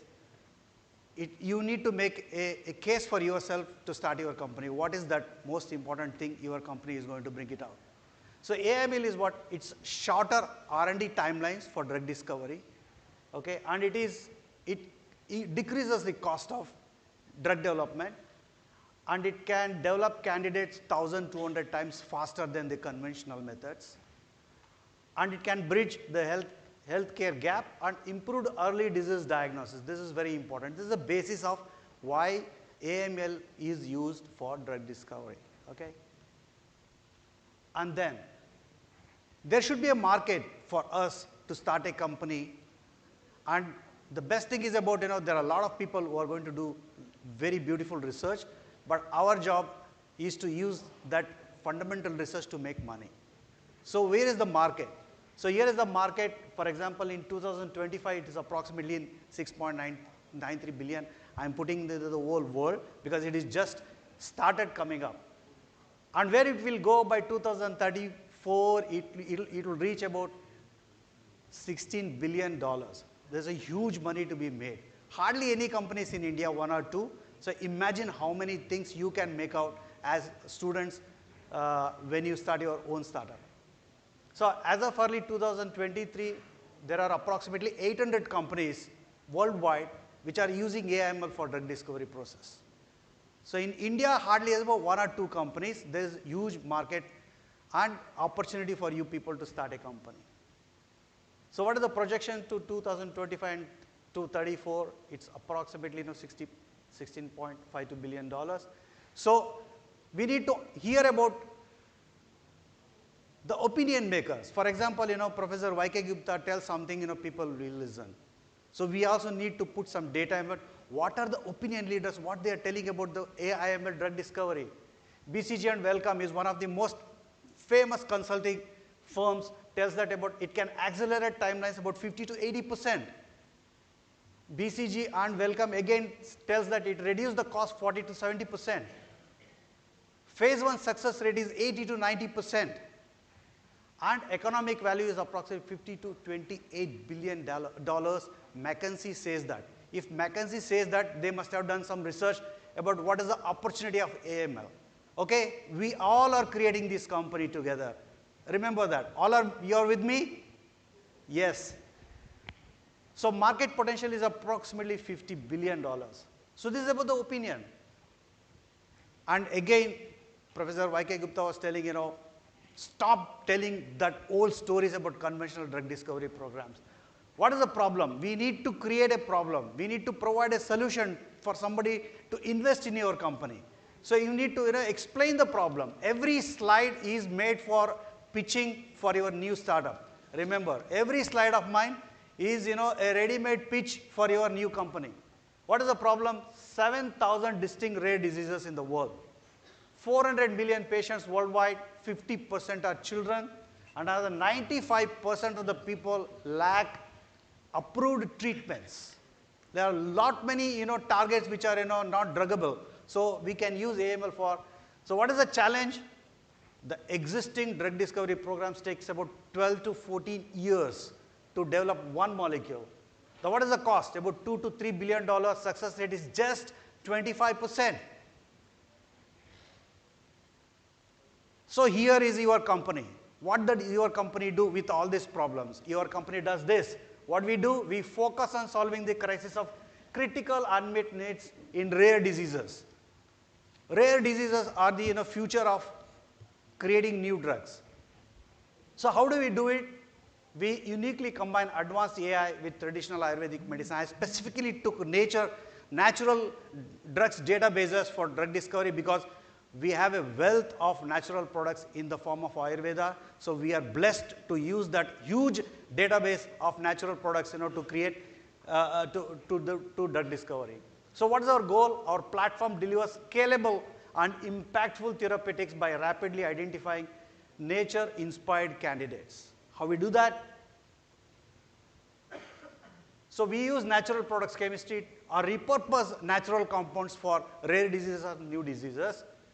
What does they do? That no known natural product leads, because we know a lot of chemistry about lot of plants. Even for example, identification of the targets with the powerful of AI, we use this software, because now that the time has gone that we have to use animals, to use agonists and antagonists to find out which target it works. Because we have chemistry and biology put together in the form of huge capability of AML, and your screen is just the animal. Your screen is the animal. So you are bringing both chemistry and biology onto the screen to do drug discovery and identification of the targets. Rapid target identification and target validation, accelerated discovery of development, fast-paced development with the proof of concept supported by generational traditional information. You use traditional information, use AI, and bring the lot of data, and use a lot of GPUs for you to dig the data and find out which chemical compounds, millions of chemical compounds work on your targets. So what is our approach? Our company's approach is this. We are increasing 30% more success rates by using AML. How? You see the traditional drug discovery process, you have discovery, target validation, lead optimization. What is the success rate? Just 25%.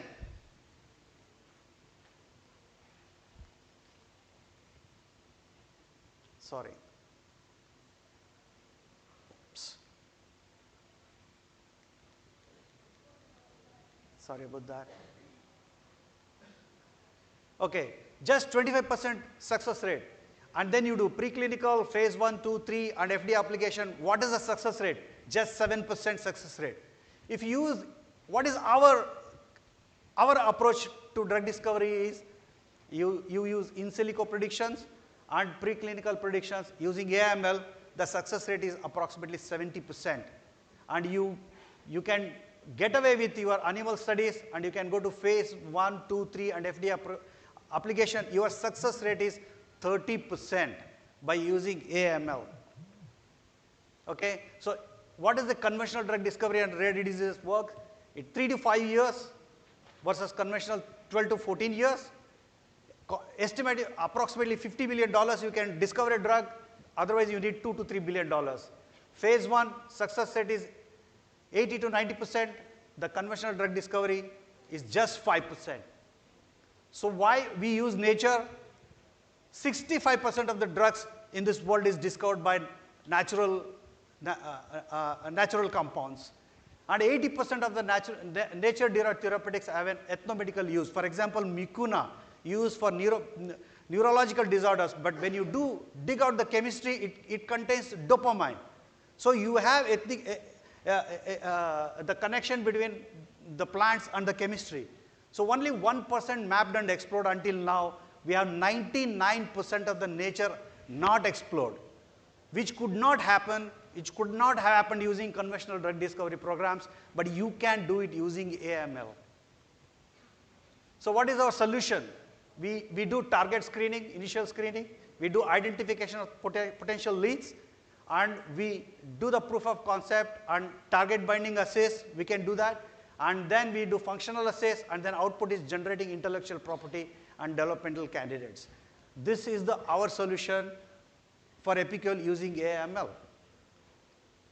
Okay, so we have some compounds which you can just discover and patent them and go to the investors or big pharmaceutical companies for funding. So what is the team structure? The typical AIML team structure is not only pharmacologists and medical chemists.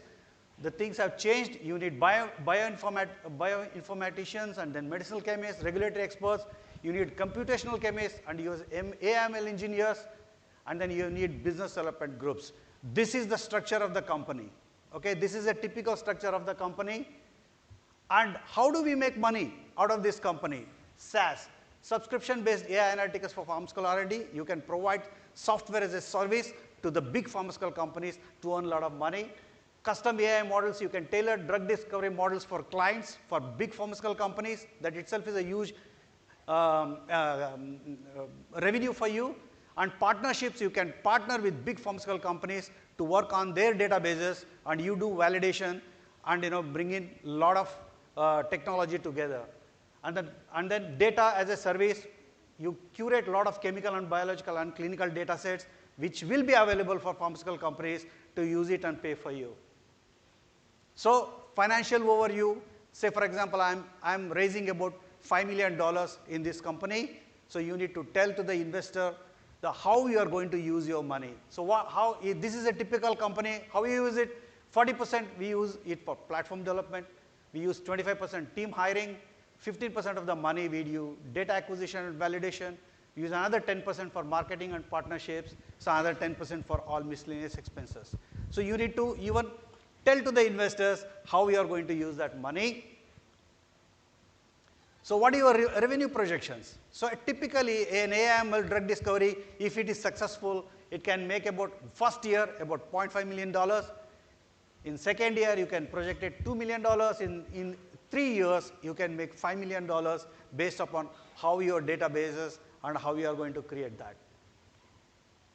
So you have to tell about the founder, who is the founder, what is his capability, and what is his background. That is also very important. Okay, we have a founder, and then we have a co-founder. Okay, just typical ones, and I use my own self as a founder. Any one of you can be a founder. Okay, and make sure that you have your credentials which are attractive to the investors. So that is about the company. And are you convinced? Are you convinced that you made a company? Are you convinced you made a company? Yes. Can you raise your hands? How many people are willing to invest in this company? Good. At least we have investors in this company. So we have successfully made a company.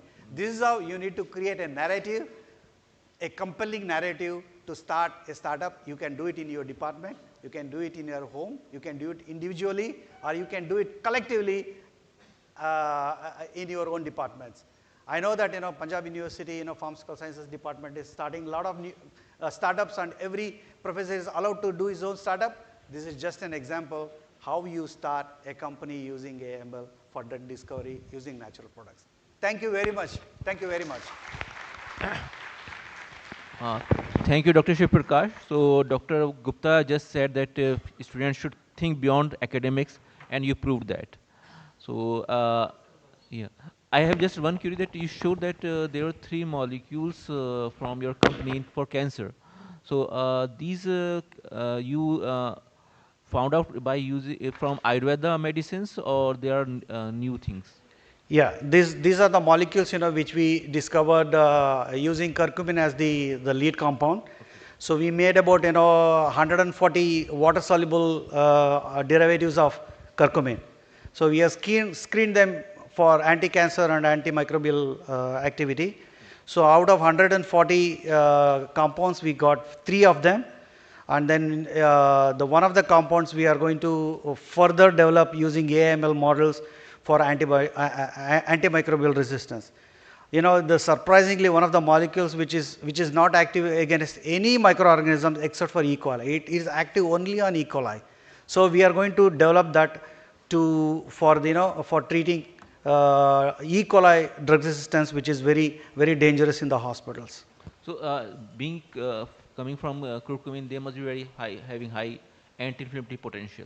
Yes, so IC50 is very, very good. So do you think that they can be used some other pathologic conditions like stroke? No, it's only active in E. coli. We have tested it in many organisms. It is only active on E. coli. So again, first we use AML models to find out whether this can be. We are modifying the E. coli, the target. We are modifying the genetic map of the E. coli and introducing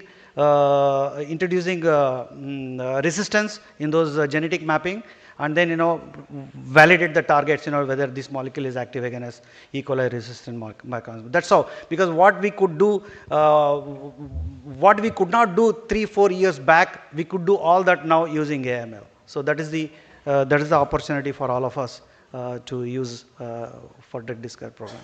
Thank you. Thank you. Please, audience. We can take one question. Okay.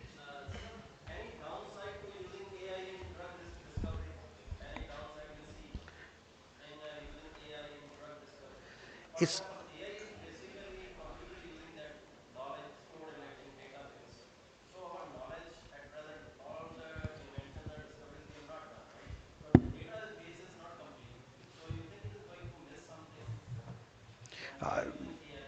and it's not about the downside. Downside is about the infrastructure and the talent availability of the talent is the big downside as of now, because we do not get many people who wants to work in this AI/ML. When we even the computer engineers available in the country are not capable of producing the type of results which we want to produce. But as you rightly pointed out, it's all about the large databases availability. So the available databases are not there. So because we want to, if we want to screen about 1 million molecules at a time, so the databases are the biggest problems. So over a period of time, the databases problems will also be solved. As of now, databases and data science is the biggest downside of AML using drug discovery, as you rightly put it. Thank you. So if there are no more questions, so we thank Dr. Shiv Prakash for his wonderful lecture. And move on, we have another guest speaker, Dr. Bobby George. I request Dr. Bobby George to please come over here. And it's my pleasure to introduce Dr. Bobby George. He is the Vice President and Group Head of Regulatory Affairs at Reliance Life Sciences Private Limited in Navi Mumbai. He holds a master's degree and a PhD in pharmacology from Punjab University. Oh, so he's here with, in his own alma mater, and brings over 2 decades of industrial experience to his role. Dr. George leads regulatory strategy and filings across Reliance portfolio, including pharmaceuticals, biosimilars, plasma-derived products, and vaccines for both domestic and export markets. He has authored more than 30 peer-reviewed publications, contributed to 3 book chapters, and even written a book on healthcare regulation. Over to Dr. George, please. Thank you all. So I come from a company called as Reliance Life Sciences. It's part of the Reliance Industries Group. So we, as mentioned, so we have multiple domains where we're working in. One of them is biosimilars. We manufacture and have commercialized more than 23 biosimilars currently, which is the largest for any one company in the world. So right from the first generation to the current monoclonal antibodies and others. We also are into plasma proteins, which is where we collect the plasma from different blood banks, not only from India, from all over the world, process them, fractionate them just as the oil is fractionated, and then produced albumin, immunoglobulin factors, fractions, which are further used in different surgeries and coagulations and other life-saving diseases. We're also into pharma in a big way, but that's mainly into the oncology domain. And we have most of the blockbuster drugs which are there currently. We are now recently entered into the vaccine segment and also into gene therapy. So I'll just start my talk, which is on the emerging role of the Indian pharma in meeting global health challenges. So there are 3 main global health challenges which I could picturize here.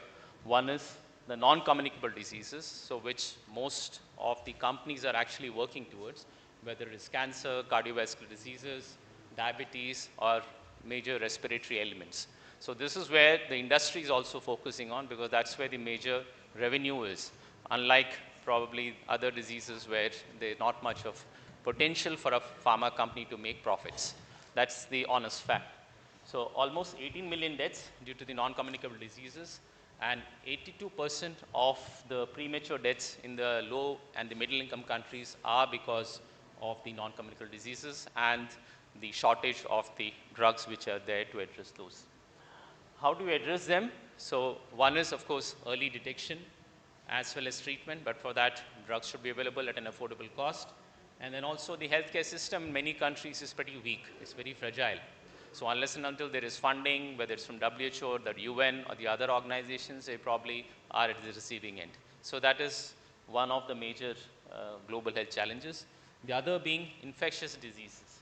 So we had recently come out successfully out of COVID. That was one of the outbreaks and the pandemics which had struck the world, not just India. So, and almost thousands of such outbreaks. Outbreaks is when it will initially start, then endemic, pandemic. So these which have been reported officially in the last 25 years, but we don't realize much.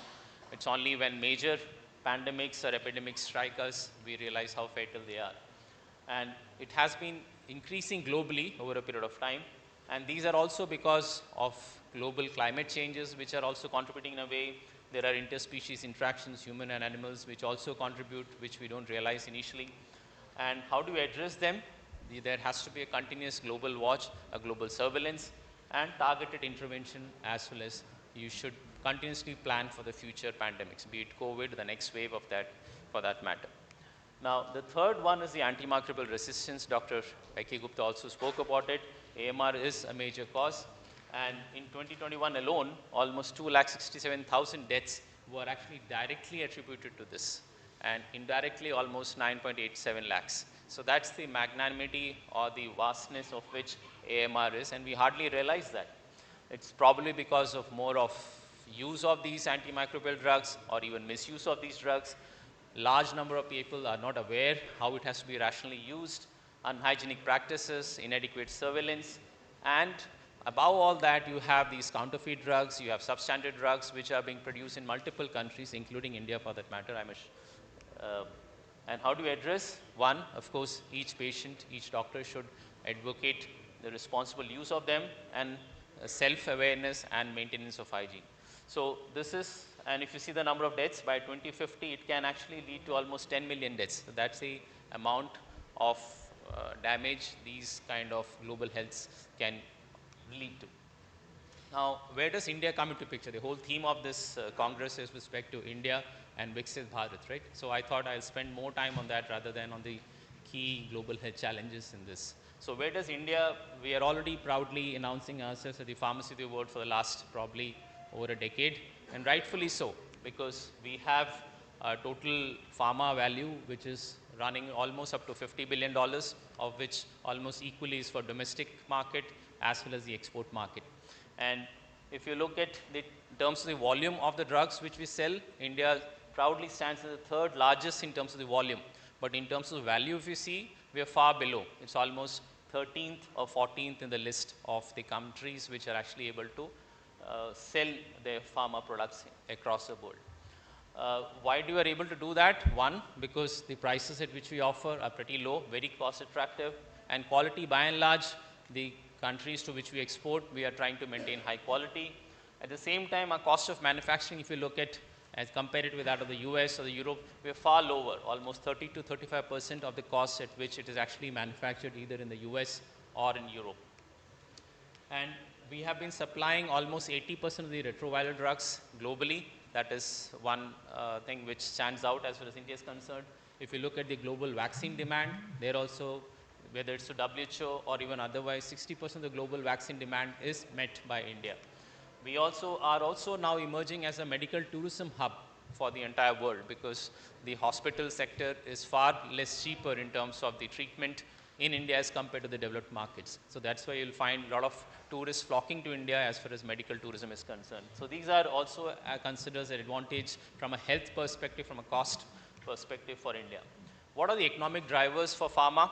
So we have a projected growth rate of over 9% in financial year 2025, which is a very high number as compared to rest of the world, if you see, or even the emerging countries or the developed markets, which are actually struggling with, you have seen the GDP growth is pretty low, right? We are currently going at around 9%, and we have almost 10,500 odd manufacturing facilities which are producing drugs.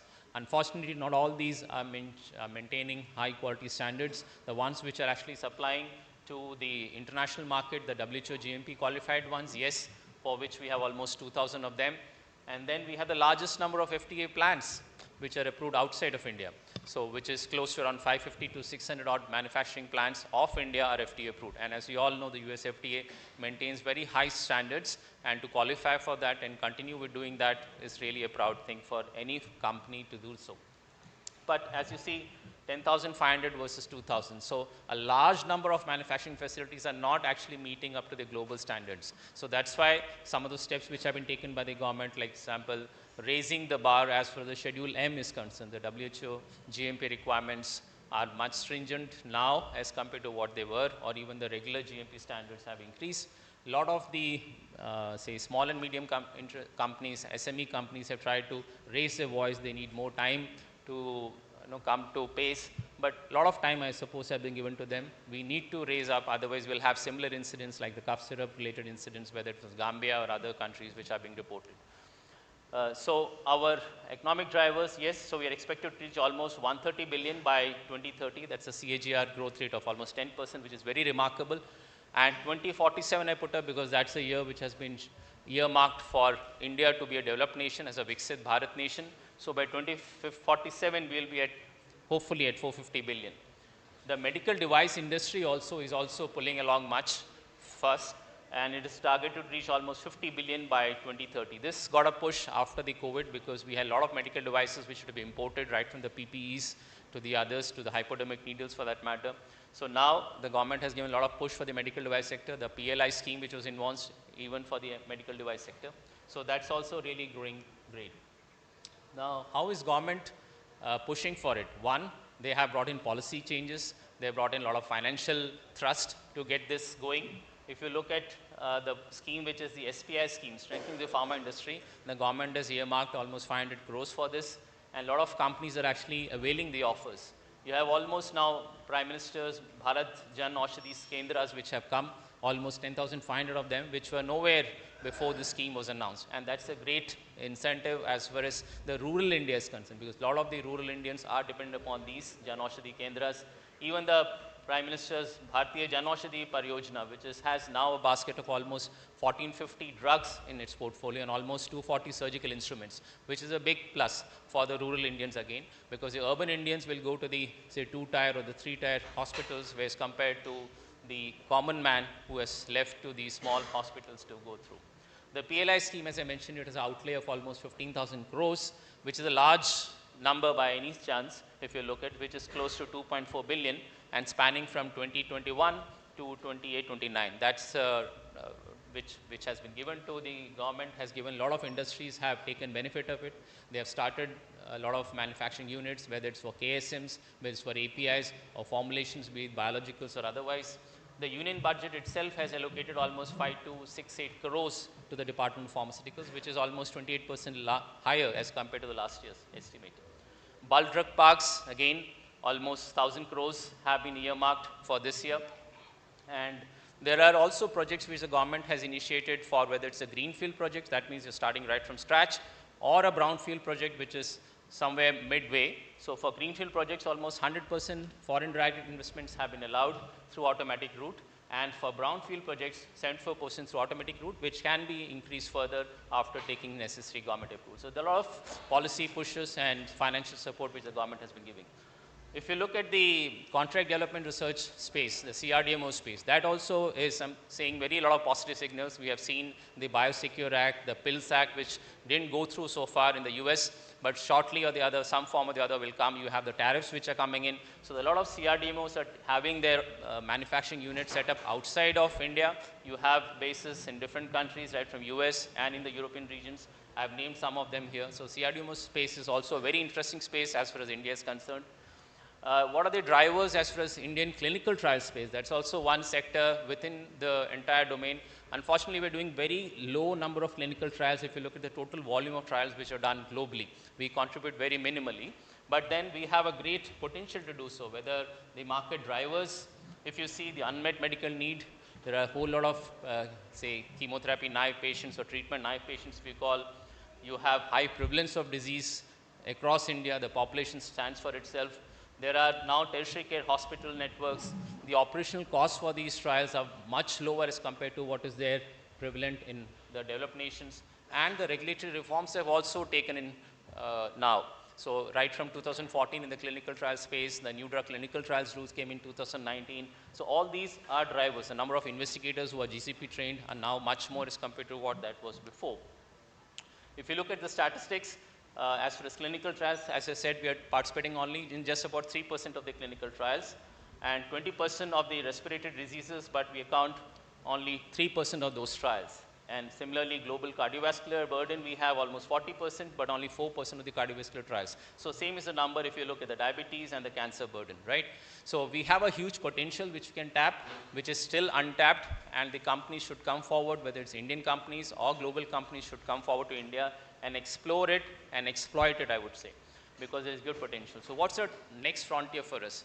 The regulatory reforms, they've already started. Some of the reforms I've just outlined, but again, whole lot of reforms, be it guidances which have issued, post-approval changes which have come up in the biological space. Too many of them, and because of shortage of time, we'll not be going through those. So that is one thing which will take us forward, because unless the regulatory is streamlined, the companies and the industries outside of India would not be liking to invest that much if there is too much of unpredictability in terms of timelines or approvals and others. Same way, compliance with international quality standards, we have to be compliant, whether it's the MSMEs, they cannot delay it forever. We need to be at pace with respect to what is expected in the global arena if we have to supply drugs, and you have to ensure that the lives are saved. Same way, we need to have a resilient innovation system, because unless and until we innovate, be it from the startups, be it from the institutions which we have here, if we don't innovate, we'll just become a generic company or a branded generic. That will not help us in the long run. So we have to have a collaborative arrangements with the stakeholders, with the pharma companies, the academia, the industry, the biotech companies, because biologics are things which are now, most of the FDA approved drugs are now biologics. Gone is the time when only the generics were, or the pharma companies had only the new chemical entities coming in. Now it's mostly biologics which are the ones which are getting approved, and the ones which are the revenue turners or blockbusters. The clinical researchers, all of them need to collaborate as one to ensure that we are able to have a better engagement. Synergies between government institutions and agencies, many of them are still operating in silos. That cannot happen for long. If you want to move forward and have a Viksit Bharat by 2047, gone is the time. We need to collaborate, have institutions, have agencies coming together and working for a common cause. We talked about digital transformation, AI. Previous speaker also, Shiv, also spoke about it. I will just say, for example, there was on discovery. I'll talk about what we do in biologics. We have bioreactors running in 5,000 liter scale, 2,500 liter scale. Each batch is costing millions of dollars. So what we do is we have built in AI into it. Each batch which is taken, the data is fed in. So how we can improve the process, how it can optimize this, what kind of media to be run, how much time it has to be done, how much time fractionation has to happen. If it is put in the system, next time when you run the batch, you'll have a better batch and a better control on your process, and the yield can improve. So these are just simple examples which can do it. And also try to provide sustainable and equitable healthcare access to all. So with this, I'll end. I think I've just finished on my time. I tried to stick to the time. Thank you so much. If you have any questions, I'll be happy to answer. Thank you so much. Thank you, Dr. Bobby George, for giving you wonderful data related to that India has the potential to be a global leader in the pharma industry. But of course, as you said, regulatory reforms is very important. When we have an example of diethylene glycol, especially when the drugs were like export to many African countries and Uzbekistan. So in that area, we need to have certain strict regulatory reforms. So yes, it's true that India has a potential, especially in the generic medicine production. So any question? Our inspections should be much more stronger. If you look at the US or Europe, whenever an inspection is done, the report is uploaded on the portal, though it is redacted. In India, that is not a system which is not yet practiced. We have inspections done. Many of the inspections, I would honestly confirm on this stage, they are probably not done to the rigor which is supposed to do. It's already hand in gloves. You already know what who's the inspector coming in. You know what kind of results you want the inspector to put in. You will be giving your inputs. Finally, the inspectors will decide at the end of the day. But still, there is a game which is at the play at the back end, which is unfortunate. You should have a strict way. When FDA comes for inspection, everybody shivers. You know, you have your pants down. You don't know what to expect. And you cannot just do anything against what the FDA says. But the same thing, if we expect a WHO inspection happening or a joint inspection happening, a state review inspection happen, where is the level of seriousness? Definitely not. So we should come up to the standard where we feel that, yes, we should treat all inspections the same level. And then once you have say, a 483 listed, then you know what you are up to, because your revenue is at stake, your product can be recalled, import alert can be there, you will not be able to sell your APIs to that plant. All those repercussions are there, whereas here, you are scot-free. We talked about post-approval changes, sir. For example, shelf life, the expiry date. A lot of drugs which are being marketed way beyond the expiry. So for biologics, at least, we have started a shelf life extension goes through an approval. But same thing should be done for the typical generic drugs also. Why they are left out? They should be, because they're also drugs. Humans are consuming it. All are humans. We are taking the same drugs, be it a biologic or a non-biologic. Okay. Any question? Here's the one question. sir, for your excellent presentation. As we said, we have done very well in terms of generic formulations. We are the pharmacy of the world. But how do you envisage we playing in terms of APIs? We are still quite dependent upon China. So that's when we realized, especially during the COVID, when we had a lot of these KSMs, APIs, almost 70 to 80% of APIs which we needed, including the penicillins, for example, were being imported from China. China has been playing on volumes. Their manufacturing scale is far more than what we can even think of. And even if you look at the Biosecure Act which came in, when we talked about the kind of, say, if you take Wuxi Biotech or Wuxi Biologics, which was there in the Biosecure Act, the number of employees they have, the number of manufacturing units they have is far more than what we have the entire 5 of big players put together.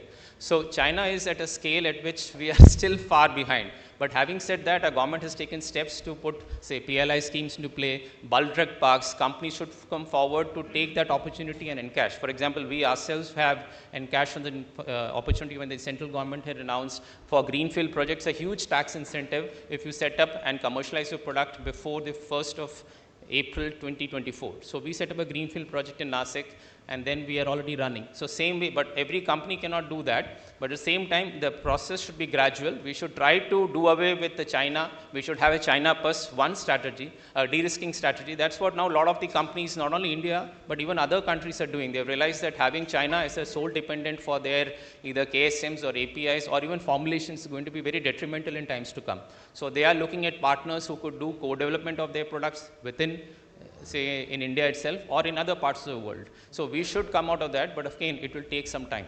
The price differential is too much, and even the quality is actually pretty high. We may say the China's product is substandard, but definitely not. They're also matching up to the quality. But at the price at which you get that quality is far more beyond than what we are manufacturing here. So we have some time before we can actually catch up with them. It will not happen overnight. Thank you, Dr. Bobby George. We'll discuss during the lunch hours if you have more questions. So we can move, and I request co-chair to... Thank you.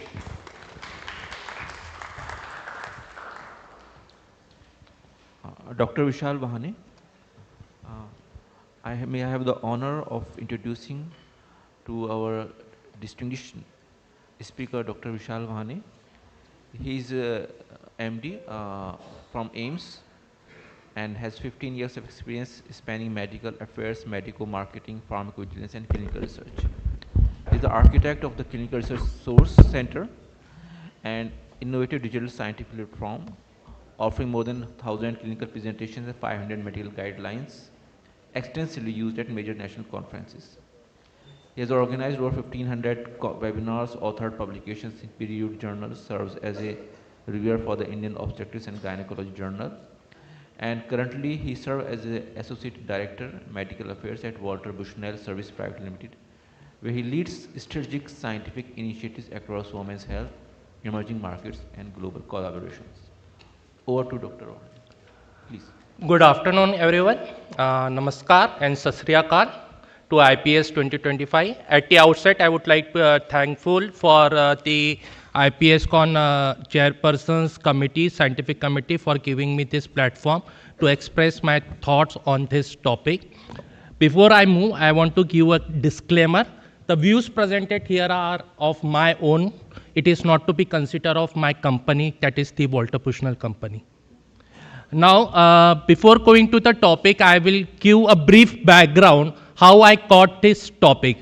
I was given one task, Dr. Vahane, you do one thing, you prepare a list of biosimilars which we should look on.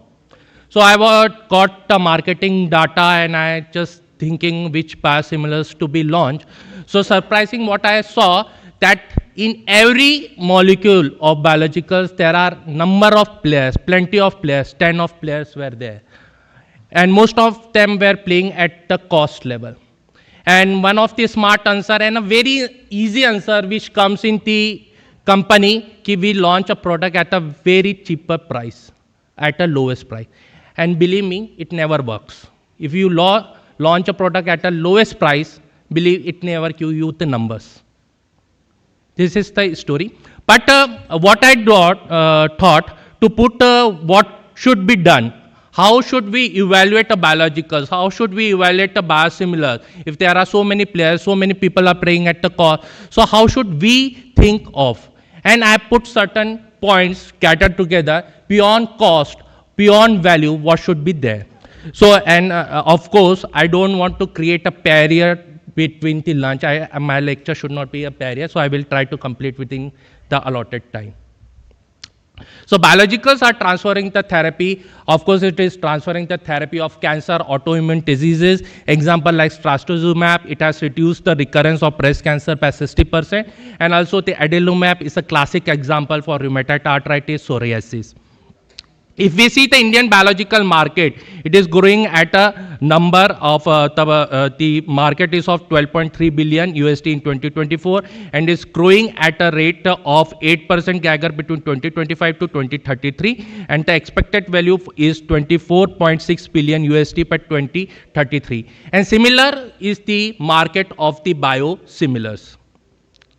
The drivers for expansion are the substantial government initiatives supporting the pharmaceutical research, that is the PIO E3 policy. Skilled labor force, lot of biotechnological institutes are coming, more than 1300 institutes are there, M-Pharmas, PhDs are working there. Cost efficient manufacturing capabilities are there in India. And also the rising prevalence of chronic diseases, cancer, because of the genetic factors, lifestyle disorder, and the genetic factors, these are rising there. Therefore, there is a biologicals are expanding a lot. This slide we skip out. Now the concept comes of shifting from price minimization to total cost care, that is the value maximization. For this a classic example I will tell you to explain there. Suppose there is, I want to purchase a car, whether I go for a CNG car or a petrol car. For me, a CNG car, although it is costly, but for long term, for me, I can recover the cost because I am traveling 150 kilometers per day. If I calculate for a 3 years, 4 years down the line, I can recover the cost of that CNG car. But similar would not be the case for another person because he may be driving around 20 kilometer, 30 kilometer. For them, a cost of a petrol car would be less. Similarly, when we talk about biological, we should not think just of a vial cost. We have to take the total cost care. About the total duration of the therapy, we have to take care. So there is a shift from simple price minimization to a holistic approach of value maximization. So the objective of best value biological is not merely to minimize the initial drug cost, but rather to minimize the total cost care over a lifetime of the treatment episode. So we have to consider other factors also. What are that other factors?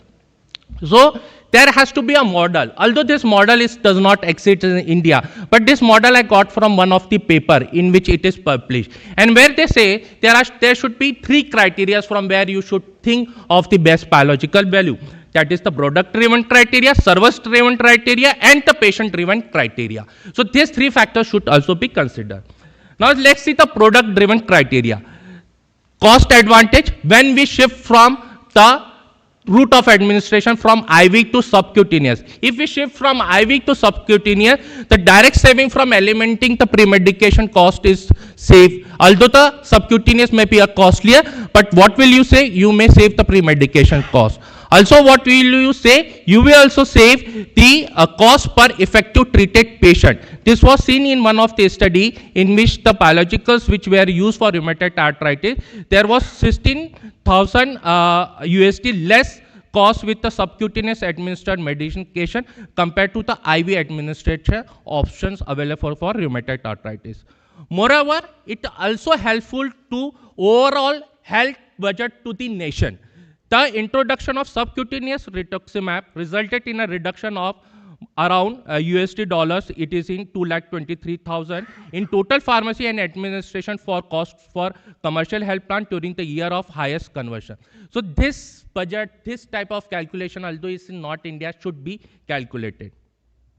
Also, there is a reduction in cost to the society. Also, when you shift from IV to subcutaneous, the indirect cost, the patient and caregiver productivity loss, that also save, and also the time spent in the hospital, that is also saved.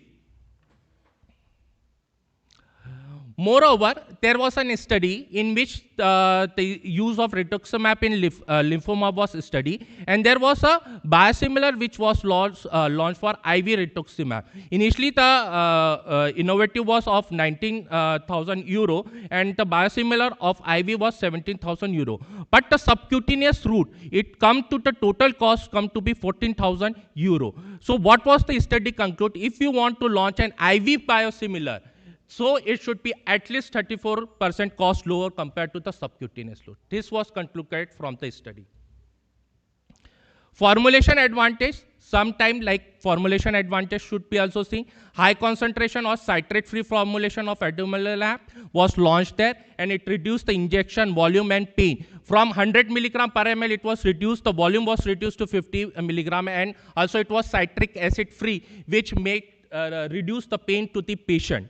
Such innovation make a product user-friendly without scaring efficacy. Also, the biosimilar of adalimumab which was there, which was approved, it was non-refrigerated condition. It can be stored for up to 28 days. So this type of advantage also be look on. Also the reconstitution, the packaging part also to be there. Reconstitution means ready to use formulation rather to reconstitute at hospital level where there will be handling difficulty, some mismanagement would be there, that has to be taken care. Service-driven selection criteria. Supply reliability, manufacture track record, selecting a company with robust production and distribution network, and consistent supply and reliable manufacturing are critical, especially for these chronic conditions. Value-added services, I would like to emphasize on this part. When you take this chronic therapy, of course, the services given by the company for the health education of the healthcare practitioner, to the nurses, to the patient, these are very important because they come to your home, they tell you the instruction how to eat, take you all the patient education information. These are very informative. Environmental and sustainable factor, although this may not be very direct to the patient, but it is very important for the nation. While this may not directly affect a single patient outcome, it aligns with the broader public health value and may be favored by a hospital or the health system for using the recyclable packaging, reduced plastic usage, efficient cold chain logistic and carbon footprint reduction, and use of the biodegradable or paper-based packaging. Patient-driven criteria to use the product which are autofiller, paints, IV infusion or body pumps. These are also helpful. But one patient support program. See, most of the biologicals, these are not usually covered by the insurance. Now the ADCs, antibody drug conjugates are coming up. That are not being covered by the insurance. But these are support programs given by the company, financial counseling, how to, some concessions they give on the product. So that type of patient support program is being given by the company. That adds value to this. With the time limit, I will not go with this case discussion of adalimumab and trastuzumab. I will finally conclude. Choosing a biological therapy today goes beyond grabbing the lowest price option. Just don't see the price value of a vial. Best value comes from a holistic assessment, factoring the product attribute, manufacturer service commitment, and the patient perspective. Using these three lenses, we have to create a model, a scoring system, which will help to select a best value biological for a patient, for the hospital, for the nation. Thank you. A really enlightened talk. So, any question? Yeah. So I would like to know the reason why the cost of MABs or anti-drug conjugates is not included in the Medicaid that you were saying. Not including the Mediclaim. So it is a very big type of question why it is not been included. See, there are many therapies in India which are not been included in the Mediclaim, like infertility treatment also you take. It is not been included in the Mediclaim. Until and unless that comes as the first line therapy or a very supportive like cancer also. Many things are not being there, but it is a very public health related question, which is means wider. Why it is not being taken up at the mediclaim? In fact, I was trying to contact also, but the shortage of time I was not able, and whether I was not knowing whether these people will give me the answer why you are not supporting, or you are planning some patient support program, but they are not being covered. But in fact, I will tell you some of the good biologicals which has created a great impact in India. The companies themselves are creating some patient support program for the people. There are programs available. Financial counseling is there, money costs, how they procure, they manage there. But yes, it is not there, and it is a question which should be taken at a public level. Why it is not there?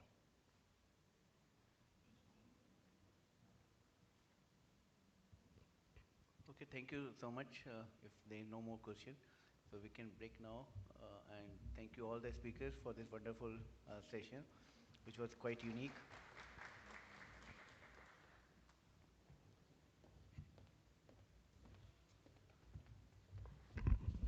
Thank you so much, sir, and thank you to our speakers. I will request our chair to please felicitate all the three speakers of the symposia. May I request Gupta sir also to join in? I'm sorry.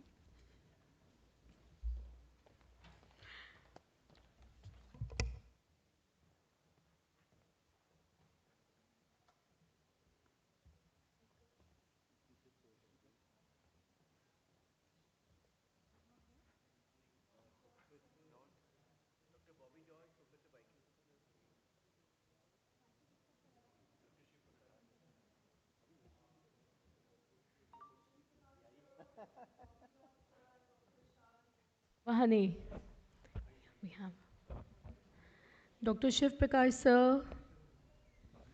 Shiv Prakash sir.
we all are going to break for a lunch break for 20 minutes. I request you all to please gather back at 2:10. Yeah, thank you.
ये उसको और explain ये रख अभी हाँ तो ये कर साथ है बिल्कुल हाँ इसी के पीछे लेके जाओ उनके टेबल पे मैं पूछ के आया ये कौन है नाम तो देगी मैं कौन है सर ये पूछ के आया कि कागज़ पुराने रुको रुको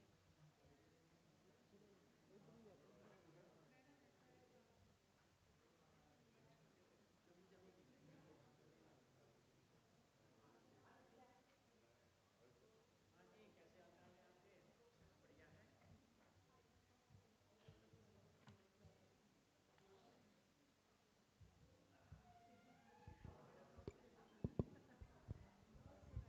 आपके बढ़िया है जरूरी थोड़ी है यहाँ पे छोटी वाली नहीं बस ये भर के रखनी है बड़ी वाली और ग्लास जिसमें पानी में खाली करके डलवाना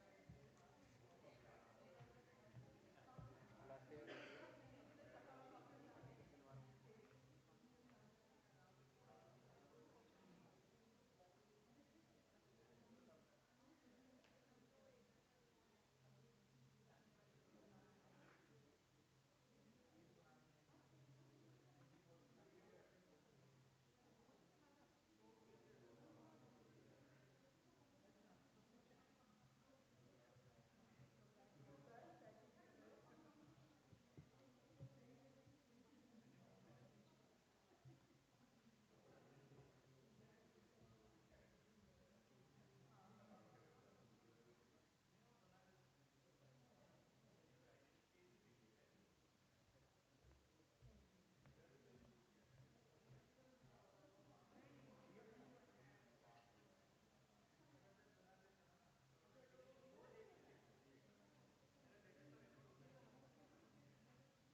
दो पोस्टर एक एक दे रखी गिलास रख लो पोस्टर गिलास पे लगेंगे मैं कह रही हूँ बीच में तो पट्टी घुमा रखी है बीच में गिलास को मैं नीचे कर दी इनकी सीध में कर दे ठीक है ये चक दे यहाँ से दो ये अगर बीच में तो थोड़ी सी रख देंगे क्योंकि बीच में तो बोतल बढ़ नहीं सकते तीन ही गिलास है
Good afternoon, everyone. We now proceed to the next scheduled event, the prestigious CDRI oration. The Central Drug Research Institute, established in 1951, is a premier Indian biomedical research institute specializing in drug discovery, diagnostics, and process technologies. With 13 drugs and over 80 technologies licensed to industry, CDRI conducts cutting-edge research in various disciplines. And to guide this prestigious session, now I have the distinct honor of introducing our esteemed session chairs, Dr. Kamaljeet Chopra and Dr. S.H. Sharma. Foremost, I would like to introduce Professor Kamaljeet Chopra, who is a prolific researcher from University Institute of Pharmaceutical Sciences, particularly in the field of neuropharmacology and metabolic disorders. Known for a strong citation record, she is known for her impactful contributions to experimental pharmacology. We have Dr. Sharma with us. He is HOD Department of Pharmacology and Toxicology at Naipur Mohali. Sir did his PhD from AIIMS New Delhi. He has been bestowed upon various awards including OPPI Award and Amir Chand Award. He is a fellow of International Pharmacological Society, and he has published more than 150 research and review publications in the peer-reviewed journals. May I request our session chairs to please come on the dais, guide the session by formally presiding and introducing our orator, Dr. Kavita Gulati. Please welcome Dr. Kavita Gulati with a warm round of applause.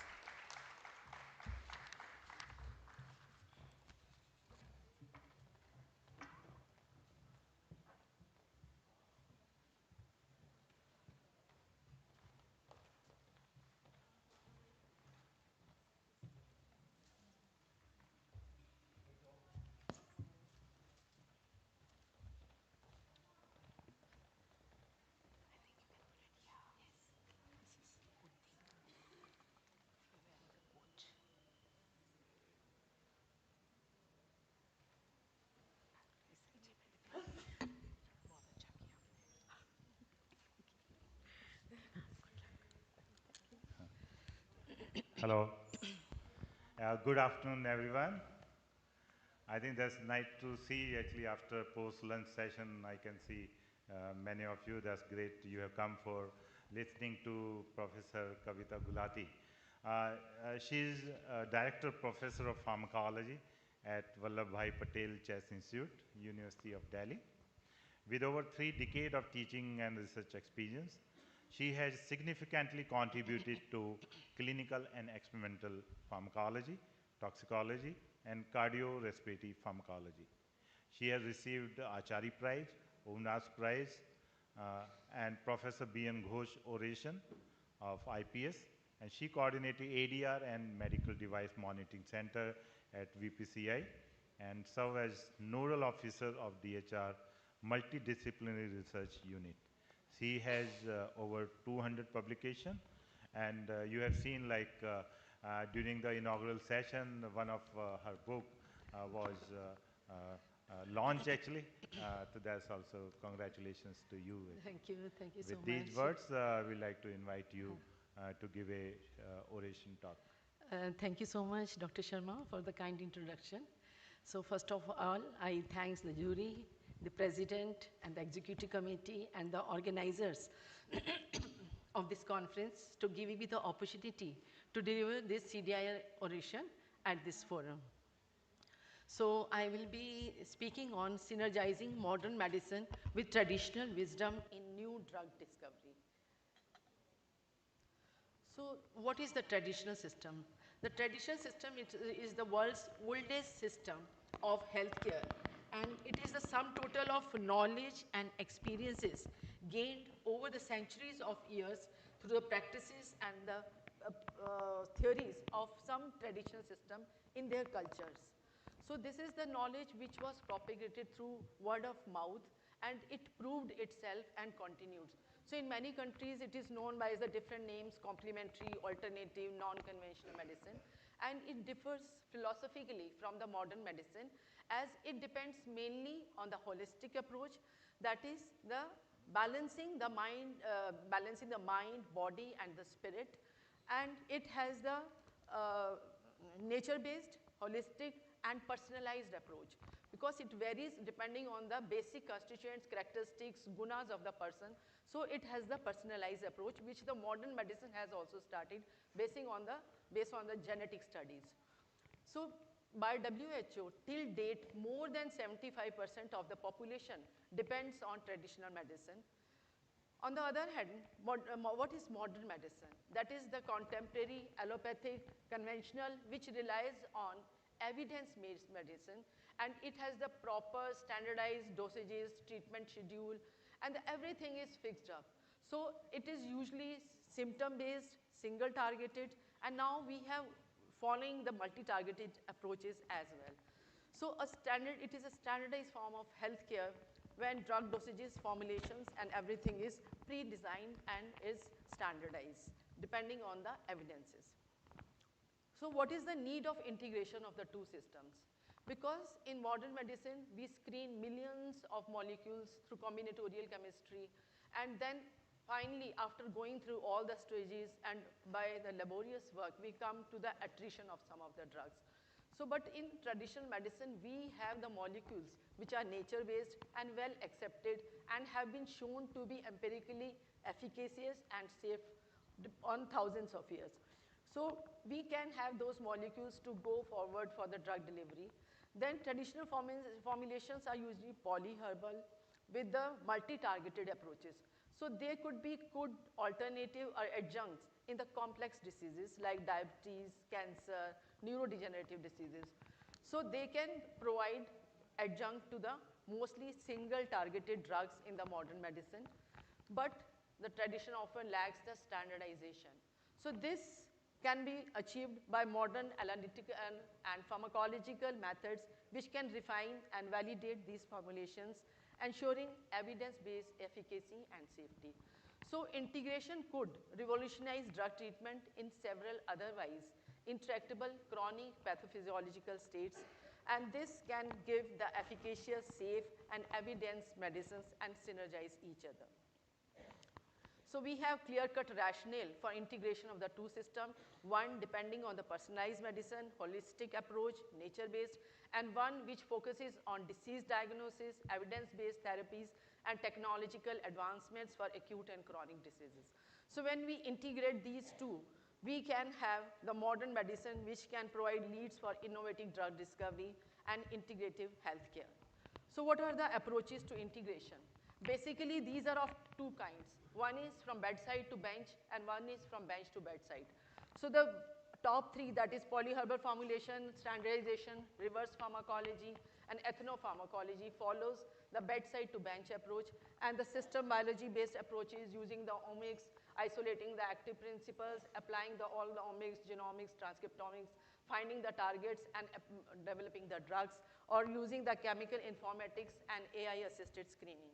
So basically, in the reverse pharmacology approach we usually follow in this integration, which was followed by Professor Ramnath Chopra, who is also known as the father of Indian pharmacology, who was among the first scientists to do the study on the crude extract of raw Wolfia serpentina in 1930s from this Ayurvedic plant. He demonstrated that this plant has tranquilizing effect, sedative effect, plus the hypotensive effect. And at that time, no good drugs were available for hypertension. So this inspired the Western world, and they did, the Siba Gaigi, the Swiss scientists, did the studies. They extracted the reserpine and developed the drug Sarpasil from our Sarpagandha plant. So this Indian medicinal plant was given global recognition. And this shows how combined efforts bridge the gap between the traditional knowledge, wisdom, and the modern pharmacology. And usually in this traditional system medicine, we have the polyherbal formulations. They believe on that the one component may counter or complement the side effects of the other component, or they can complement the other plants. So usually they have the polyherbal constituents which are generally multi-targeted. So in that case, one has to do the quality, safety, and efficacy needs to be ensured, and the steps involve identification of raw material, because if the raw material changes, it depends on the seasons, what soil it has been taken, and different conditions. So we have to standardize the raw material, then do the phytochemical profiling using the latest technologies, quality control parameters depending on the physical parameters, microbial load, biological standardization. So example is the standardization of Chyawanprash and the Shmularisht will increase the efficacy and acceptability of these two formulations. So last from 25 years, we are working on the integration of various traditional medicine with the modern medicine. I will be discussing, giving the just view of some of the studies we have done with different traditional systems. So I'll be discussing first the Unani medicine. Unani system has a long history, and it is holistic, based on the 4 humor theory of Hippocrates, and has a rational.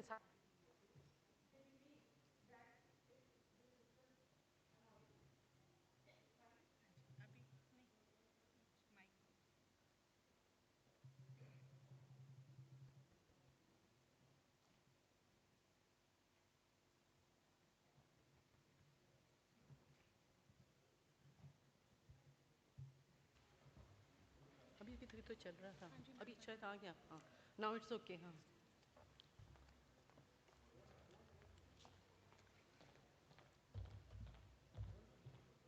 So as per Unani medicine, if there is imbalance between the black bile, yellow bile, blood, and phlegm, it results in the sickness. So the maintenance of this balance is necessary. So I'll be discussing with reference to the respiratory diseases, as these are amongst the most common cause of morbidity and mortality. And asthma is one of the very prevalent conditions. So current therapeutic strategies involve corticosteroids or the bronchodilators. But they are accompanied with some of the side effects, or we have the refractory cases to the steroids. So always we are in search for the alternative approaches. Traditional medicine system could provide adjunct therapeutic modes for effective management. So we did a clinical study to validate the efficacy and safety of Unim 352, which is a coded compound, and is given in the Unani system of medicine in their clinics in patients of bronchial asthma. So we did a collaborative study with CCRUM, Central Council for Research in Unani Medicine, on a polyherbal preparation. It was long back, we did this study in 2012. And CRIUM prepared a standardized, authenticated preparation of this compound. And they also prepared a placebo for giving to the patient so that it can be the single blind study we did. It has these 6 constituents.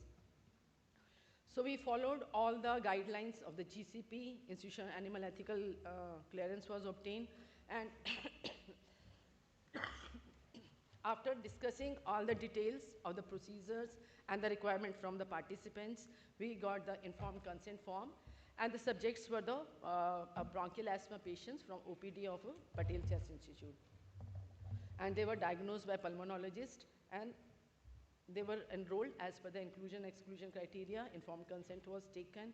The mild to moderate persistent asthma patients were taken, and no comorbid conditions, no medications. So after randomizing, as per the computer-generated randomization chart, they were grouped in 2 groups. One was given the conventional treatment with the placebo, and the other group was given the conventional treatment plus Unim 352 Majund, 10 grams twice a day.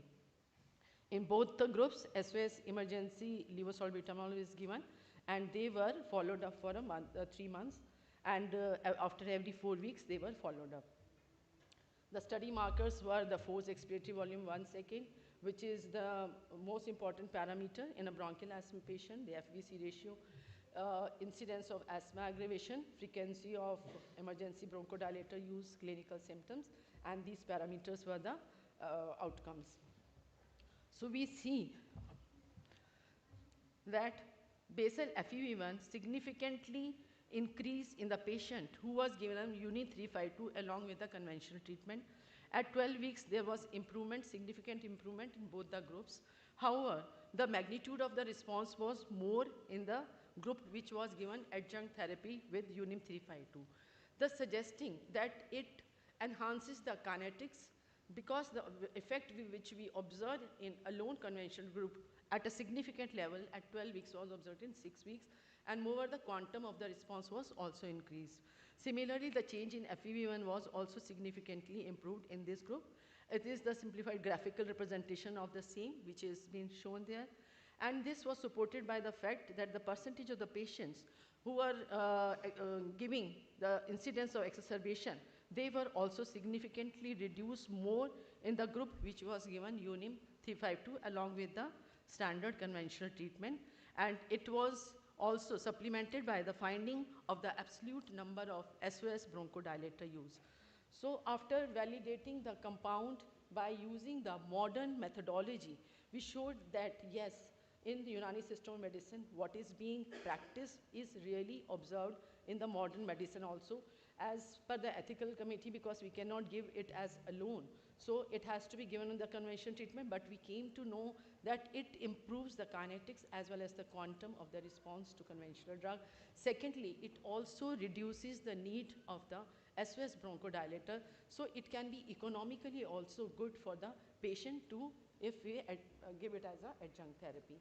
So after this study, we got another project from the CCRUM to do the preclinical studies to evaluate the cellular and molecular mechanisms involved in anti-asthmatic effect of Unim 352.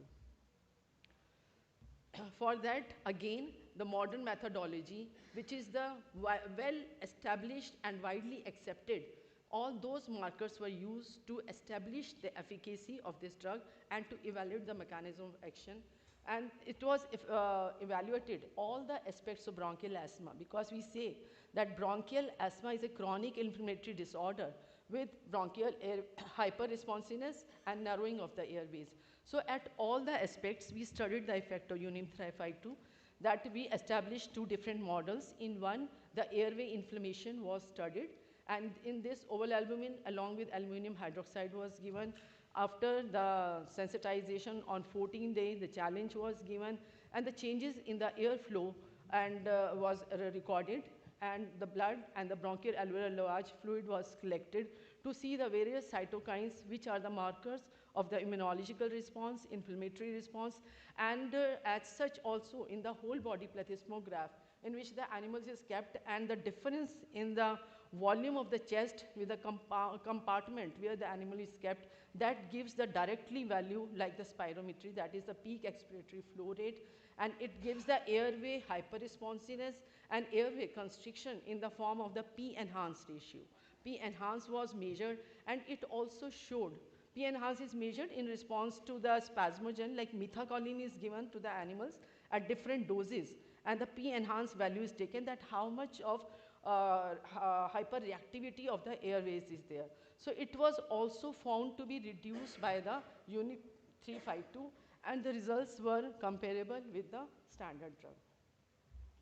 And for the other model was for the airway remodeling, in which the higher doses of oval albumin was given with a high dose of aluminum hydroxide for a longer duration, and the daily aerosol 2% of the oval albumin was given challenge for 22 days, and the animals were administered with the standard drug. So we found that as compared to the normal healthy animals, the experimental control, that is given the oval albumin sensitized and challenged rat, there was significant increase in the inflammatory marker, pro-inflammatory marker TNF alpha, which was reduced significantly by both the doses of Unim 352, and was also the results were comparable with the prednisolone. And similarly, these effects were replicated at the systemic level also. So we see that what is happening at the local level, that is at the bronchial alveolar lavage fluid, what we recorded, that was also seen at the systematic level. So similarly, IL-4, which is a cytokine released from the Th2 cells, was also found to be increased significantly as compared to the normal healthy animals, which was also taken care by the pre-treatment with the UNIM 352. And similarly, although at very low levels, but the similar kind of responses were observed in the blood. So this shows that this drug is really effective, and at both the compartment, this effect was seen. And because we know that IL-4, when secreted from the Th2 cells, it increases the IgA production and causes increased infiltration of the airways by the elementary inflammatory cells, this is eosinophils. So we see that there was increase in the neutrophil and the eosinophil cell counts, which was reduced by the higher doses of UNIM 352, and the results were comparable with the prednisolone, again standardizing the model of our model of airway inflammation. And similarly, over specific IgE was also found to be increased, which was reduced in the animals which were given UNIM 352 for 14 days. So all these effects together showed that UNIM 352 has the cellular effects by reducing the inflammatory cells infiltration in the airways, as well as at molecular level it is affecting the cytokines by affecting the immunological responses and inflammatory responses. So in the model of airway remodeling, we studied the markers as defined by the modern system medicine. In pharmacology we study, and the TGF-beta was found, which is a pro-fibrotic factor and increases the collagen deposition, was increased and was reduced by the higher doses of UNIM 352 in bile as well as the blood. And similarly, hydroxyproline was measured in the lung homogenates, and it was also found to be increased and taken care by the UNIM 352 administration. These levels were also supported, these findings were also supported by the levels of histone deacetylase 2, which is known to suppress the expression of inflammatory gene. So these levels were upregulated in the animals which was given the UNIM 352. So usually in pharmacology, you must have seen we conduct a battery of tests to confirm a finding. So because on one parameter if we are getting and another parameter we are not getting, it may be by chance or some other factors are involved or some particular one mechanisms may be involved. But all these factors, when you take a battery of tests, they complement each other and support the findings and strengthen the results of your study. As when we see the oxidative stress marker, which is, is one of the very important precipitating factor for bronchial asthma, was measured, and we see that MDA, which is the product of the lipid peroxidation by the superoxide, peroxide, all the free radicals, was increased in disease control animals, and which was reduced by the higher doses of UNIM 352 and was comparable with the standard antioxidant ascorbic acid.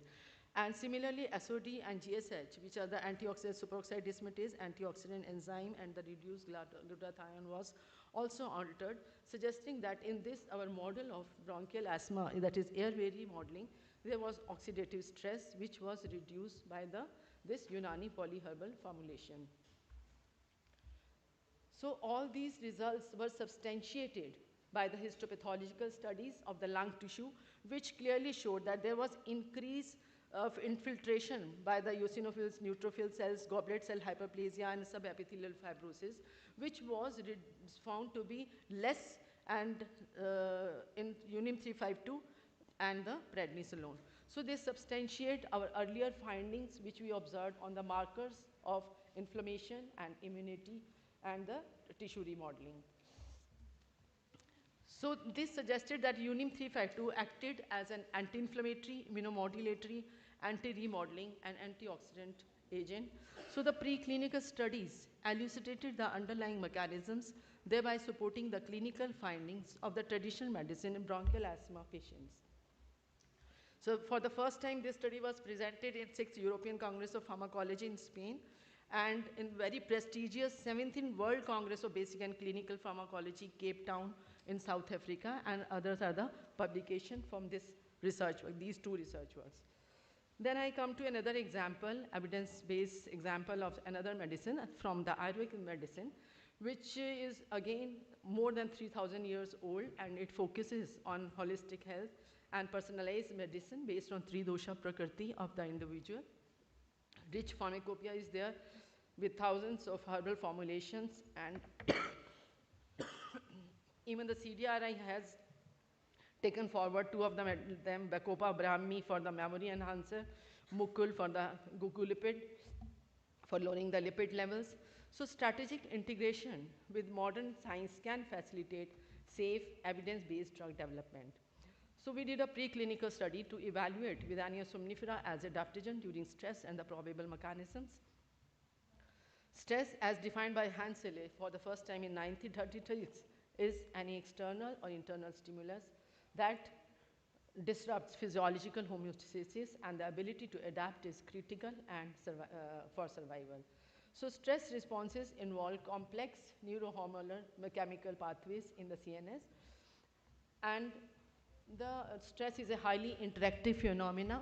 Multi-system involvement is there. Almost all the body systems are affected by the stress, whether it is CNS, neuroendocrine, immune, cardiovascular, GIT.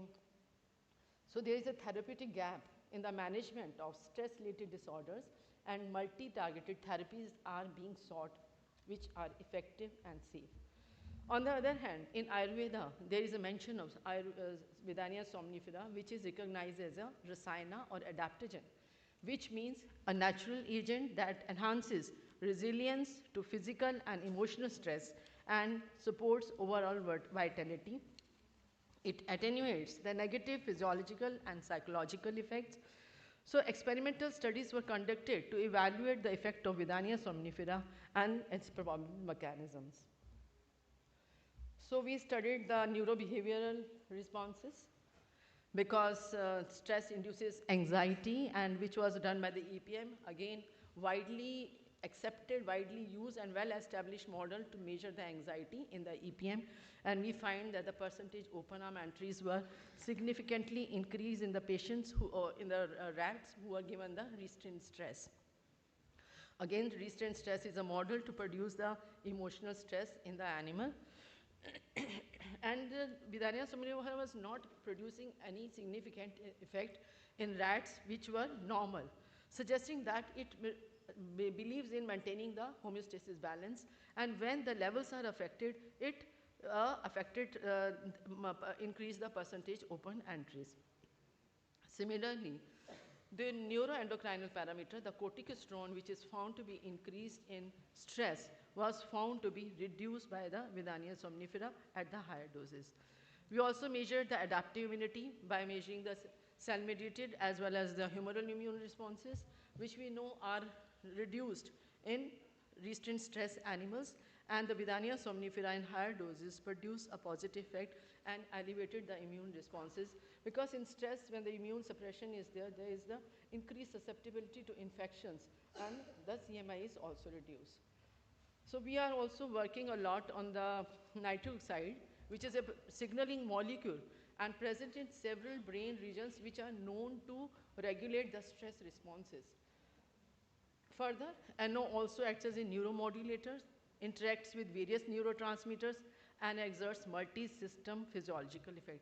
So there was a similarity between the stress effect. It was also involving many neurotransmitters, all the systems in the body, and nitric oxide was also working on almost all the body systems. So we thought that whether alteration in NO signaling during the adaptogenic activity of Vidania somnifera was investigated to evaluate the role of nitric oxide during the adaptogenic effect.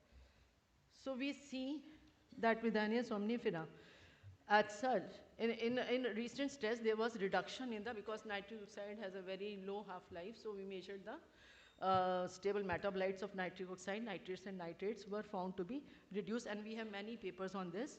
And it was accompanied by increase in MDA and reduction in the GSH. And Vidania somnifera affected this, and it reverted these levels towards the normalcy. And to see the involvement of nitric oxide, we measure the pharmacological tools, which is a standard technique in pharmacology. We gave the precursor of nitric oxide, that is L-arginine, which is oxidized to nitric oxide plus citrulline. And the dose, which was sub-effective, Vidania somnifera 100 milligram per kg, effect was seen to be becoming efficient in producing the increasing the levels of nitric oxide and decreasing the oxidative stress. And LNM, which is one of the nitric oxide synthase inhibitor, was able to reduce the effects of the 400 milligram per kg of the Vidania somnifera. This shows the effect on the immunological markers, IL-4 and interferon gamma, again from the Th2 cells and from the Th1 activity T cells and the natural killer cell, which were reduced, were found to be increased by this, and similar kind of interaction was observed with the nitric oxide precursor as the nitric oxide synthase inhibitor. So we summarize that RS induced neurobehavioral, neuroendocrinal, immunological responses, and these were attenuated by Vidania somnifera. Further, there was a restoration of the antioxidant balance.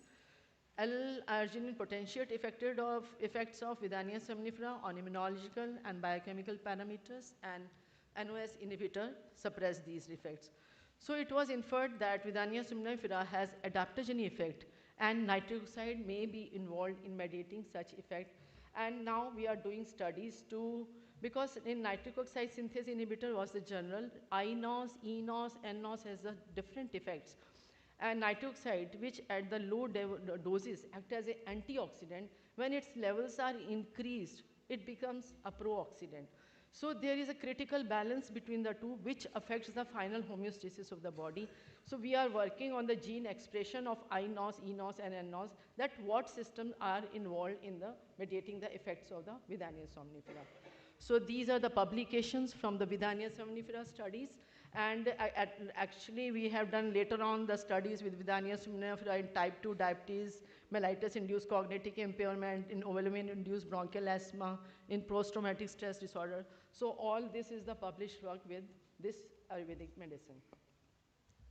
Then I come to the third system, that is the yoga, which is upcoming field, and it is based on concept of uniting the mind, body, and spirit to achieve a level of maximum energy and efficacy, and benefits are being acknowledged globally, as evident from the celebration of the International Yoga Day on 21st June every day since 2015.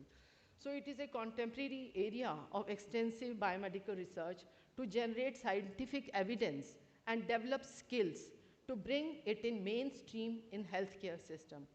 Again, I'll be discussing with reference to the respiratory system, and it has yoga because it has the beneficial effect at both the levels, at the respiratory as well as the calming effect on the brain. How could it affect the management of the bronchial asthma? Similar studies, as I mentioned, this is the later, this we did in 2017 in bronchial asthma patients, and in 2020 in COPD patients, and we find similar kind of very encouraging results. Dr. Kavita, can we have the conclusion? Yes, of just this? I will finish in the 3-4 minutes. Okay. Yeah.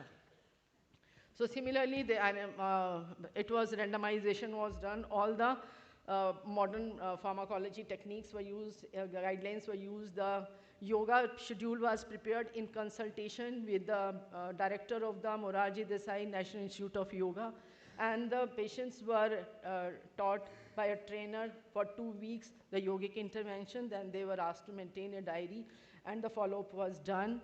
And all the parameters, like latest parameters, like FeNO we included, which is a novel marker in which the patient has to breathe in a sensor. And directly we measure the levels of nitric oxide, fractional exhaled nitric oxide was measured, and the effect of the yogi intervention was seen. And again, we see that the magnitude of the response was much better in the group which was given the adjunct therapy with the yogi. And similar kind of results were observed in the immunological and oxidative parameters. Asthma quality of life questionnaire is there by the Elizabeth Juniper. It was used, and it has mainly the 4 domains: symptoms, activity limitation, emotional function, that is a psychosocial response of the patient to conditions, and environmental stimuli.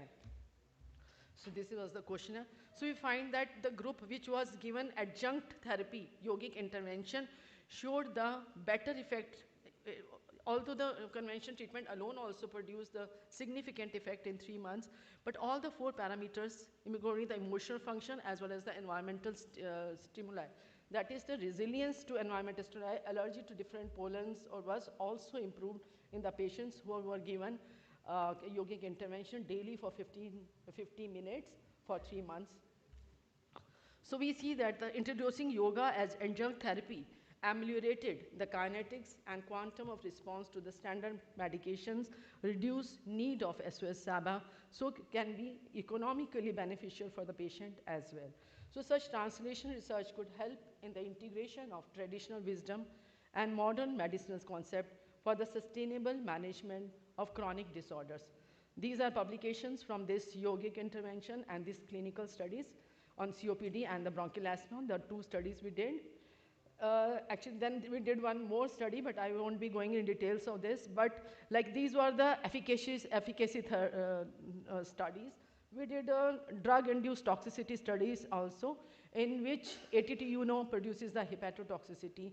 And in this, the Dawal curcuma was given, and we found that it was effective in reducing the macroscopic, microscopic, histopathological, and all the effects of the ATT drug treatment. And then we did the toxicity studies, and now actually CCRM has invited us to give a protocol for doing a clinical study in, with CCRM against ATT-induced hepatic dysfunction.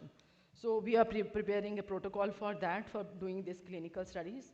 So these are publications from this drug-induced toxicity studies, and we did in paracetamol against the alcohol and all.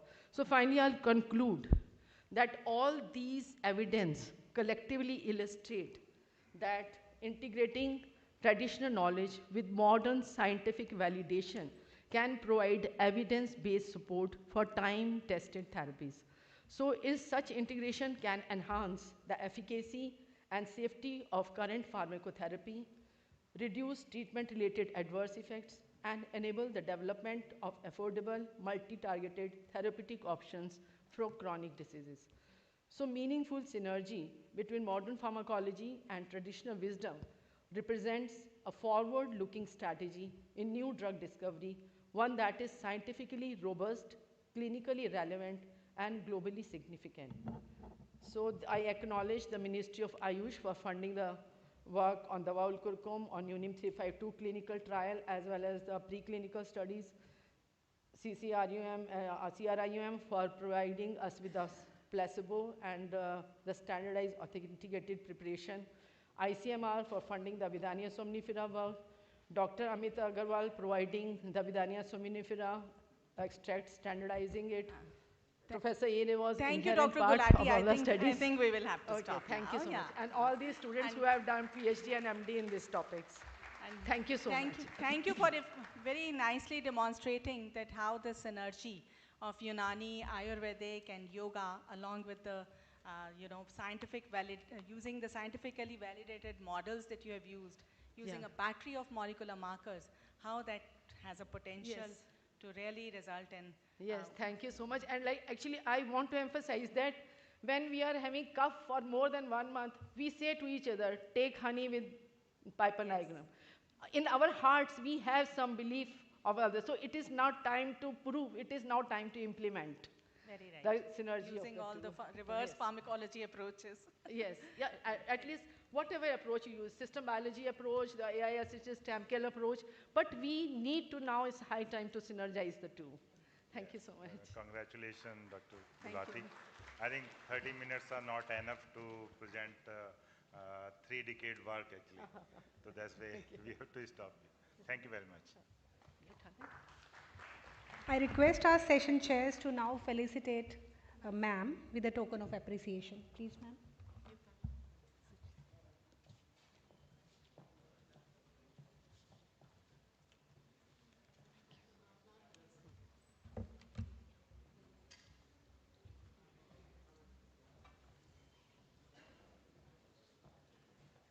I'll come.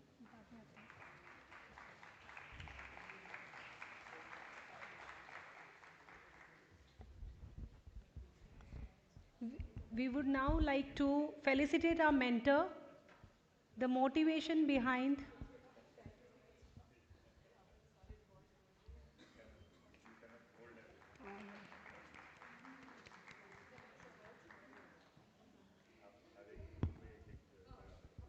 We will now felicitate our mentor, the motivation behind this mega event.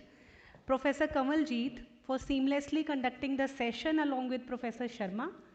And we will be holding back felicitations for Professor Sharma as he is committed to chair the next subsequent oration too. We are grateful to you, sir. Thank you.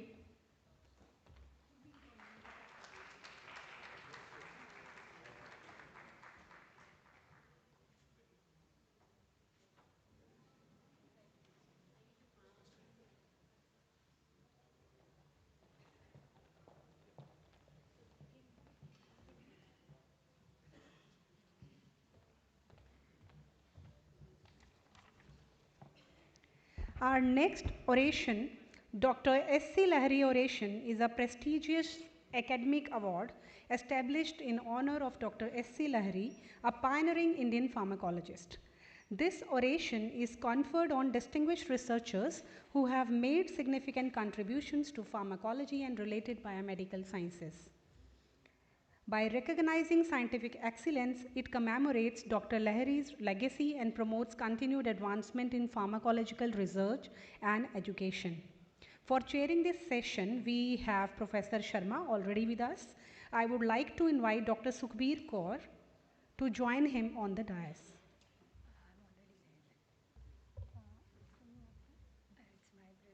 Your presentation, okay. So,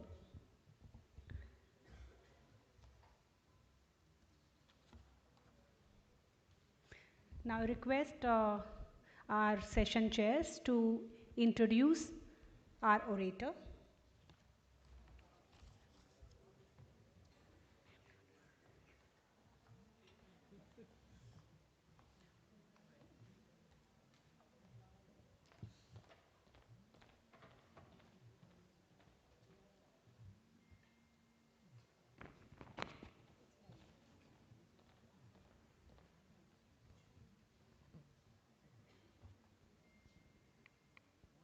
Hello.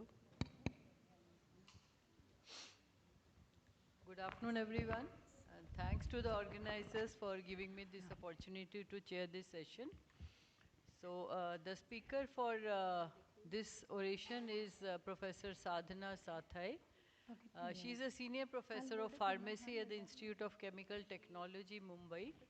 She holds a PhD in pharmacology, M.Pharma in clinical pharmacology from Grant Medical College 1986 and B Pharmacy in pharmaceutical sciences. Her research focuses on the development of herbal-based therapeutics for CNS disorders, pharmacokinetic pharmacodynamic modeling, metabolic diseases, immunomodulation, and phytochemical anti-cancer approaches. Professor Sathai has supervised over 100 postgraduate and doctoral students and collaborated with leading institutions such as King's College London and IIT Bombay. A fellow of Maharashtra Academy of Sciences, she is a recipient of DST Vidushi Fellowship and multiple Best Teacher Awards. With this brief introduction, I welcome you, ma'am, to please give your presentation. Yeah. Thank you, everyone, and good afternoon. I would like to thank the organizers for inviting me to give this presentation. My title of my presentation is From Blood to Brain, a translational strategy for early diagnosis and targeted therapy in Parkinson's disease. So, I would like to dedicate this presentation to Professor S.C. Lahari, who is a renowned neuropharmacologist who worked in the area of venom, immunology, etc. So, about Parkinson's disease, if you know about it, that it's a really frustrating disease wherein you find many movement disorders which make your life difficult. So, current status of this neurodegenerative disorder, wherein there are neuropathological features. You can see that there is an alpha-synuclein, which is a protein, otherwise good protein, which helps in synaptic transmission, that gets misfolded. Normal monomeric form gets misfolded into beta pleated sheets, and that starts precipitating out. and that produces neurodegeneration and neuronal loss. So because it gets precipitated out, the microglia and the astrocytes, they get activated and there is a blood-brain barrier leakage and neuroinflammation. And if one cell dies, when there is a one neuronal cell death, particularly in the area of SNPC, substantia nigra, many other cells also progressively degenerate, and thus the disease is progressive, complex and multifactorial, particularly affecting the body movements, simply because dopamine controls the different body movements. As far as clinical diagnosis is concerned, the diagnosis is mainly based on symptomatic, meaning symptoms which appear, and 70% neurodegeneration when it appears, the symptoms start appearing. So, it's very difficult to diagnose this particular disease at an early stage, diagnosed only when 70% neurodegeneration takes place, particularly by all these invasive technologies, SPECT, PET, DOPA, PET, CT, etc. So as of today, there is no reliable, easily applicable and cost-effective diagnosis, and of course there is no cure. So it's the need of the hour that we diagnose this disease at an early stage so that we can intervene, we can have disease-modifying agents for early intervention to manage this disease and give a good quality of life to patients. Now, what do the stalwarts, they say? Professor Ole Isaacson from Harvard Medical School, he says that blood-based alpha-synuclein signatures could revolutionize the diagnosis of Parkinson. And Professor William Langston from Stanford University and CEO of Parkinson's Institute, he says that it is the only unifying thread in Parkinson's, which this is a target that holds a promise of true disease modification. So if you identify it early, you can give disease modifying agents in this case. So what is the research overview? So we produce polyclonal antibodies in rabbits with a high titer after each successive immunization, a high titer of purified antibodies specific to beta cross sheets, meaning the misfolded alpha-synuclein were achieved, and the antibody was further tagged with fluorophore, which could be optimized later in a NC-FLISA assay. The antibody specificity to the misfolded protein only and not to the monomeric form, because monomeric form is good, that was validated, and then the detection of alpha-synuclein protein, misfolded protein, using NC-FLISA was done in vitro and in vivo. So this was the proof of concept, like we wanted to do that so that we could go ahead. Now I'm just going ahead with this slide because I'm showing you in this. So this was confirming the selectivity of polyclonal antibody to beta cross-sheet form. So this is the beta, the green ones are beta cross-sheet form and the red ones are monomeric, that is good form. So we validated that our antibody only bound to the beta cross sheets and not to the alpha cross sheets, alpha monomeric. So that means that we have validated that it only binds to the beta pleated sheets, and see the sensitivity, it's from 1 picogram, 2000 nanograms. So you can say that 1 microgram per ml also could be detected, and the least that we could detect is 1 picogram. And if you see the blood levels of misfolded alpha-synuclein in the Parkinson's patients, it is about 30 to 50 picograms per ml. So we are quite in a, we are good as far as our method is concerned. Now, okay, now this was direct. Now when there is a misfolded synuclein in the blood sample, we have to use this competitive FLISA method. So this competitive FLISA method is particularly between the interaction of the misfolded protein in the sample, biological sample, whatever it is, and the one which is coated on the nitrocellulose membrane. And so it means that the increase in the concentration of the blood of misfolded protein in the blood serum will definitely show decreased fluorescence in the coated antigen. So this is what it confirmed. This is the fluorescence versus biological sample concentration of alpha synuclein, and we could detect it, meaning in this competitive method. This is a little different method than the first one that I showed. It shows again very good sensitivity between 1 picogram to not 100, also 1000 picogram per ml, and the concentration in the blood sample of a Parkinson's patient which is being reported is 30 to 50 picograms per ml. Now we had to confirm it using in vitro and in vivo method. So in vitro method was sushi cells, wherein we had added rotenone, a known pesticide. It's a well-known model to create Parkinson's in animals.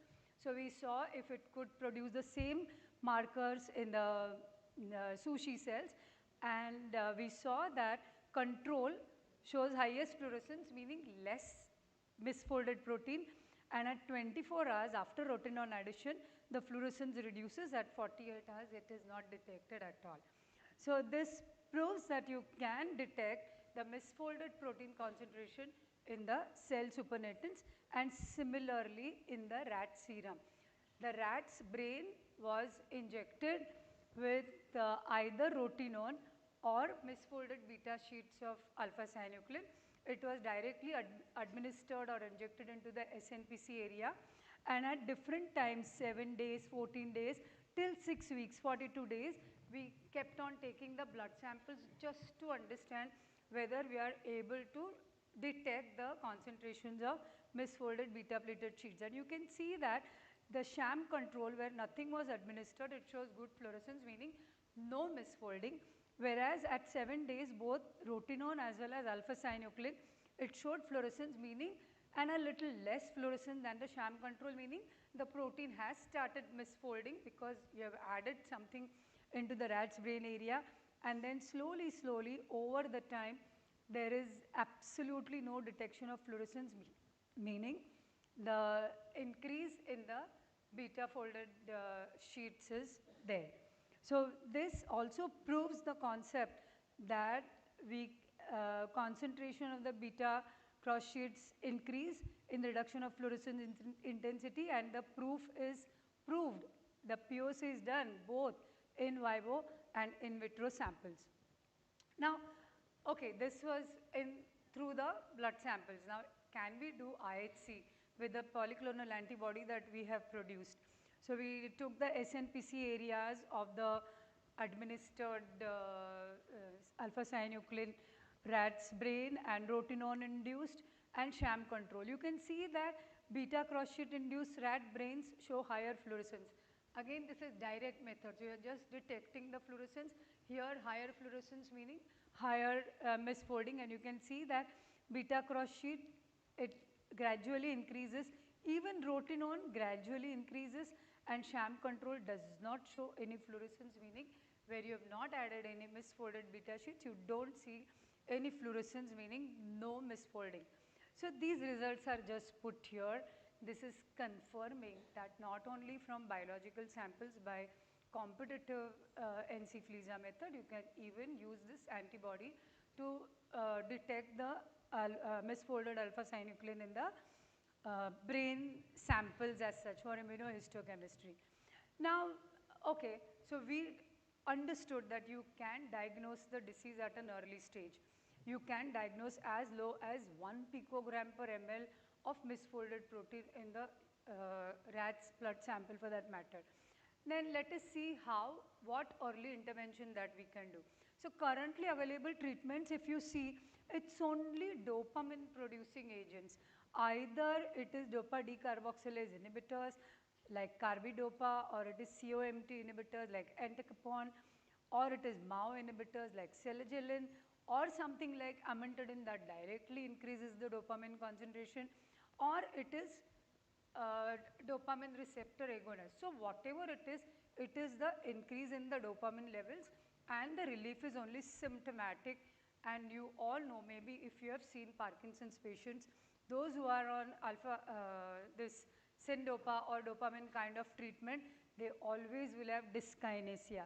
That's the major side effect because of oxidation of dopamine in the body. So what next? So all that we need for health and healing has been provided by God in nature. That's what even Madam Gulati told us. So this is the same thing, all the challenge is only to find it. So we were working on this antioxidant luteolin. It's not lutein, it's luteolin. It's a little different. And you get it in many of the vegetables. We have, it's a flavonoid, and we have worked on it on the Eclipta alba for treatment of epilepsy. And in the market, I have seen it in the US market, not in Indian market. It is a nutritional supplement for cognitive health.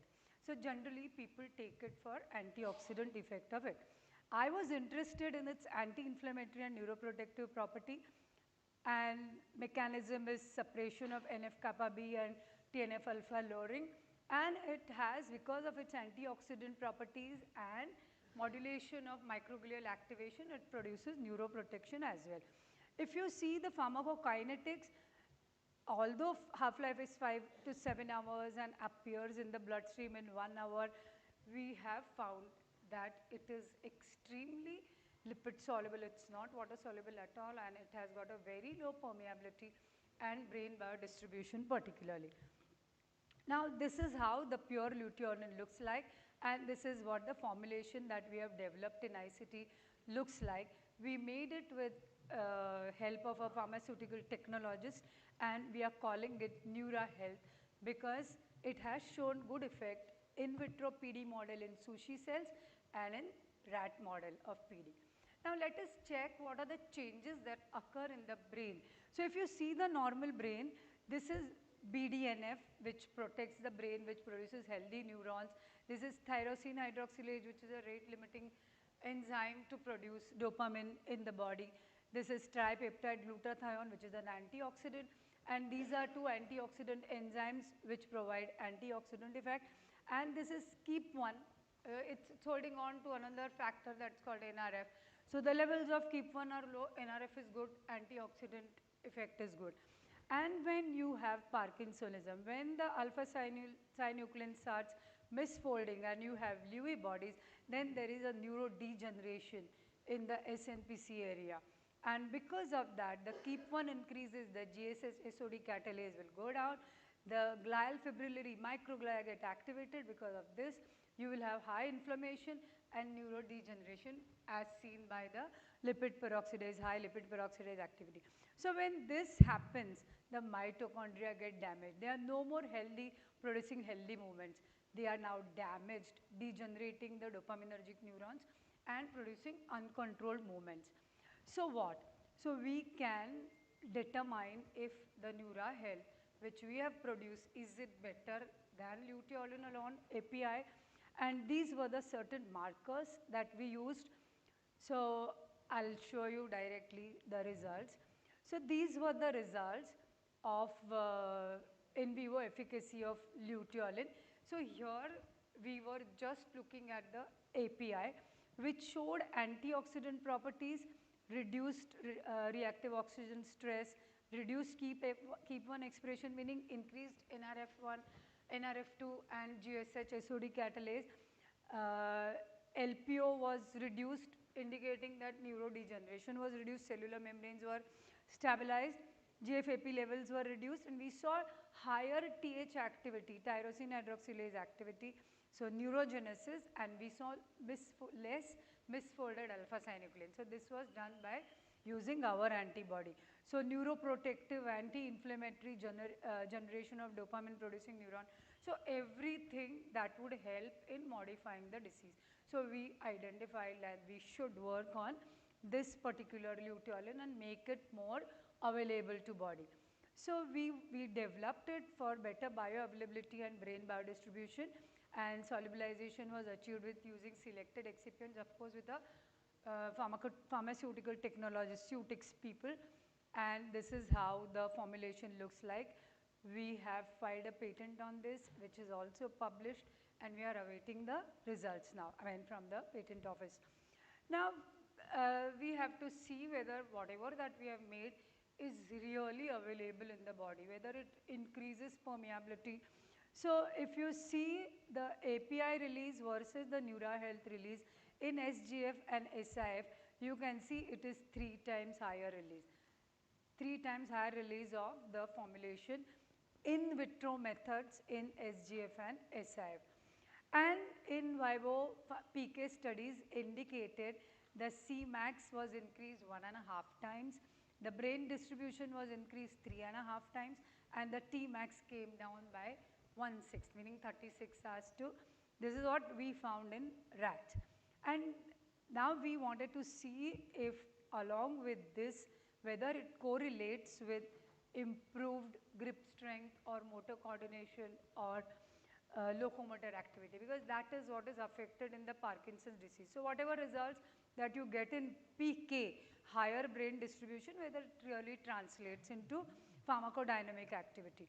So, we chose a model of Parkinson wherein we added rotenone into the brain of SNPC area of the rats, and these were the different behavioral parameters using rotarod, muscle strength and coordination, open field model for locomotor, mitochondrial health, complex 1 activity, GSH, all these from brain homogenates for antioxidant, and LPO from brain for neuroinflammatory.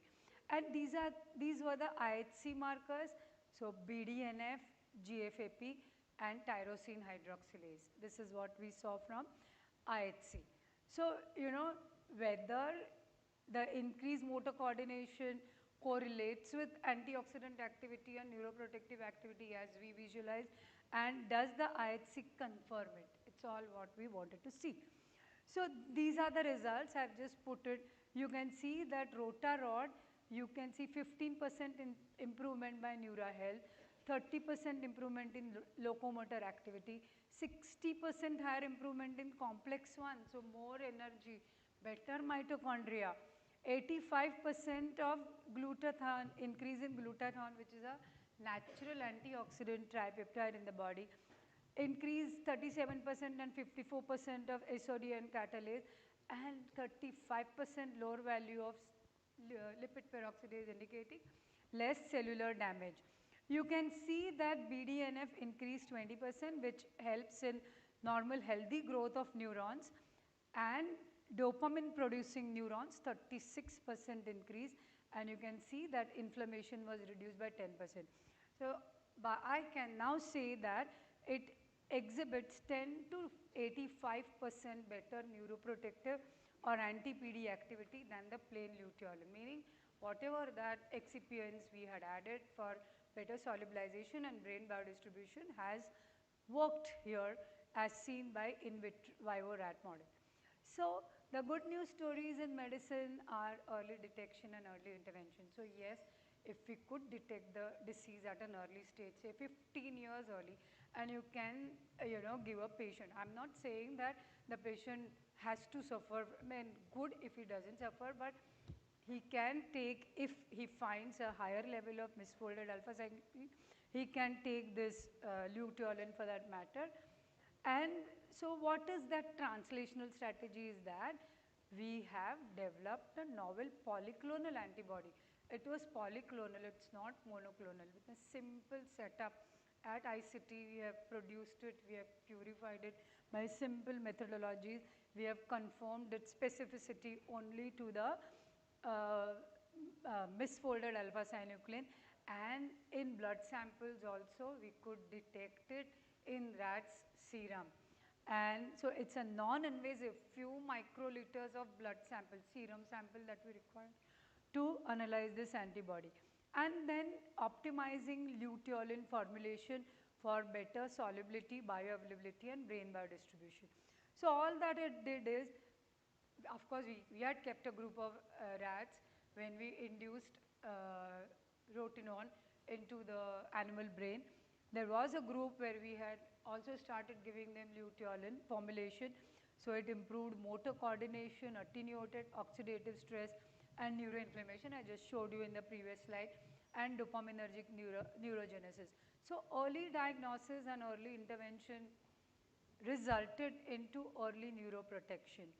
So this is a similar slide. I just want to tell you that the range of PD patients is between 30 picograms and 50 picograms per ml, and we could detect it at 1 picogram to 1 microgram, so wider range of detection. And yes, luteolin, NeuraHealth showed better results than API.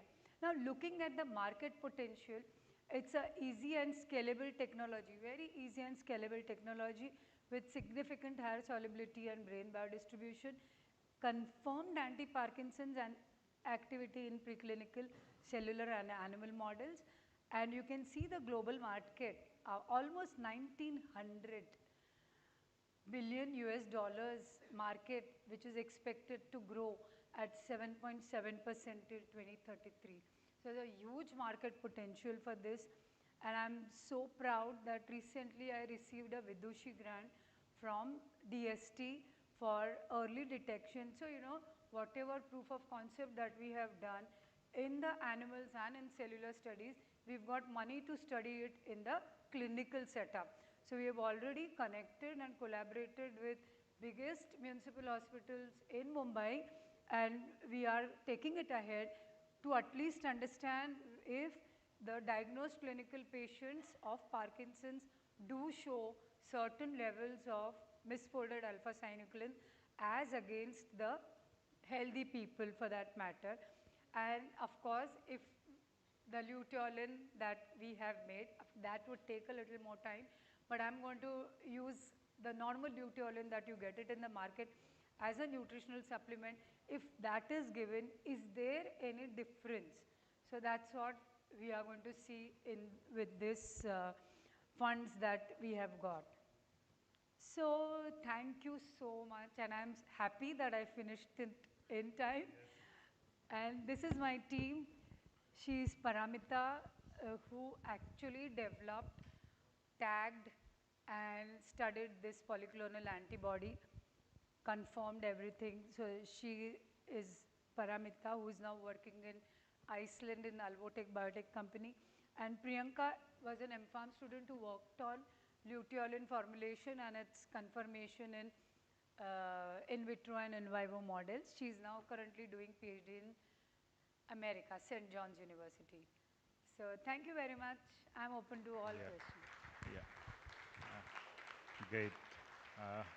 I really appreciate Professor Sadhna Sai for your excellent talk, actually, and excellent oration, talk.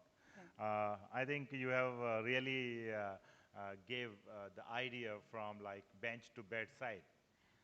So that's one of the things actually, like translational point actually you have taken into consideration, and I've seen that you have done in vitro studies, then in vivo, and then going into the human with history with luteolin formulation with NeuraHealth alone and their combination.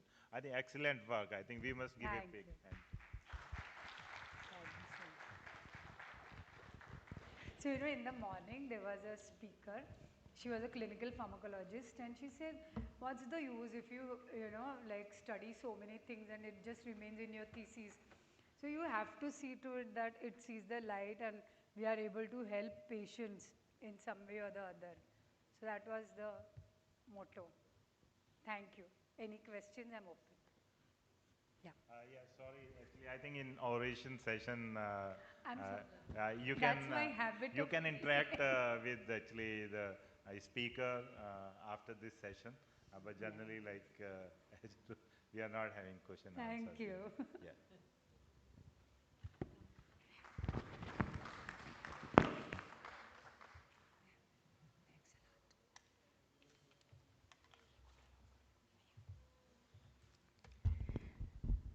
We will now felicitate our orator.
Thank you, everyone. We'll have a tea break for 20 minutes now.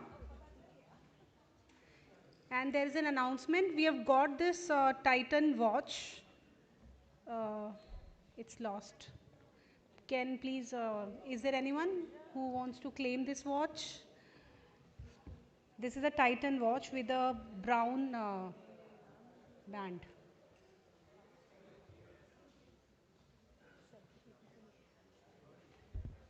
Thank you.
acid speech language समझा नहीं क्या मैं ऐसे use नहीं होंगे नहीं बता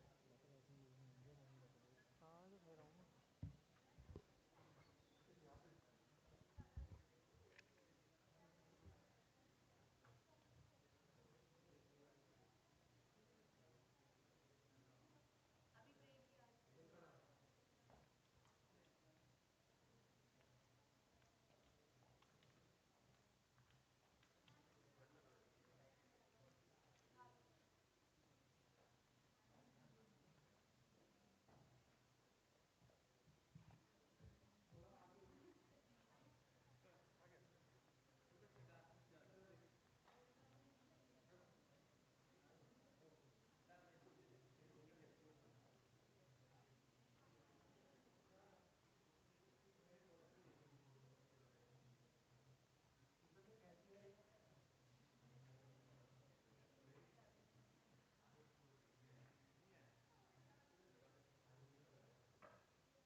जल्दी ले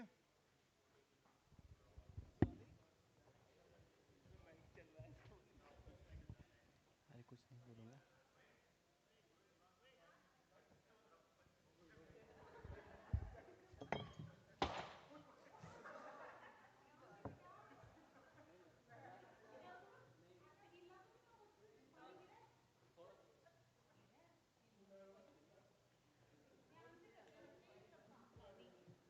एक पानी गिर गया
A very good afternoon to all of you. I welcome you back after the tea session.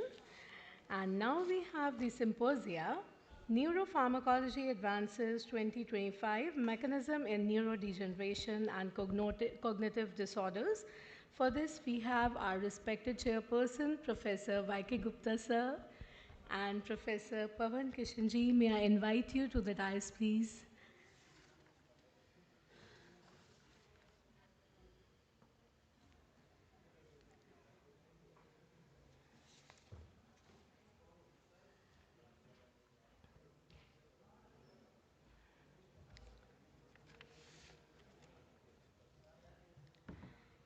Gupta sir is here with us since last 2 days, and I think he needs no introduction.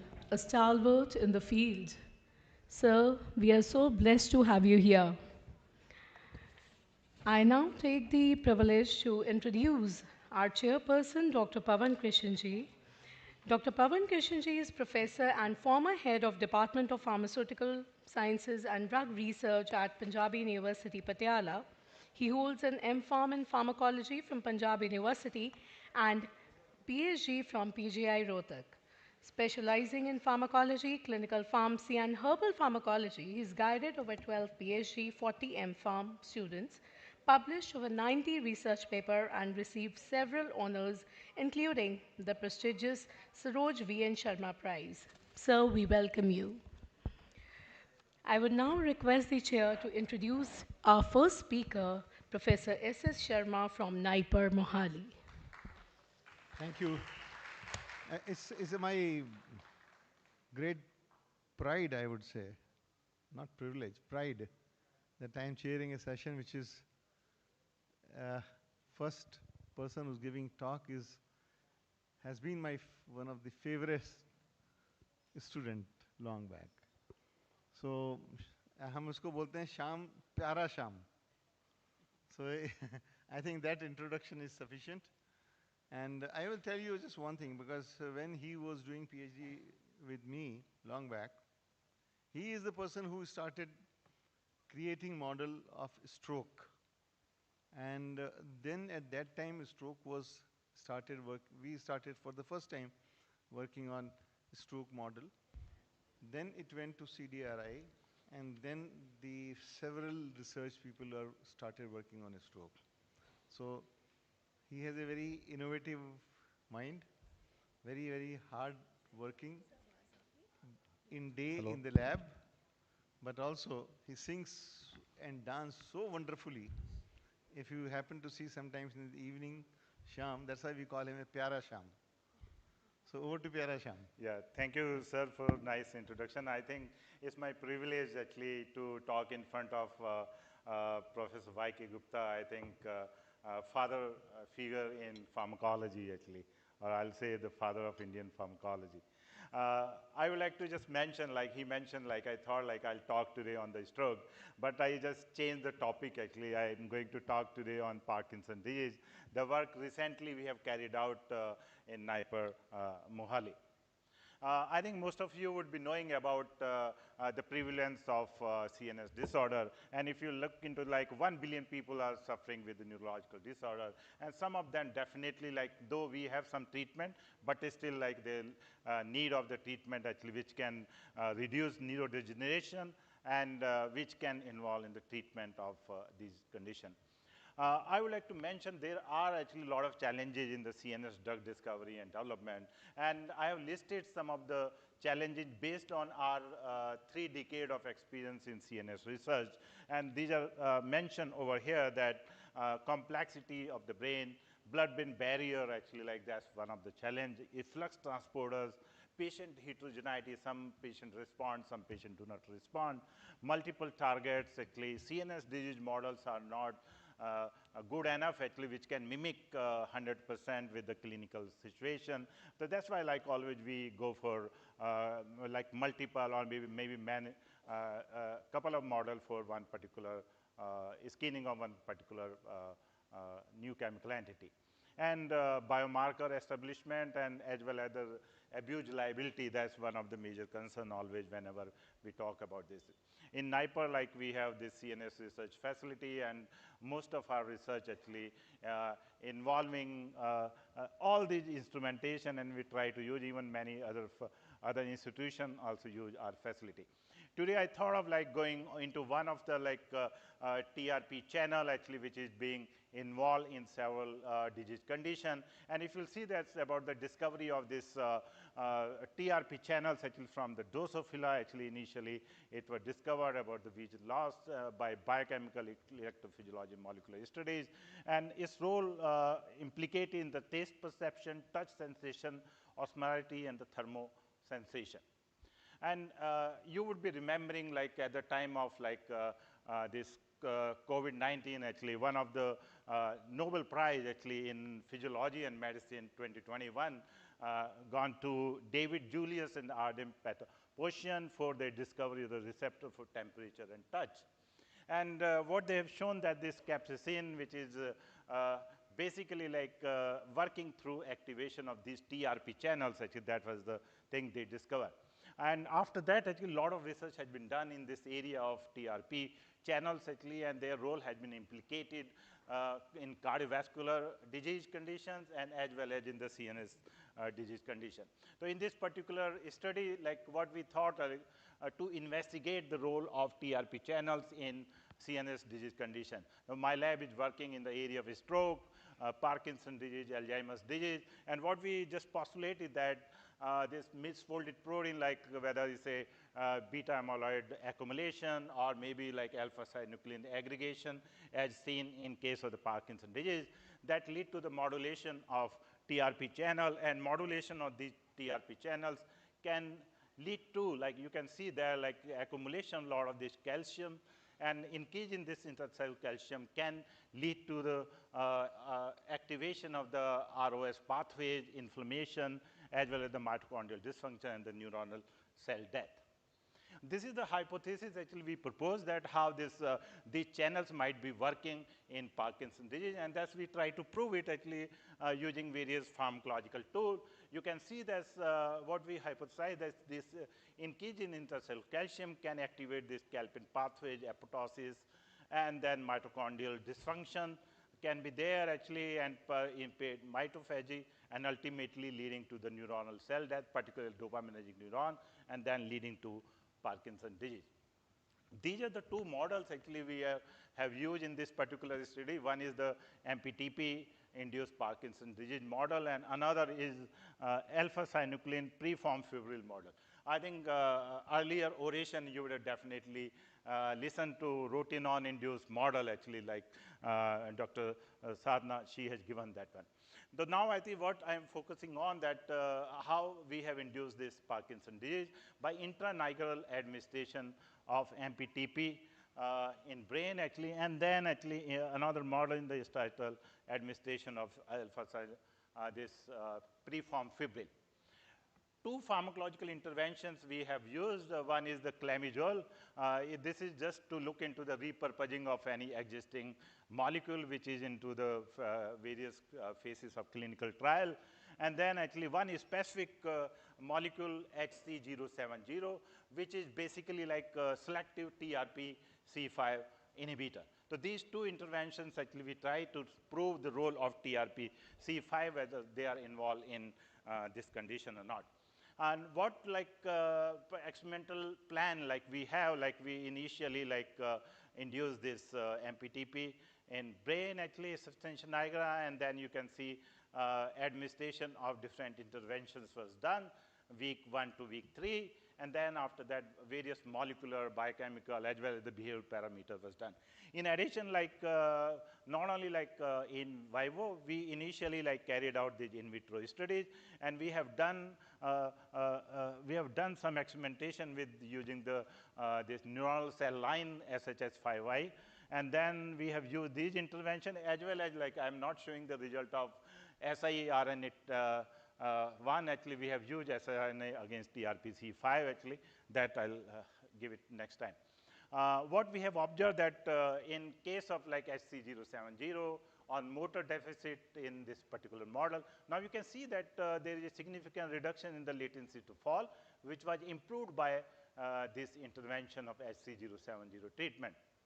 Now you can see that these parameters actually, even open field test actually, that is showing actually there is a reversal of the deficits actually which were observed with this particular intervention. Then we have done like cognitive functions actually, whether, because it has been known, very well known, that Parkinson's patients have the cognitive deficits too. So what we have done actually, we have gone for Y-maze test like a spontaneous alternation and then passive evidence test, and you can see there's a, like in the retention trial, there's significant reduction was there in the transfer latency, which was improved by that. So these kind of experimentation basically like prove that it is improving motor functions actually. That's one thing. Another point is that I would like to mention that this is the one thing which is need to be done whenever somebody is doing Parkinson's disease research, where like tyrosine hydroxylase immunohistochemistry. So now you can see the TH immunohistochemistry, which was like now you can see the TH cell actually basically indicating this dopaminergic neuron, which is reduced in case of the MPTP, and but you can see this with the treatment there was improvement in TH immunohistochemistry. That indicate actually there is a this tyrosine hydroxylase level increase actually protein as well as the gene expression. We also did gene expression studies, and now you can see there is a improvement is there with this one, this particular molecule. And then we have gone into this proving whether like TRPC5 really involved. We've gone for this protein expression as well as the gene expression. And these results, if you look at it, actually they are indicating in case of like these PD animals, there is a significant increase in the protein expression as well as the gene expression. And this was like significantly reduced by the treatment. So this indicating there is a involvement of TRPC5 channels actually in Parkinson's disease. Now actually like we looked into various mechanism of action, and we gone into the deep into mitochondrial biogenesis, where the mitochondrial dysfunctions can be improved by the treatment with clemizole as well as HC070. And we found that HC070 increased the expression of PGC1 alpha and TFAM, that indicating that it restore like treatment with TRPC5 inhibitor can restore these effects actually. Then actually you can see that complex 1 complex activity like in different region like midbrain as well as striatum, and ND2 gene expression was done. Even in case of like this SHS5I cell, you can see with MPPP plus administration, there is significantly reduction in the SHS5I cells, and which was improved with the treatment. Simultaneously, because we were doing in vitro, in vivo, all those kind of estimations simultaneously, and you can see TRPC5 expression in these cells. Now you can see this one, like where TRPC5 was expression significantly increased. Now you can see the fluorescence actually. And now you can see it was reduced by this specific HC070, which is a TRPC5 inhibitor. Then we have looked into the calcium signaling pathways, and what we have seen that actually there is a another like effect. What we see that calcium influx was inhibited and lead to the positive modulation of associated downstream pathway. So now like one by one we try to prove actually these pathways and mitochondrial oxidative stress using mitosox or TMRE staining. You can see there was a improvement actually, mitochondrial functions were improved. Actually, this indicate apoptotic signaling pathways were investigated, and these apoptotic signaling pathway, particularly like tunnel assay was done actually, and you can see even gene expression of apoptosis inducing factor actually. You can see in MPTP they were engaged in this factor, which were reduced by the treatment actually. So those kind of investigations are ultimately leading to and showing actually what can be the mechanistic role of this particular molecule. Even this calcium can activate this calpain, and calpain activity was assessed in midbrain and striatum, and you can see there is significant effect actually on both apoptotic signaling and the calpain activity. Then we have gone into the alpha-synuclein PFF model of this PD, and this model was developed actually, and we have to really, like most of the time we need to collaborate. We have a department of biotechnology, and Dr. Ipsita Roy, she is the professor of biotechnology. They have made these fibrils, and we try to use these for inducing Parkinson's disease-like symptom. And we have like assessed the similarly these kind of parameter, how these can be the parameter what we have done with SC070, whether they are basically like similarly like improved with in this particular model. So that's why like I mentioned that not one model, we have to use like variety of model to prove whether like they have a neuroprotection or not. And you can see this tyrosine hydroxylase expression was there, and the clamidol result in the restoration of tyrosine hydroxylase expression in both midbrain and the striatum of PFF treated animals. So earlier, actually, I showed the effect, but with this model, I'm showing the effect of this clamidol, so that like I'm not going to repeat most of these results. Mitochondrial biogenesis was significantly improved. Then actually Parkin expression, which we did in PFF model, which was reduced in case of like this particular PFF group, which was improved by the treatment. So these results are indicating that even in the PFF model, mitochondrial complex activity is improved, and the calpain level, similarly like what we have found in case of the other model, and there was increase in the calpain activity, which was reduced by this particular treatment. Now you will see that some of our results actually like on alpha-synuclein expression. Since we mentioned is a alpha-synuclein preformed fibril, we also assess this alpha-synuclein expression, and now you can see in PFF model there is a significant increase in the alpha-synuclein expression, which was reduced with the treatment. So these results are indicating that, okay, this model is very well developed. As we have also mentioned this tyrosine hydroxylase immunohistochemistry, as well as this particular study was done. Some of these results in the in vitro system, actually they are showing that there are improvement with clamidol treatment in case of the preformed fibril experimentation.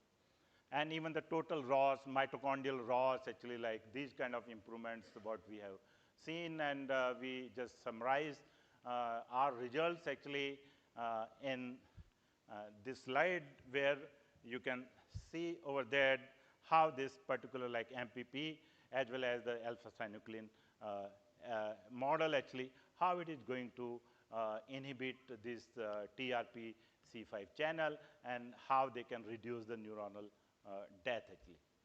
So there are some of the publications actually, like one of my PhD student, Bhupesh Vaidya, he did actually, now he's in the Baylor School of Medicine actually doing his postdoc.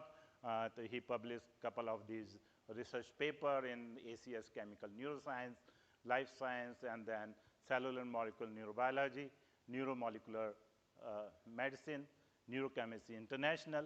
Some of the TRP work has already been published. Now our lab is also focusing on the role of TRP channels in stroke, and I think I'll skip because time is not there. I would like to just say that if you're doing stroke research, you must follow this STAIR guidelines actually.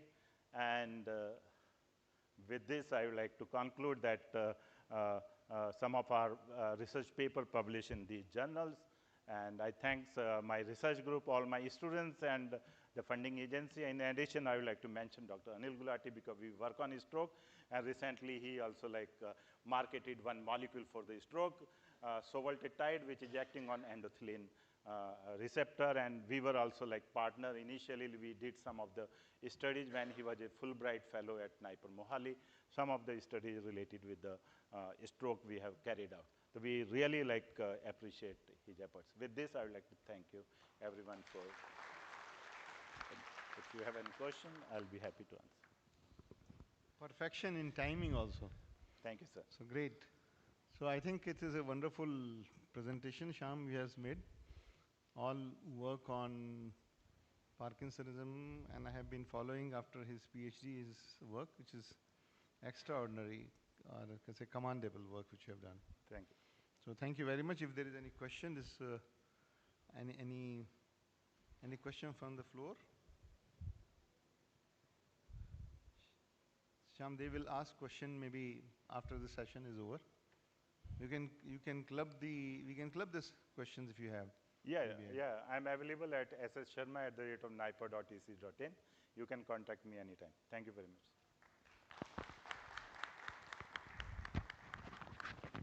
So next presentation is by Dr. Ravindra Kumar Kundal, and he is also from NIPER, and Shyam told me that this symposium is from NIPER.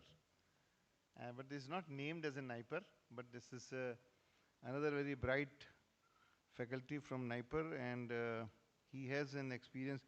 He did PhD from NIPER, and then he went abroad, USA, and after doing PhD, then postdoctoral fellow, he again joined back NIPER, and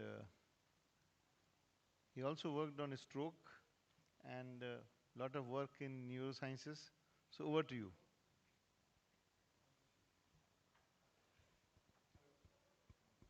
Hello, good afternoon. Thank you, sir. Thank you so much for your kind introductions. Today I will be talking about area where I'm working actually at NIPER Library, and I will be presenting some of the data from my lab.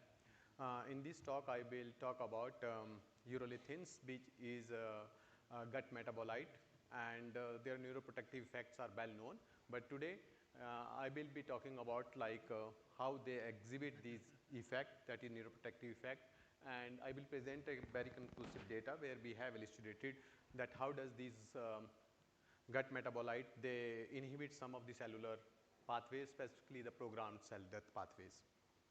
So, as we all know, stroke is an acute neurological injury. It is one of the leading cause of morbidity and mortality throughout the world, and especially in India, the incidence of stroke is also increasing day by day. As Dr. Sharma already mentioned, that annually the incidence of stroke in India is roughly around 1.3 million. The available treatment therapy for stroke is thrombolytics. However, they have their own limitations. One big limitation of these available drug is their limited therapeutic time window. The patient need to reach to the hospital within 3 hours after onset of stroke, and that is one of the biggest challenge. Therefore, and if these patients left untreated, right? So this is an schematic representation. Here this dark red or pinkish color, that is the core region or the dead cell in the brain, where the cell die within 5 minutes after the blood supply to the brain is hampered. And if left untreated, this go on increasing actually, and eventually a big area in the brain became effective, and that area being affected also associated with the associated neurological damage or neurobehavioral deficits. So if we closely look into some of the pathogenic pathways that remain active with respect to their temporal exhibit, then we can see that excitotoxicity is one of the biggest player in ischemic damage, but if we see in terms of time, it became active within minutes actually after incidence of stroke, and it remained active actually up to hours. However, some other pathogenic pathways including inflammation, oxidative stress, and regulated cell death signaling that remain active for days, and that is what, if we can inhibit these pathways, that could have potential to give us some therapeutics with wider therapeutic window. With that in view, we thought to interfere with some of these pathways actually, especially these programmed cell death pathways, which is mainly responsible for that expansion of core area or delayed neuronal cell death after onset of stroke. So here actually urolithins, that is one of the pharmacological interventions that we focus this study on. Urolithins are gut derived metabolite, and they are formed from by this gut microbiota after we consume these tannin rich fruit such as berries and other actually which is rich with these tannins. So urolithin, but they formed in the gut in very low quantities. So even if we take like tons of these food, actually the concentration in blood is very low. So it is always better to take these synthetic derivative of these gut metabolite, and one such metabolite is urolithin A, which exhibit very high blood-brain permeability, and that could be a good candidate for this study. And it has also been known to exhibit neuroprotective effect, especially by improving the mitochondrial health. However, the precise molecular mechanisms of neuroprotection is not known. So we planned this study. We used a comprehensive approach of in vivo, in vitro, as well as network pharmacology based approach to come up with these finding. This is the result from in vivo studies where we have used middle cerebral artery occlusion model, where we specifically occluded the middle cerebral artery using interluminal filament method, and then we treated these animals with urolithin A, and as shown here, the urolithin treatment reduced actually this modified neurological score. That is one of the gold standard actually to measure the neurological damage and functional deficit in these animals. So urolithin treatment dose dependently decreased this neurological score. Also we found actually the grip strength is another one important aspect that is get impaired after stroke, and we can see here also even the grip strength which was reduced after this middle cerebral artery occlusion has been significantly improved after this treatment. So was the case with many other sensory and motor neurological deficits that were improved. So we would like to see whether there is any structural improvement, and so we took these brain from these animals which were subjected to middle cerebral artery occlusions, and we performed this TTC staining, which conclusively indicated that infarct volume was dose dependently inhibited or reduced by this urolithin treatment. Initial staining further validated these results, and we found actually stroke induced neurological damage in various regions of brain, including CA1 and CA3, which is very prone to stroke. The cell death in these regions were significantly reduced.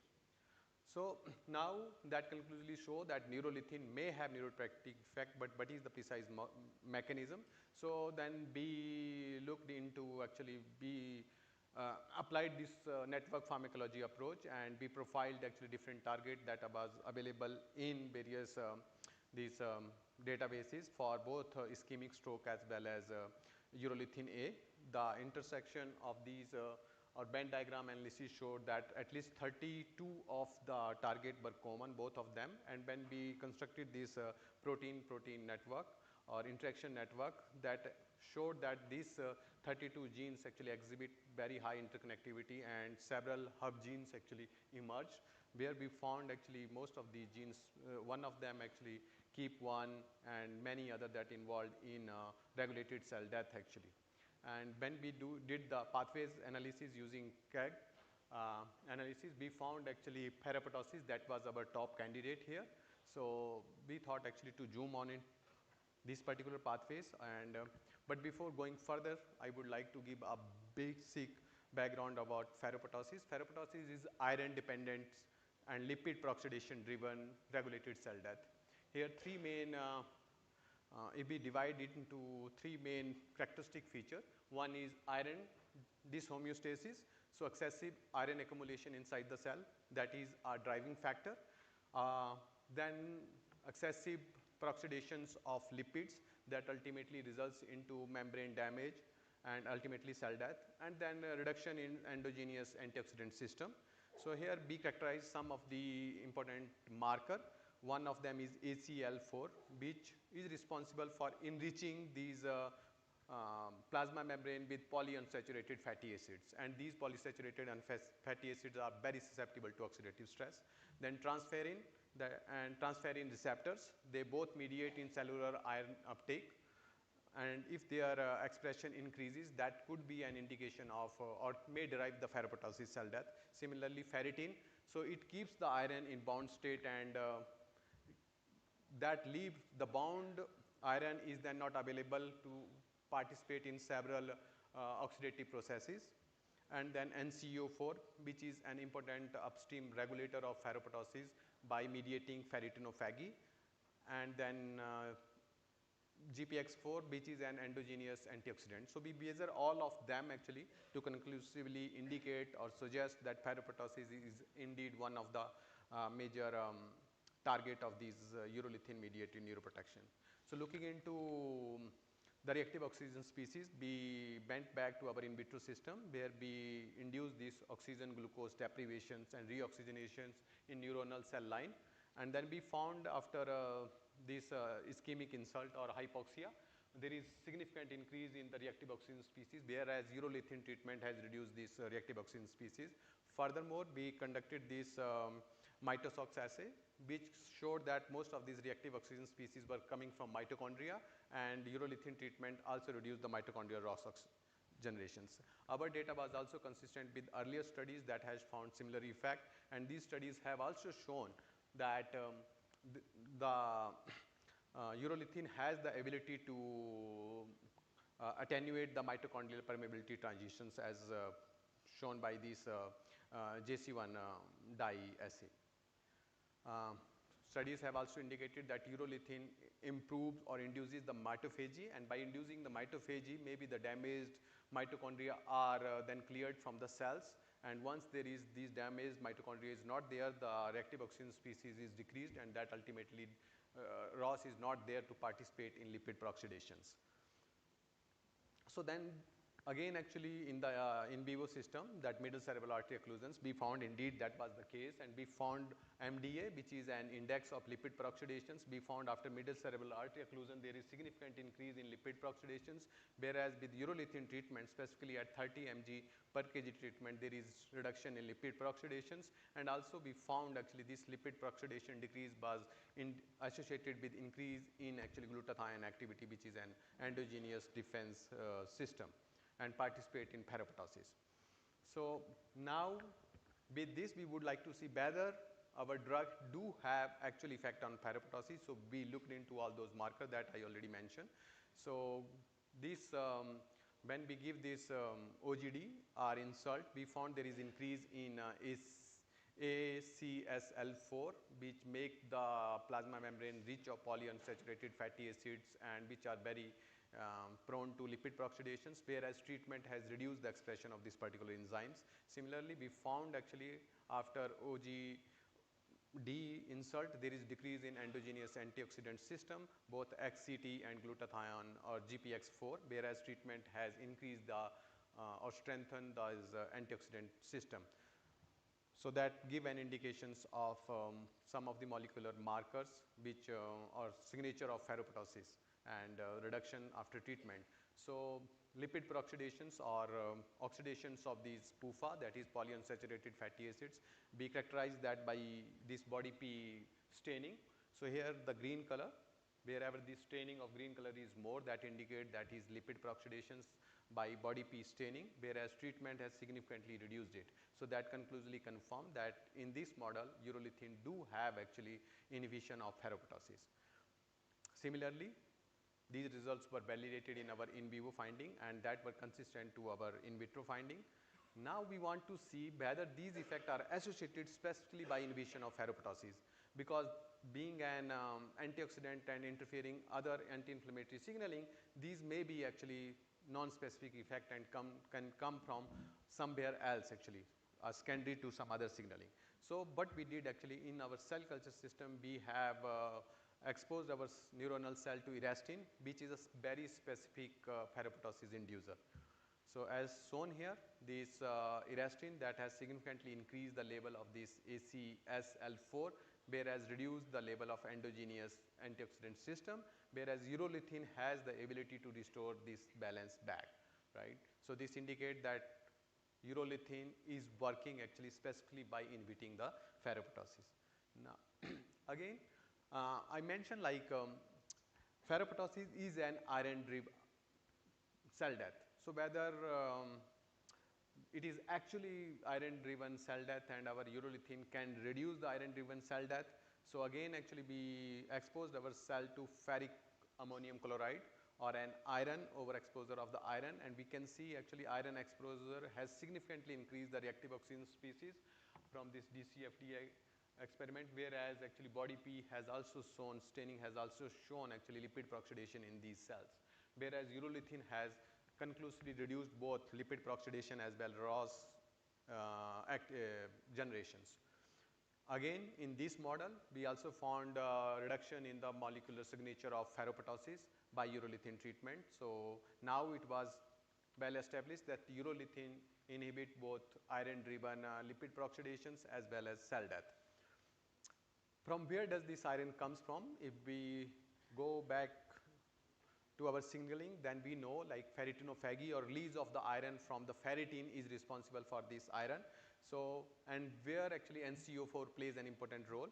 So, we want to characterize what is happening to this ferritinophagy signaling, and when we looked into our data actually or our in vitro system, then we characterize this NCO4 and we found its expression goes up, whereas the ferritin, which is responsible for binding the iron, its expression is going down. So that indicated that OGD induced ferritinophagy is driving the ferroptosis, whereas urolithin is able to block that pathway.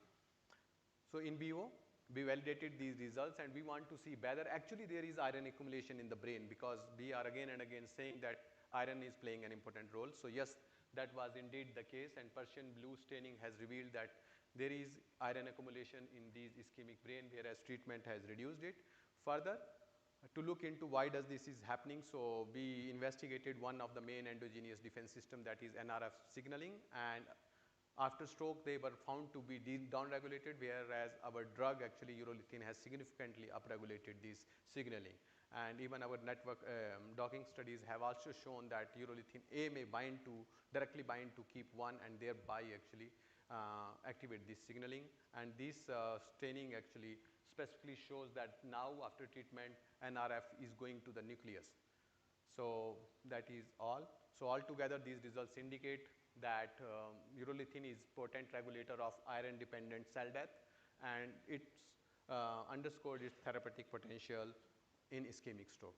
With these words, I would like to conclude and would like to thank the funding agencies from where that was very instrumental in funding my stroke research at NIPER Raebareli, and I would like to also thank actually organizer of IPSCON 2025.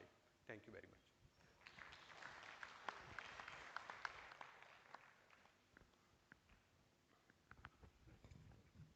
Any comment, question, please?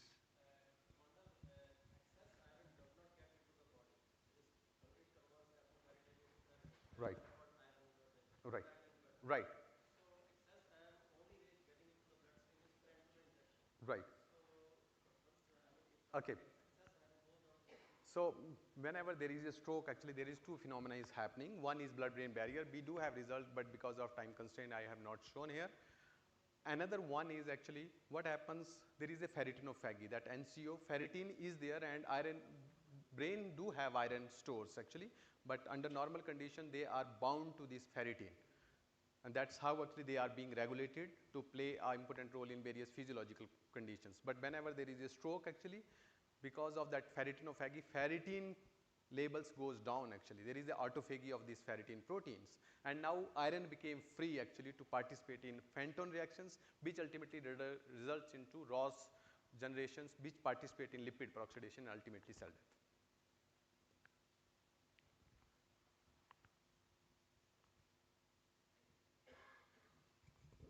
Thank you. Thank you. Thank you, sir. Wonderful Thank you, presentation.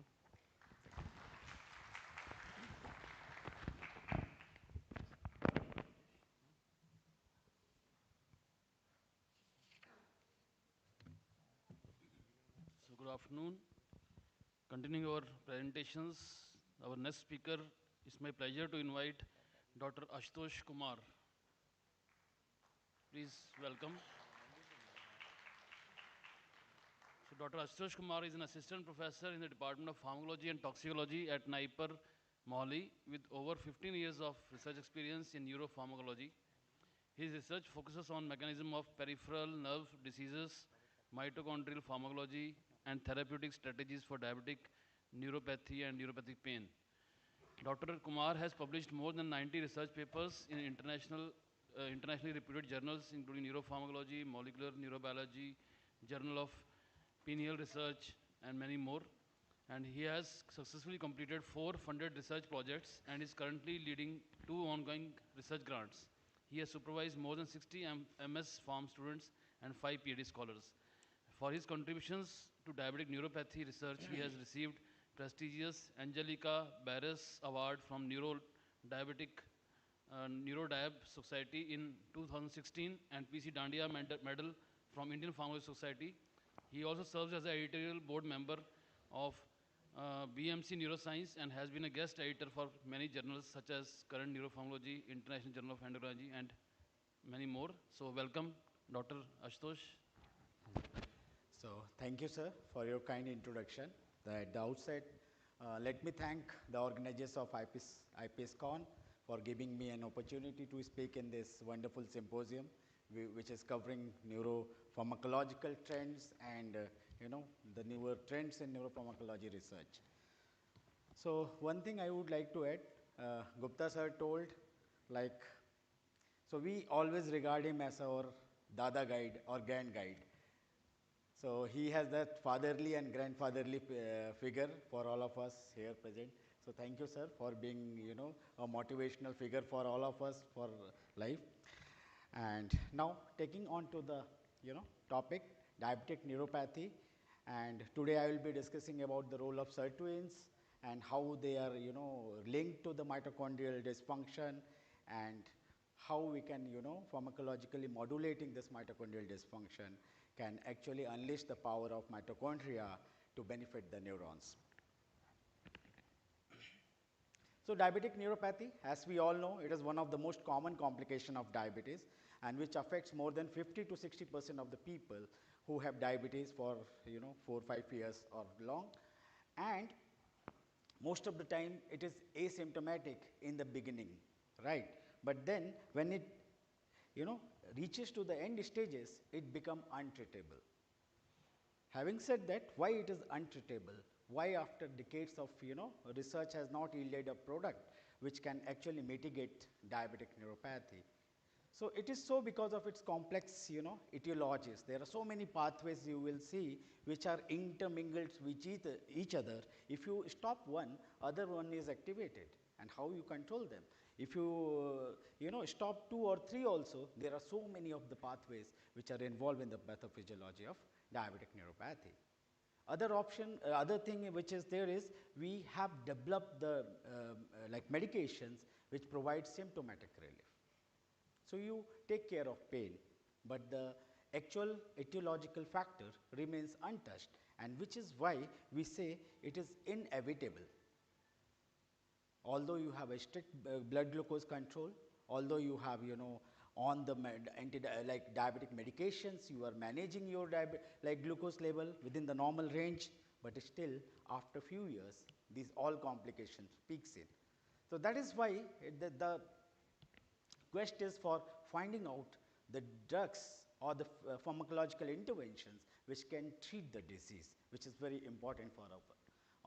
Now you can see what are the different symptoms, burning pain, allodynia. So there are a lot of behavioral, sensory motor behavior changes which makes the life of person to feel painful even with a touch of cloth, with a touch of paper, with a blow of air. That is what allodynia is. We have paresthesias, we have dysthesias, we have numbness. So you can see all like higher sensitization as well as numbness and paralysis like condition, both are associated with diabetic neuropathy, and which depend on the stage of neuronal damage. So in the initial stages of disease, you have sensitization. So you will be hyperalgesic. You will feel a smaller, level of impulse as a high level of impulse.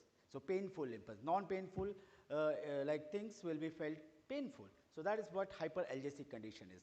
But when the prolonged damage and continuous exposure to damaging situations like hyperglycemia or neuroinflammatory changes are present, the nerve loses its normal integrity, it loses its functionality, and that is where we reach to the numbness or paralysis like condition.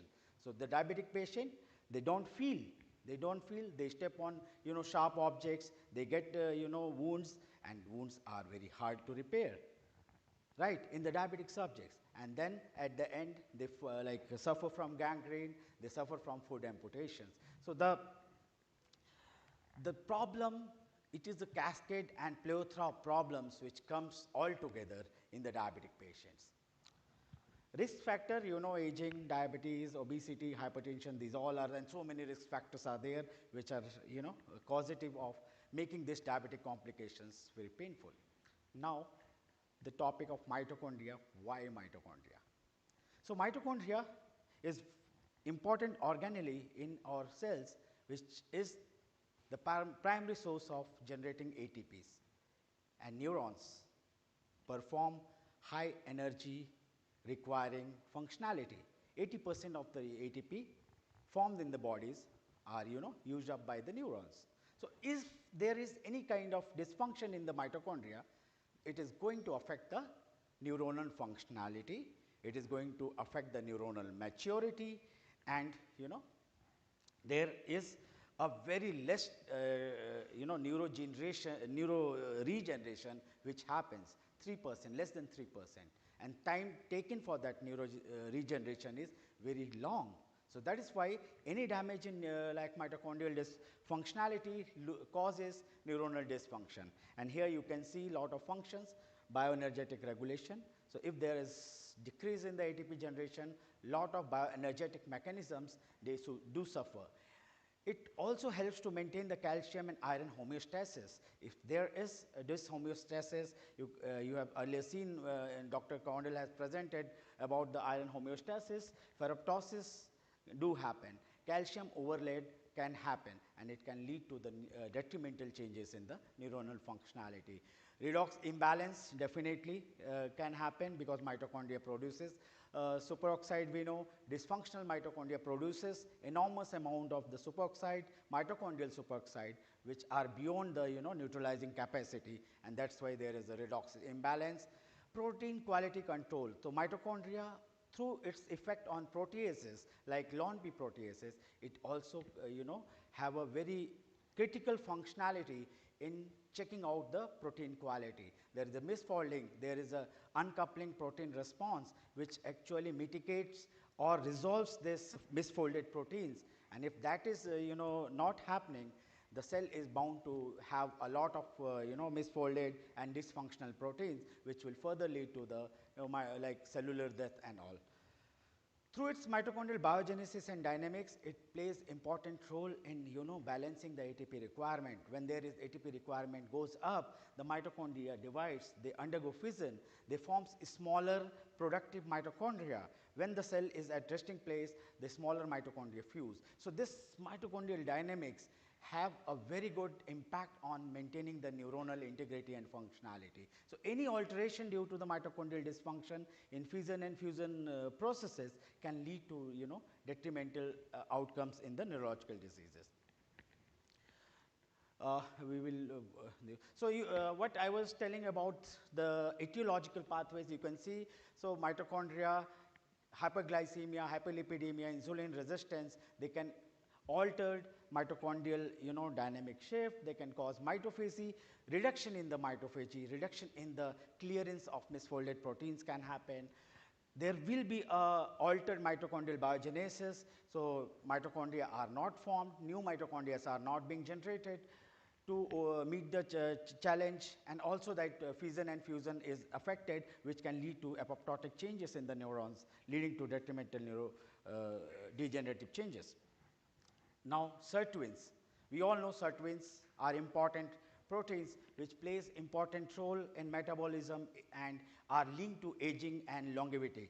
Right? There are 7 forms of sirtuins which have been identified. You can see the SIRT1, SIRT7, 6 and 2 are the nuclear sirtuins. You have SIRT2 and SIRT1 are the cytoplasmic sirtuins, and SIRT3, 4 and 5 are the mitochondrial sirtuins. So that is why it is very pertinent to study SIRT3, which directly linked to the mitochondrial functionality, and SIRT1.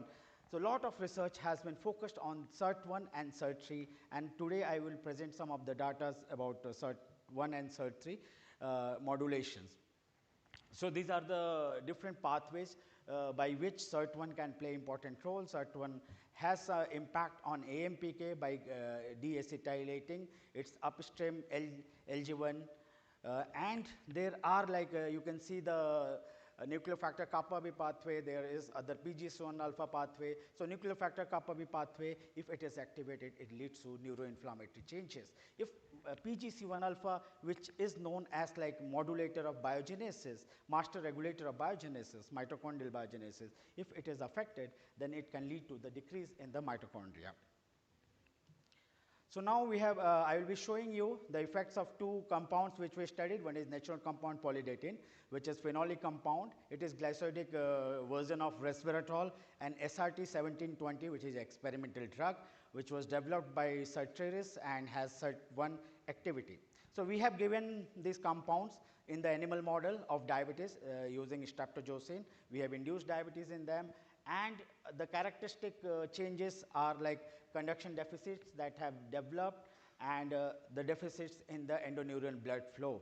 So our treatment was able to improve them, and other parameters like behavioral parameters you can see. So there is a like change in the von Frey like effect in the animals where they reduce the level of feeling the sensation, right. So in the control animal, if it was at the level of like 70 to 80 grams of the pressure they felt, in the diabetic animal it reduced to 40%, and our treatment was able to ameliorate that changes in the diabetic animals.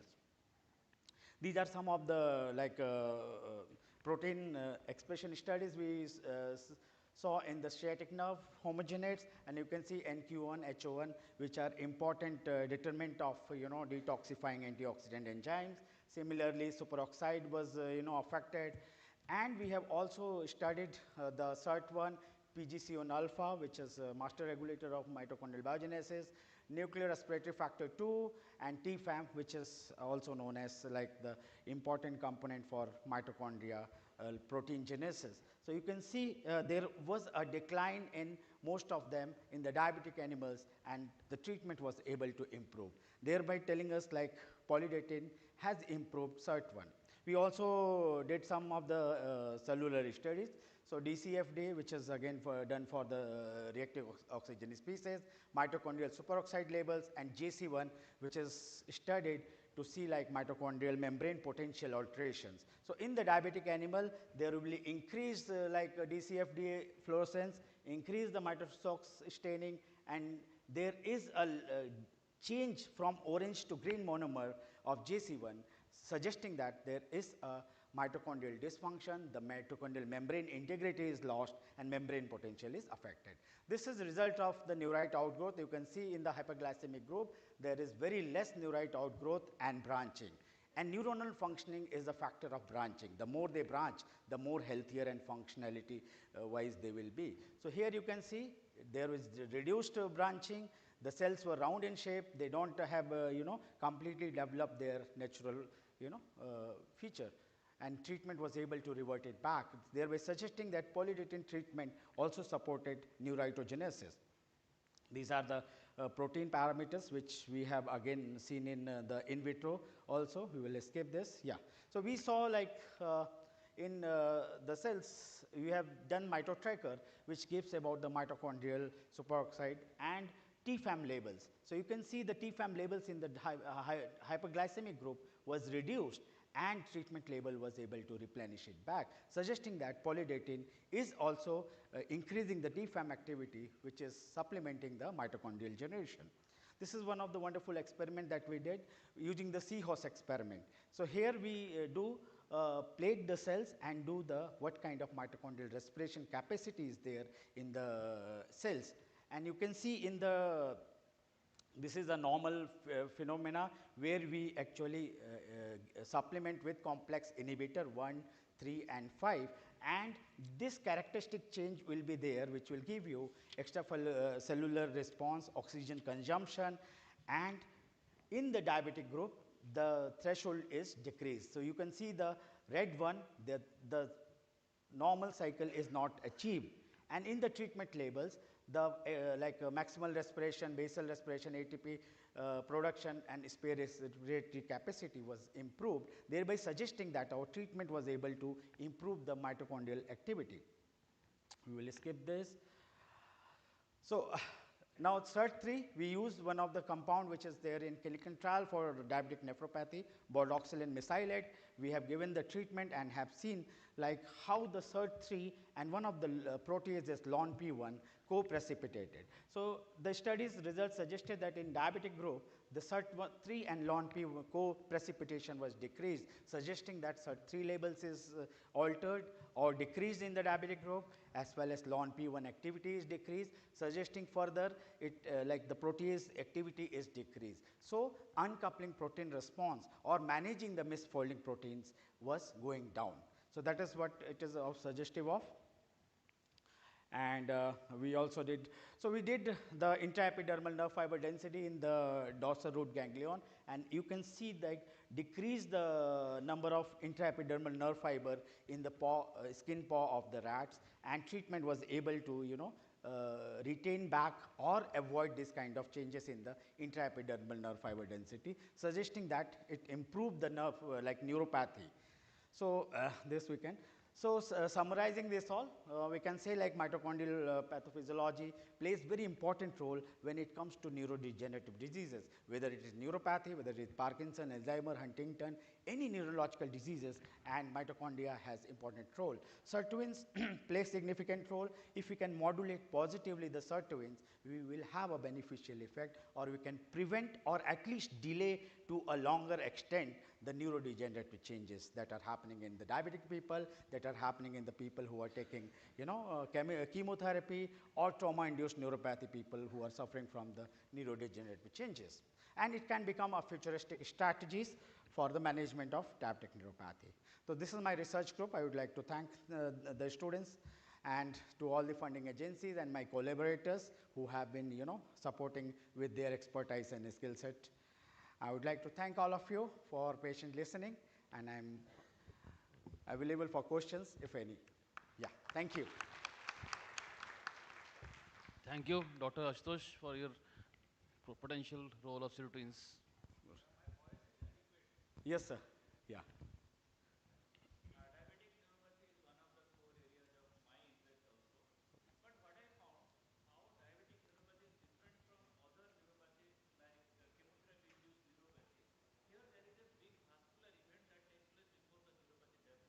Yes. Yeah.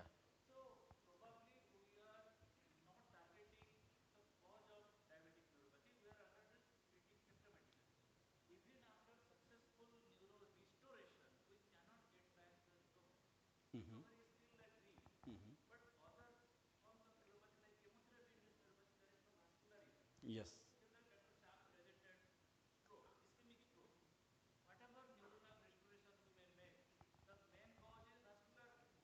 Yes, yes.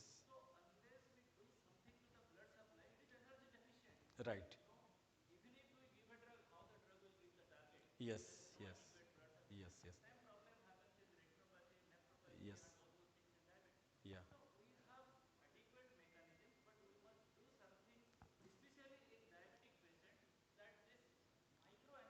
Yeah. Yes. Yeah.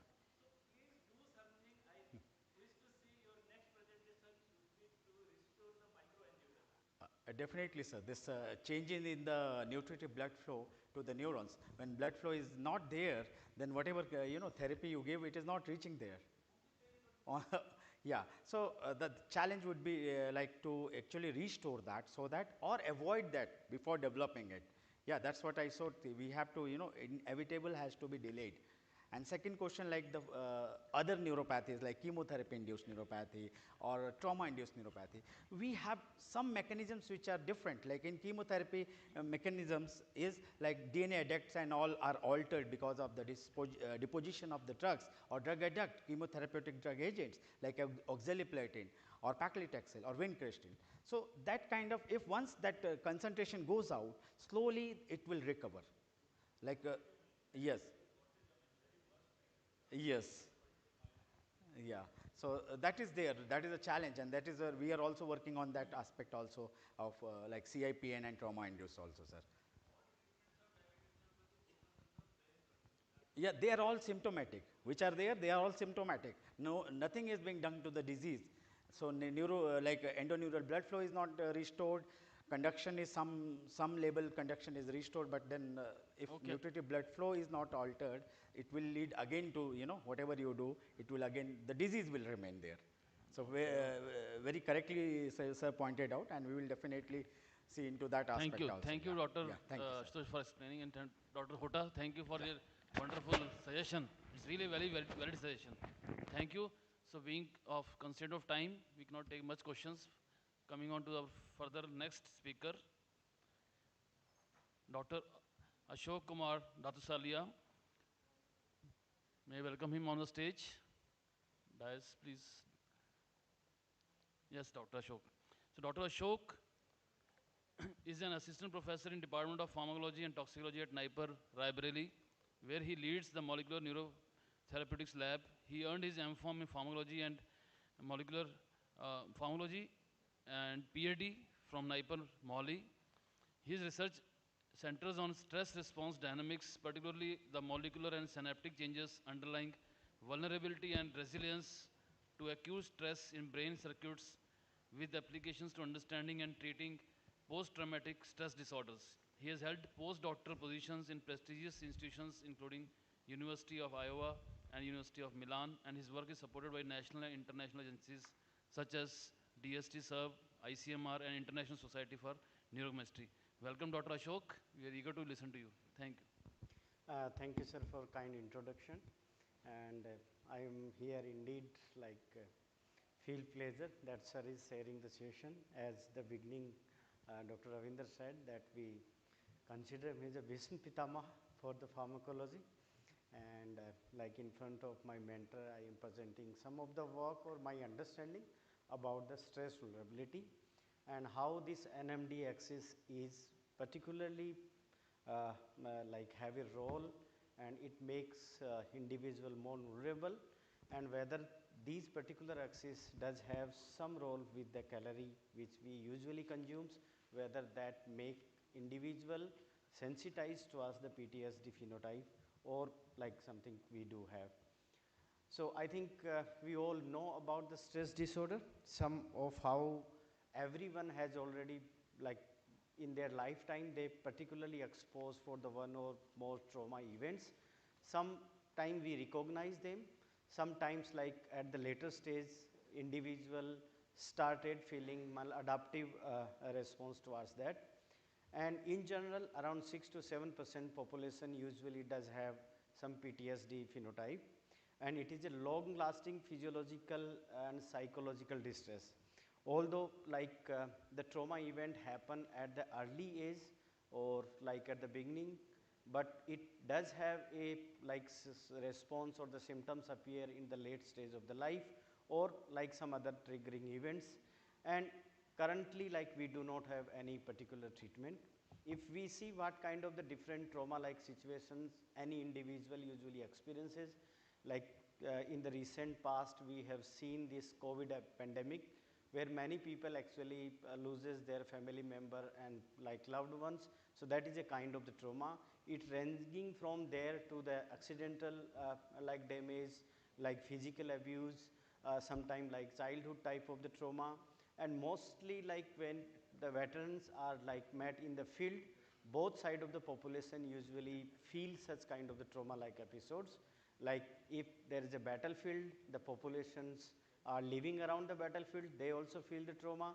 Similarly, the soldiers who participate in the battlefield, when they retire, they come back to home, their flashback memory come back to there, and that particularly like some kind, such kind of the symptoms usually appear in that. So like if we consider the stressful experience in our life, sometimes we see certain pressure is really needed to have a particular, I would like to say, performance. Like for an exam, if the dates are not announced, we are not careful for that. Similarly, if somebody is like passing a road, if some kind of fear they do have, they are carefully pass the roads. So that's how the stress is really required in our life. But how usually any individual particularly handles that particular stress, that make them vulnerable and susceptible. So that's how if a certain period of certain levels of the stressful experiences happens, many individual actually precipitate or exhibited some kind of the maladaptive symptoms. They cannot cope with the stress. So that's how it is a very thin line between like whether stress is a useful for our normal functioning or when it will convert and contribute to develop the psychopathology. So here the two type of the populations exist. One is the vulnerables, where actually they are responding the stress very in high frequency, which lead them to for the maladaptive coping response, like they are not able to cope with the stress, and ultimately that increase the risk for the stress related disorders. And some individuals actually they are resilient for the stress, like we have seen among many individuals when the last minute they have like known about like yesterday's exam, then they can perform very better. Many people like they keep on reading and preparing for that particular task, and at the end they are not like at the good results. So that's how these are vulnerability happens, then resilience happens, and it is not a single factor which make them vulnerable or resilient. It is their environmental factor, that how they have already experiences different event there in the life, then what are the stage of like their genetic makeup, what are their circuitries, and what are the circuit plasticities usually there, what are their emotional states, as well as what are the other comorbid conditions which actually does have like some impact on the circuitries. So that's how all these components make an individuals as does have a vulnerability or resilience type of the phenotype or behavior. Before like early stages, this PTSD phenotype is usually overlapping with the depression kind of phenotype. At the Diagnostic Statistical Manual 5, actually they categorize 4 particular trait which usually indicates someone as a like post-traumatic stress disorder, which is intrusion, avoidance behavior, negative alteration of the mood, and arousals. So if we go one by one, we see that intrusions means flashback of that particular events, nightmares, like suddenly that events come in our mind and we actually have a disturbance of the sleep. The people who actually does have some susceptibility towards that trauma event or stress, they usually do not think, like they always think that I should not talk about that. Similarly, they don't want to think even about that incidents. They always said I should not remember that event, so that's why they would like to avoid it. They avoid the places where the happy event is happening. They avoid any activities. In the negative alteration of the mood, which is like more towards the depression, they always does have a negative thoughts, social isolations, then anhedonia. They usually do not feel whatever activity they do. Similarly, they do have a poor concentrations, easily startles, like when somebody touches to them, they suddenly show that something startle behavior, and sometimes they become more aggressive even though the event was just a normal. So that's are the symptoms actually individual exhibited with the PTSD. Current now there is no single treatment which can cover all types of phenotype. As here we see that antidepressant, tricyclic antidepressants, they can only relieve the depressive symptoms, but they cannot control the flashback memory, nightmares and all. Other like alpha adrenergic drugs, they cannot relieve on the negative mood and cognitions.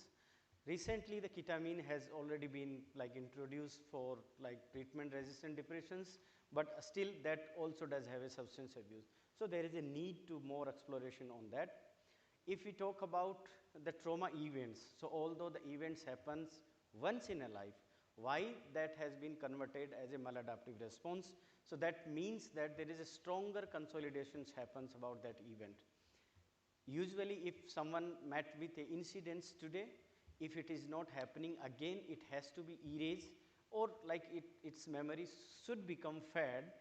But that in the trauma like situations, the event happens once, but it has strongly consolidated in that mind. It means that it will remain longer.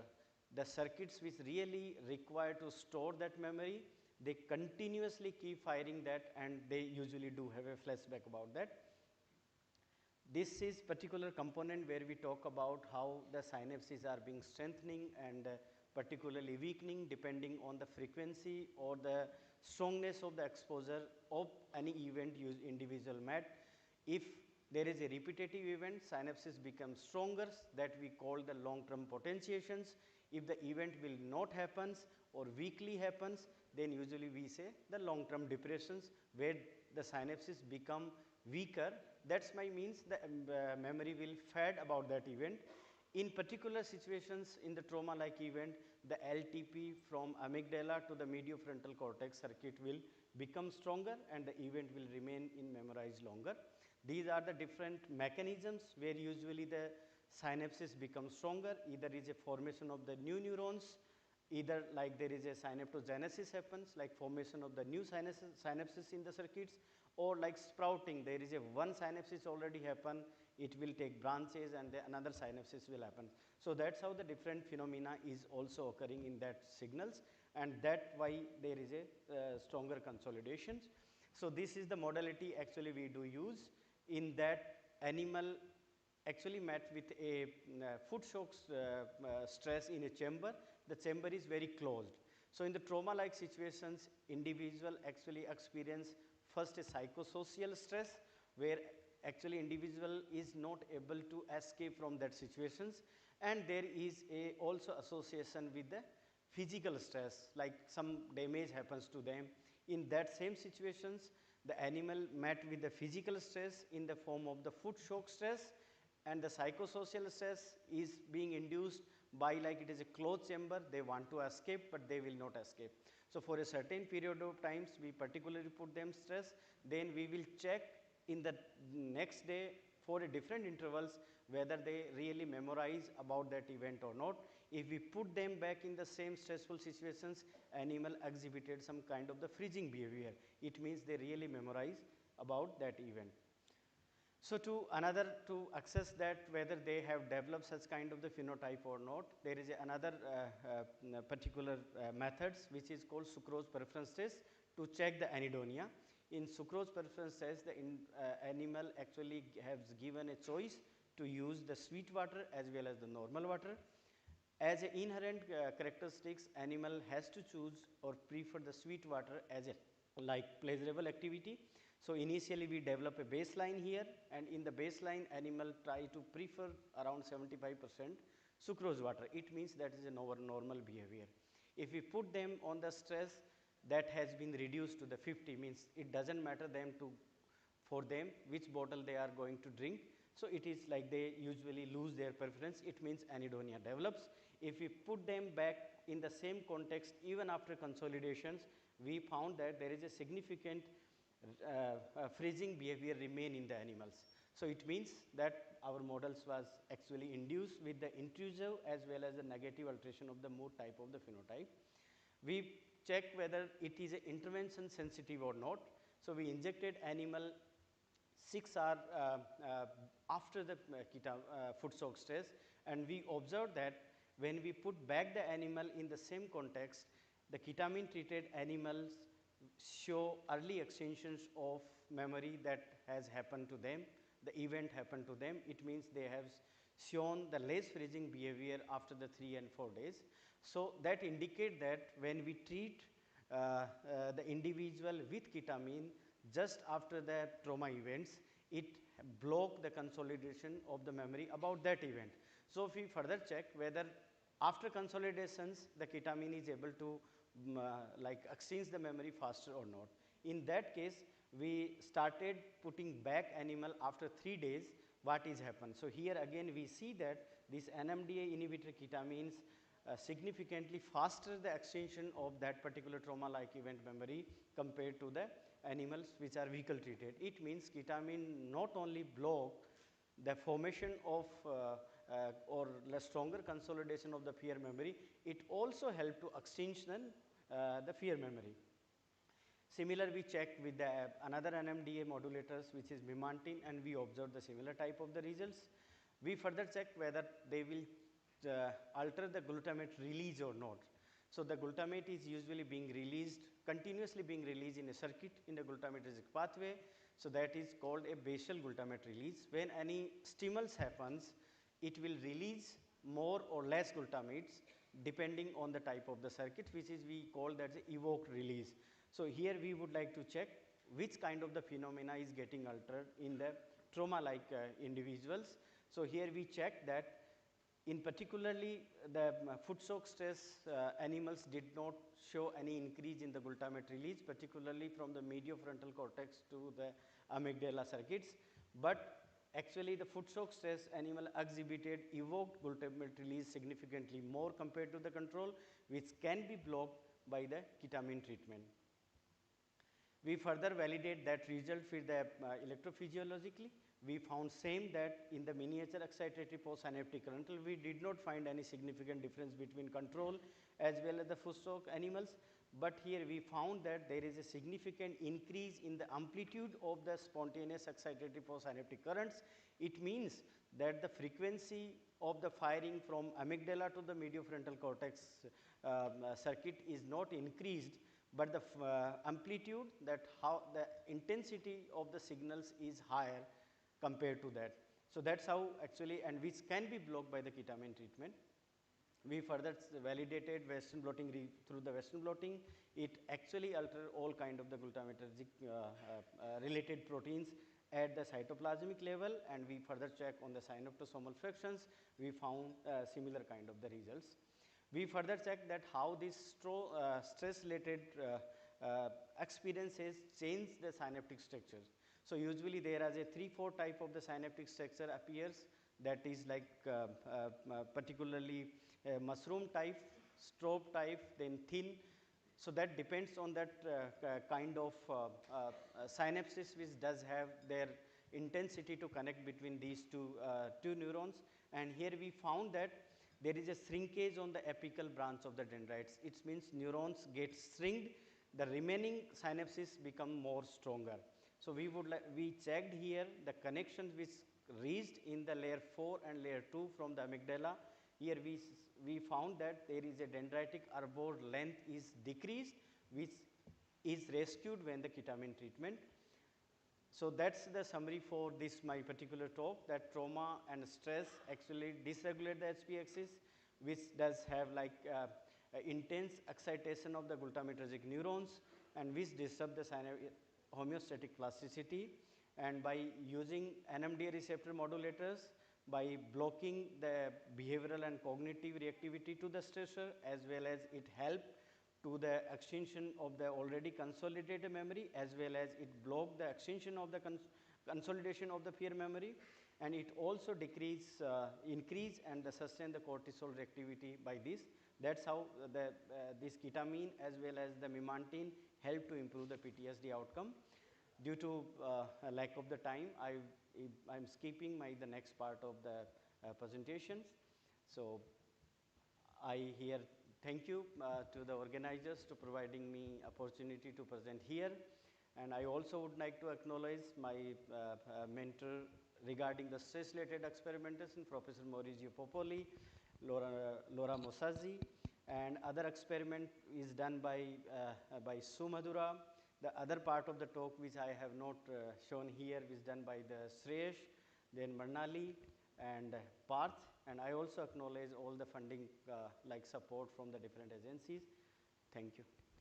Thank you, Dr. Ashok, for your wonderful insight into the potential of NMDA receptors in managing the stress-related disorders. So thanks for your address, and it's welcome. If there's only 1 or 2 questions, quickly we can have. At the most 1 question. If there's any suggestion or question, it's welcome. Okay, I hope. Yes. Dr. Hota, again some suggestion.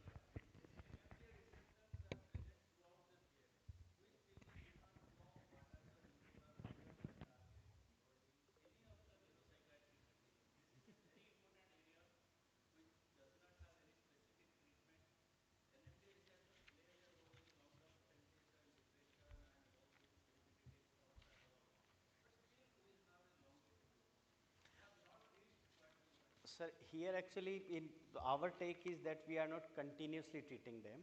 In this modality, we just block the NMDA receptor just before the trauma event, and we would like to see that whether the consolidation happened or not, or just early after the trauma period, only single treatment we have gave to check that which circuit is activated or not. Trauma, yeah.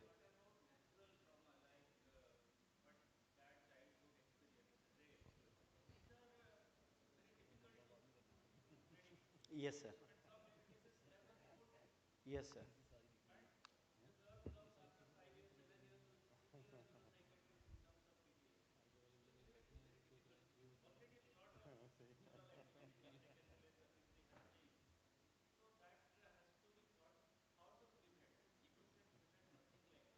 Yeah. Thank you, sir. Okay. Thank you, Dr. Atta. Thank you, Dr. Shok, for your wonderful talk. Thank you, all of you. Thank you, the audience also. Over to the organizers. Thank you so much, sir, and thanks to all the experts for making this session so interactive. Thank you. Now, I would request my chairpersons to felicitate the speakers of the session. I would request Dr. Professor Sharma to please come on the dais, Dr. Ravinder K. Kondal, Dr. Ashutosh Kumar, and Dr. Ashok to please come on the dais.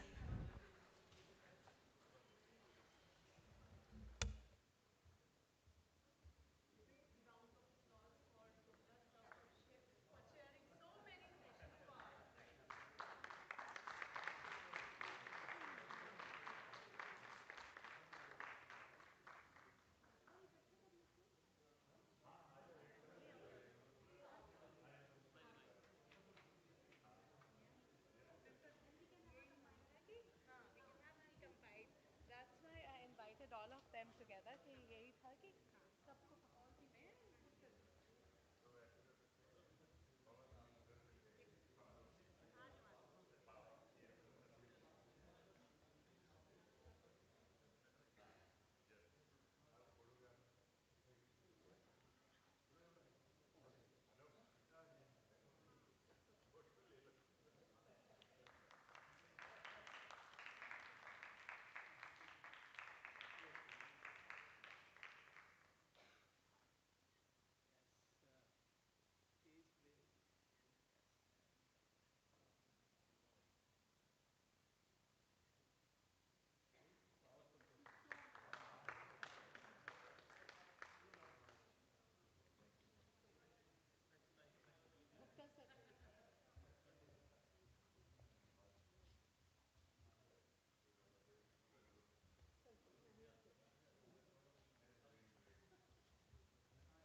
Our last session for day 2 is a symposium on neurotherapeutic strategies and mechanistic advances in brain health, focusing on emerging therapies and the underlying mechanisms that support brain health and cognitive function.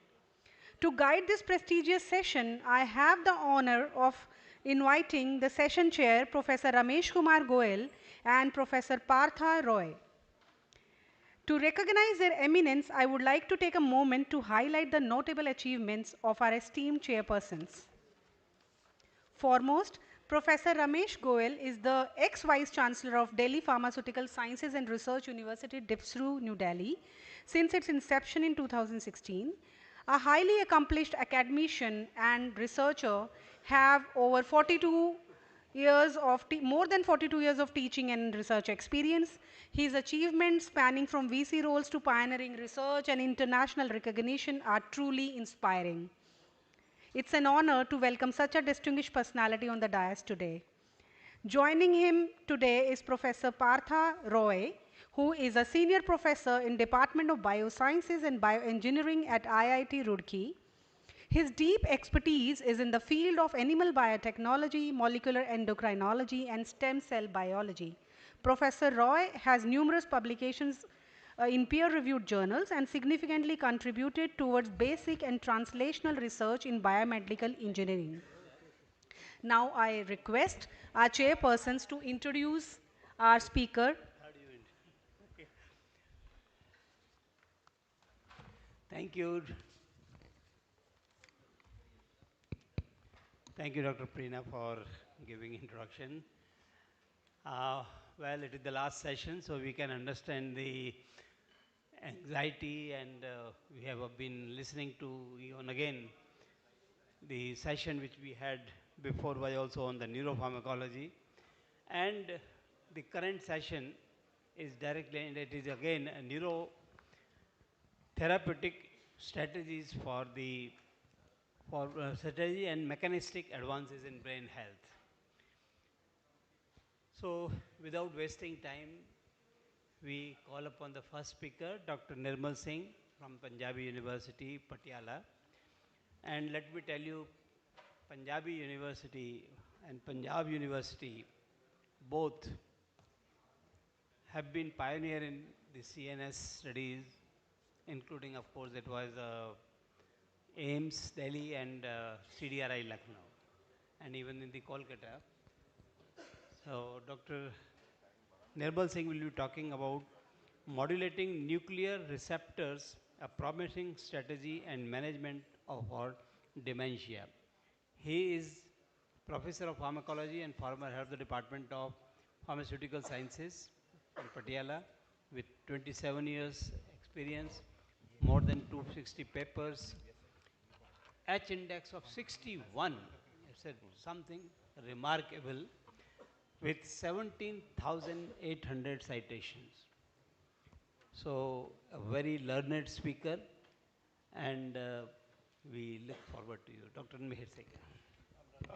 Thank you, respected speaker, chairman, and it is my privilege to present my talk before you, sir. And I must thank Dr. Anil and the team for organizing such a beautiful event and giving me a chance to share my views. You can see the time, now it is reduced to 3 minutes. No, it's only 12, but I don't know what I will be telling. But anything, the talk is on nuclear receptors, modulation, a strategy for management of dementia. Without any delay, I would like to move. So, perhaps we have come across so many incidents related to elder person in our family. Person in the family is elder, starts forgetting normal things, name of the family members, routine things, places. The condition deteriorated to next level where the person is unable to identify or remember the recent things happened to him, but the person is able to recall the things that happened very early in the life, 50, 60 years back even he recalls, but he is not able to recall the things that happened just recently, and then enters into a stage where there is an extreme cognitive loss, the person is unable to perform any work without help. So that condition of progressive deterioration of memory and cognitive abilities is referred to as a dementia. Dementia is of several types. The most prominent dementia that is in the prevalence, that is dementia of Alzheimer, and it's followed by vascular dementia and other dementias. The incidence of Alzheimer is somewhere between 60 to 70% of total dementia. And currently, you see there are around 55 million cases all over the world, and the number is projected to be very high, around 139 million by 2050. And India, there are around 8.8 million cases that are currently being speculated. And Alzheimer's disease, before I move to nuclear receptors, I'll let you know what are the common determinants of Alzheimer. and why they are so important as far as target or nuclear receptors are concerned. So we need to understand. For this I will leave. So basically, there are 4 or 5 important determinants. One is plaque theory. There is a extracellular deposits of amyloid beta and intercellular formation of hyperphosphorylated tau proteins, that is tangles. And then there is a significant brain atrophy you see, and extensive loss of cholinergic neurons. Along with there is a abnormal lipid metabolism, inflammation, and oxidative stress.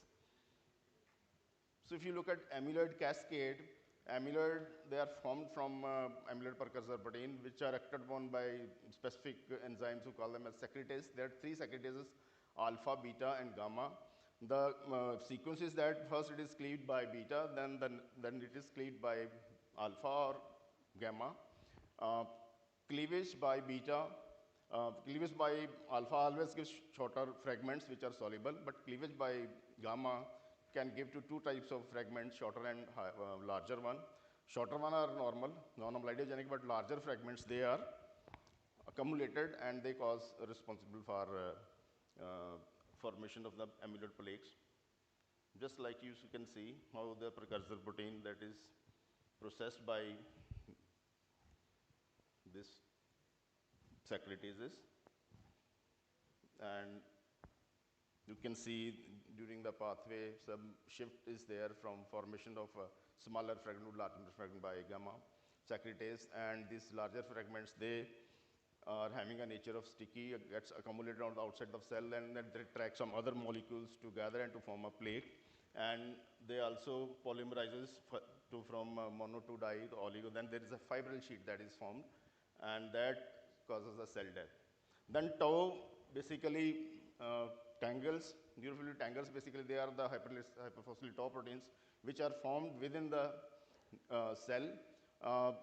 During the normal physiological function, the transport to the axons is through the microtubules, and this tau is a microtubule associated proteins that stabilize the structure of microtubules. These microtubules, just like parallel lines, and you need to stabilize them, and tau protein stabilize them, but what happens actually, hyperphosphorylation is tau protein destabilizes the microtubules and neuronal transport is blocked and eventually the cell dies.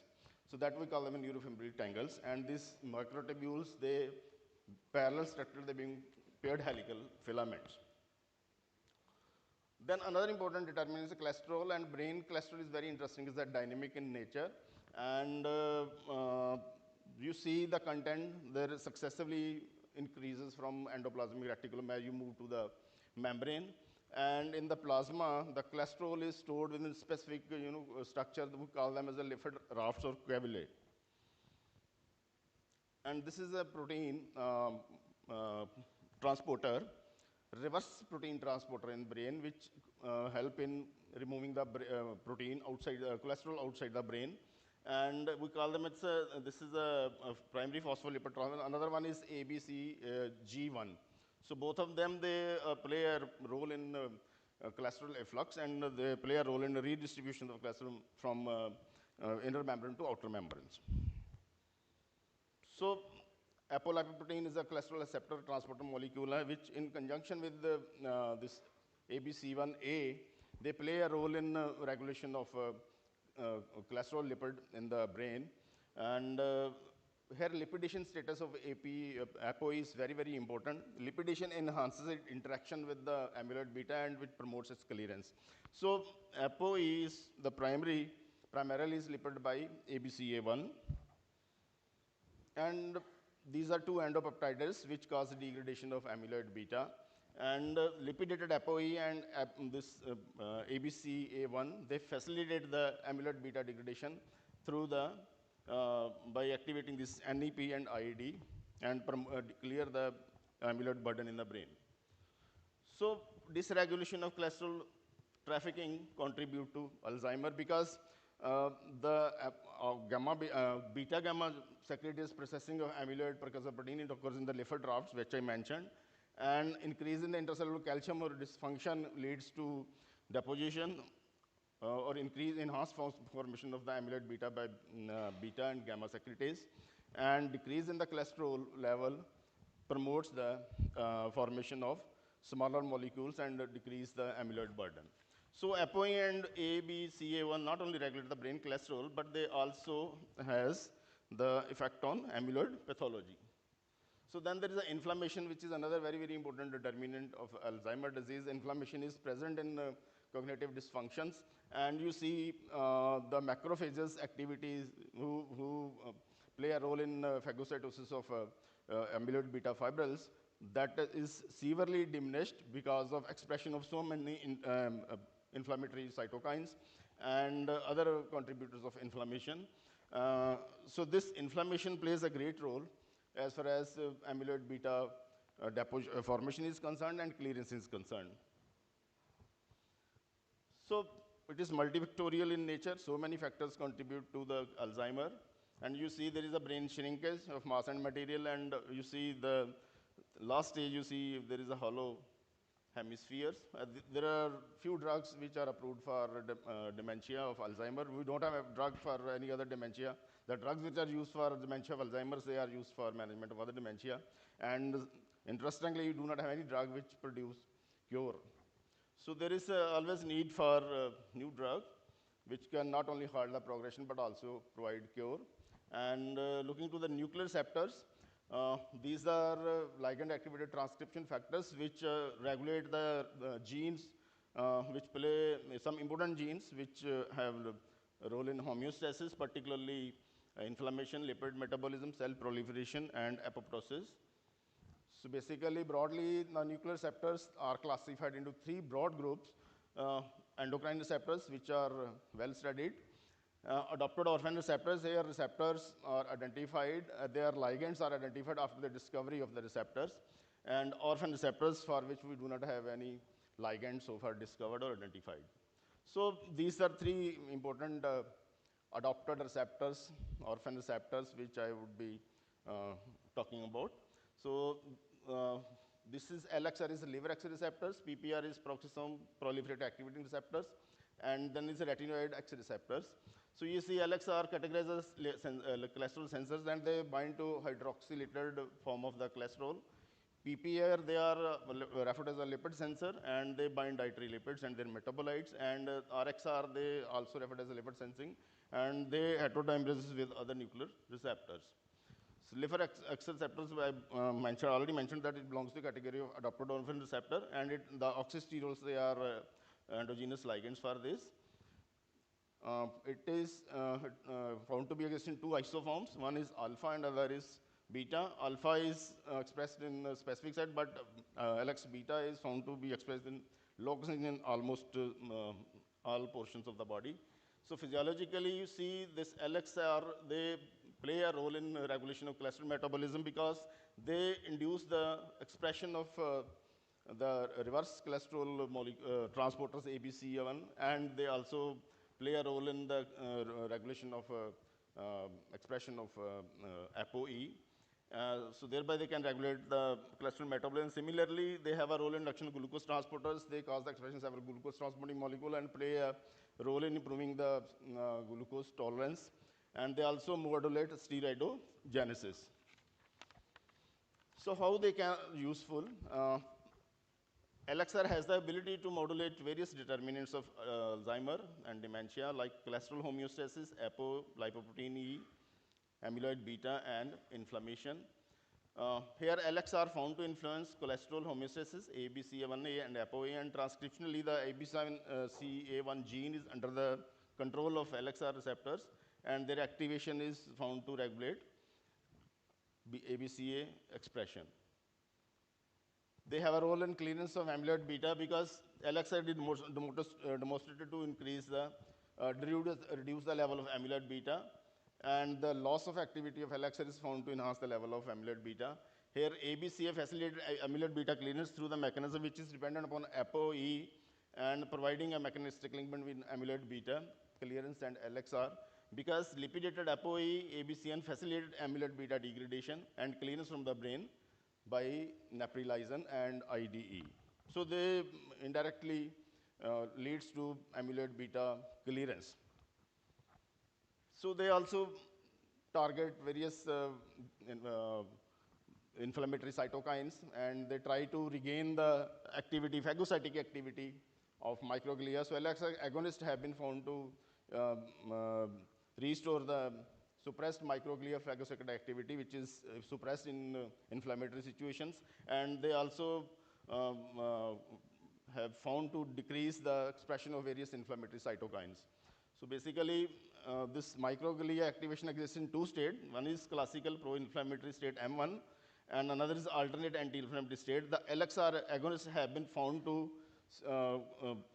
shift the M2 or found to activate the M2 state of microglial activation, which is which shown to promote restore the microglial phagocytic activity. So that is important. So LXR are useful in Alzheimer because of there are so many actions. Agonists have been shown to reduce cholesterol level, induce expression of ABCA, ApoE, and other important determinants. Now coming to the PPR, the second important receptors which have been widely studied. So there are three isoforms of PPR, and PPR alpha and gamma, and beta delta. So just like to their LXR counterpart, they have been found to regulate various gene expressions which are key to various important metabolism like glucose and lipid. They suppress inflammatory gene, reduce cholesterol content, improve insulin sensitivity, promote amyloid degradation, and antioxidant potential. So together these actions, just like their LXR counterparts, the agonist of PPR gamma, and as well as alpha, they have shown anti-dementia activity in various studies. So basically, this is the mechanism by which they inhibit the pro-inflammatory gene expression and decrease neuroinflammation, reduce amyloid beta production by inhibiting the base. Base is beta site amyloid precursor protein cleaving enzyme. So they suppress the activity where beta site precursor processing is suppressed, and they also reduce the conversion of amyloid precursor into amyloid beta, and improve insulin sensitivity, thereby cause the expression of ID, which promote the degradation of amyloid beta, and also they restore the lost mitochondrial function. So together they are useful in alleviating the various dysfunctions associated with dementia of Alzheimer. So next is RXR. There are retinoid X receptors.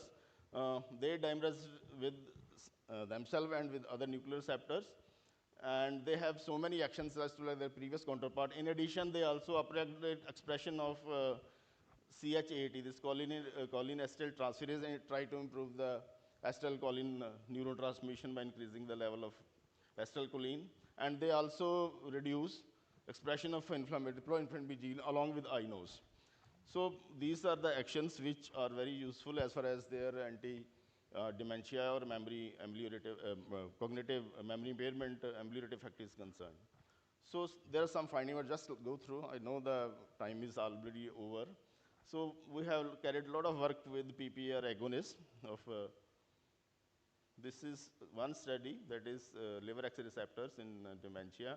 The study was carried out with lansoprazole using a LXR agonist in two different mouse models. One was streptozotocin-induced dementia, and the other was high-fat induced dementia.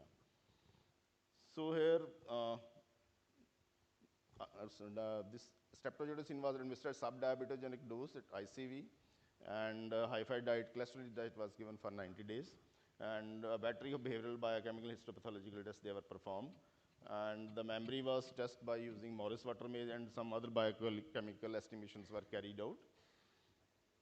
So you see there was a significant decrease in the Morris-Water maze performance in both STZ and HFD mouse. There was a significant increase in the day for escape latency time, which was a parameter of learning. So this was significantly reduced by treatment with lansoprazole. This was the retrieval test, where you see there was a significant decrease in the time spent.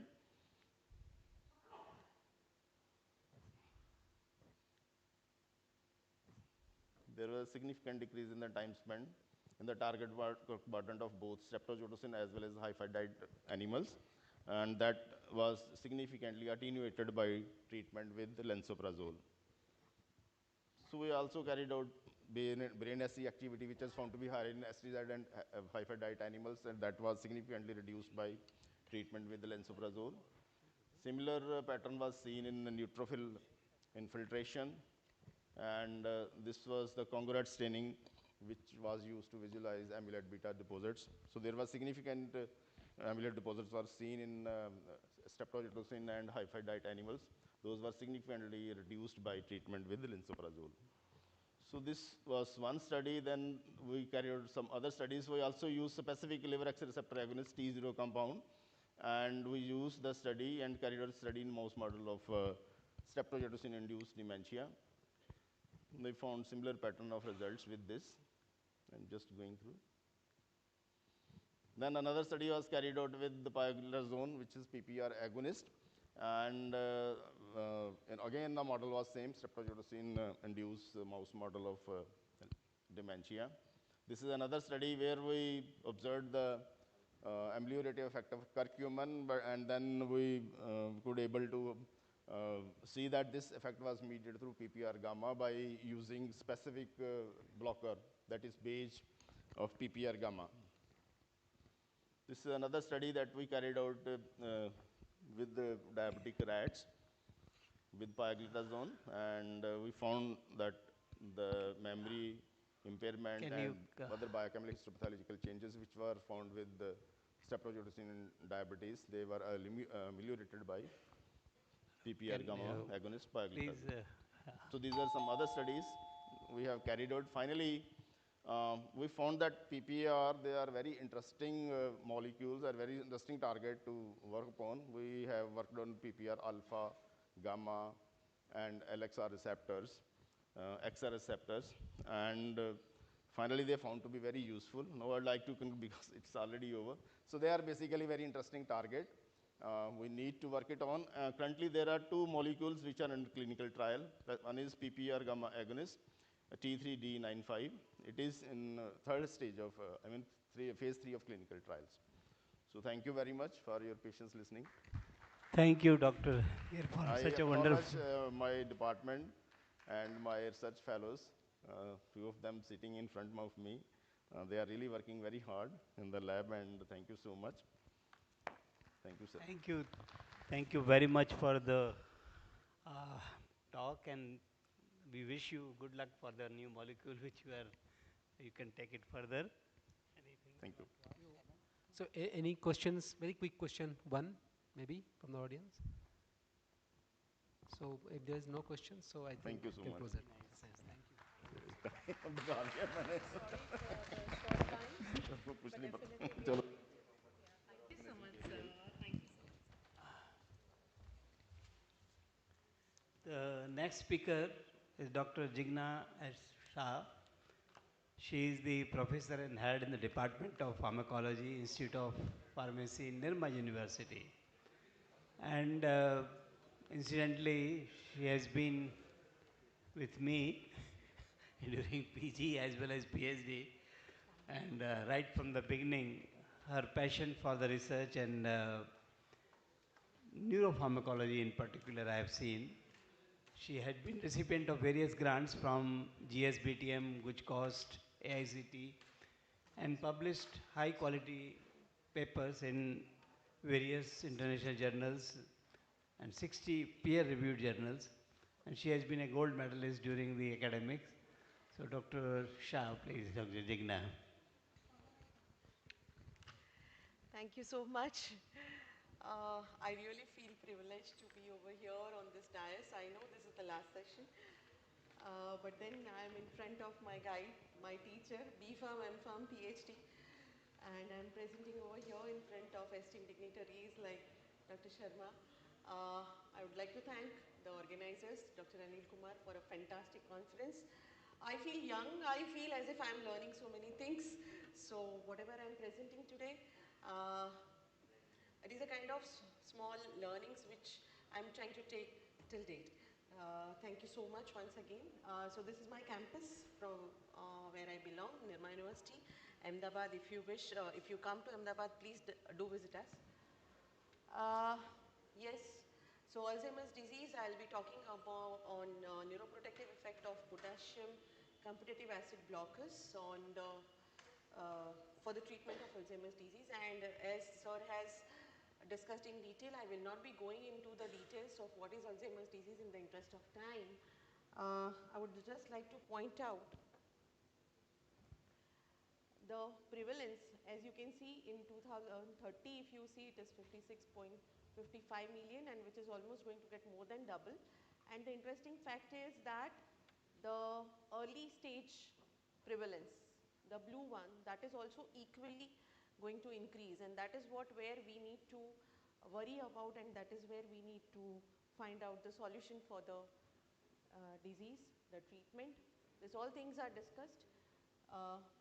The factors, genetic factors, age, cardiovascular disease, trauma, environmental toxins. Recently I came across an article, recent article published in July 2025, that the main reason nowadays we see a lot of pollution, air pollution in Delhi and Chandigarh as well, that traffic related air pollution, and that is also equally contributing indirectly to acts as toxicant and is contributing indirectly to the early onset of Alzheimer's disease.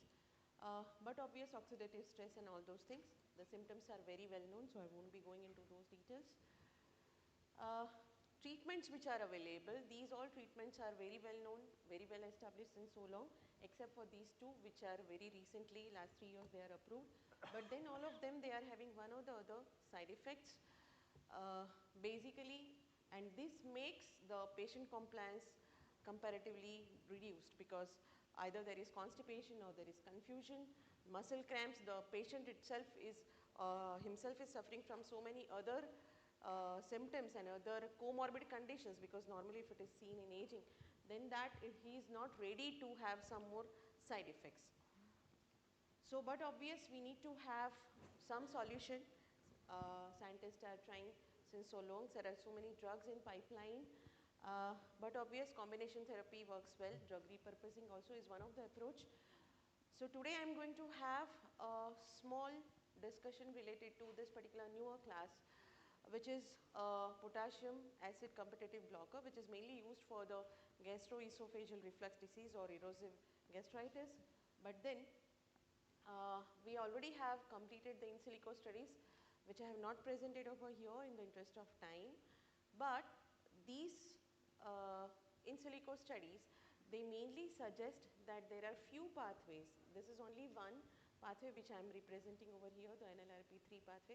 But then there are few pathways like CAX, CGAS signaling pathway, PI3K pathway, JEC-state pathway, NRF2 KEAP1 pathway. These are few pathways. Along with this, they are really, I mean, this particular drug, this particular class of drug, these drugs are showing very potential neuroprotective action when we are going for in silico studies.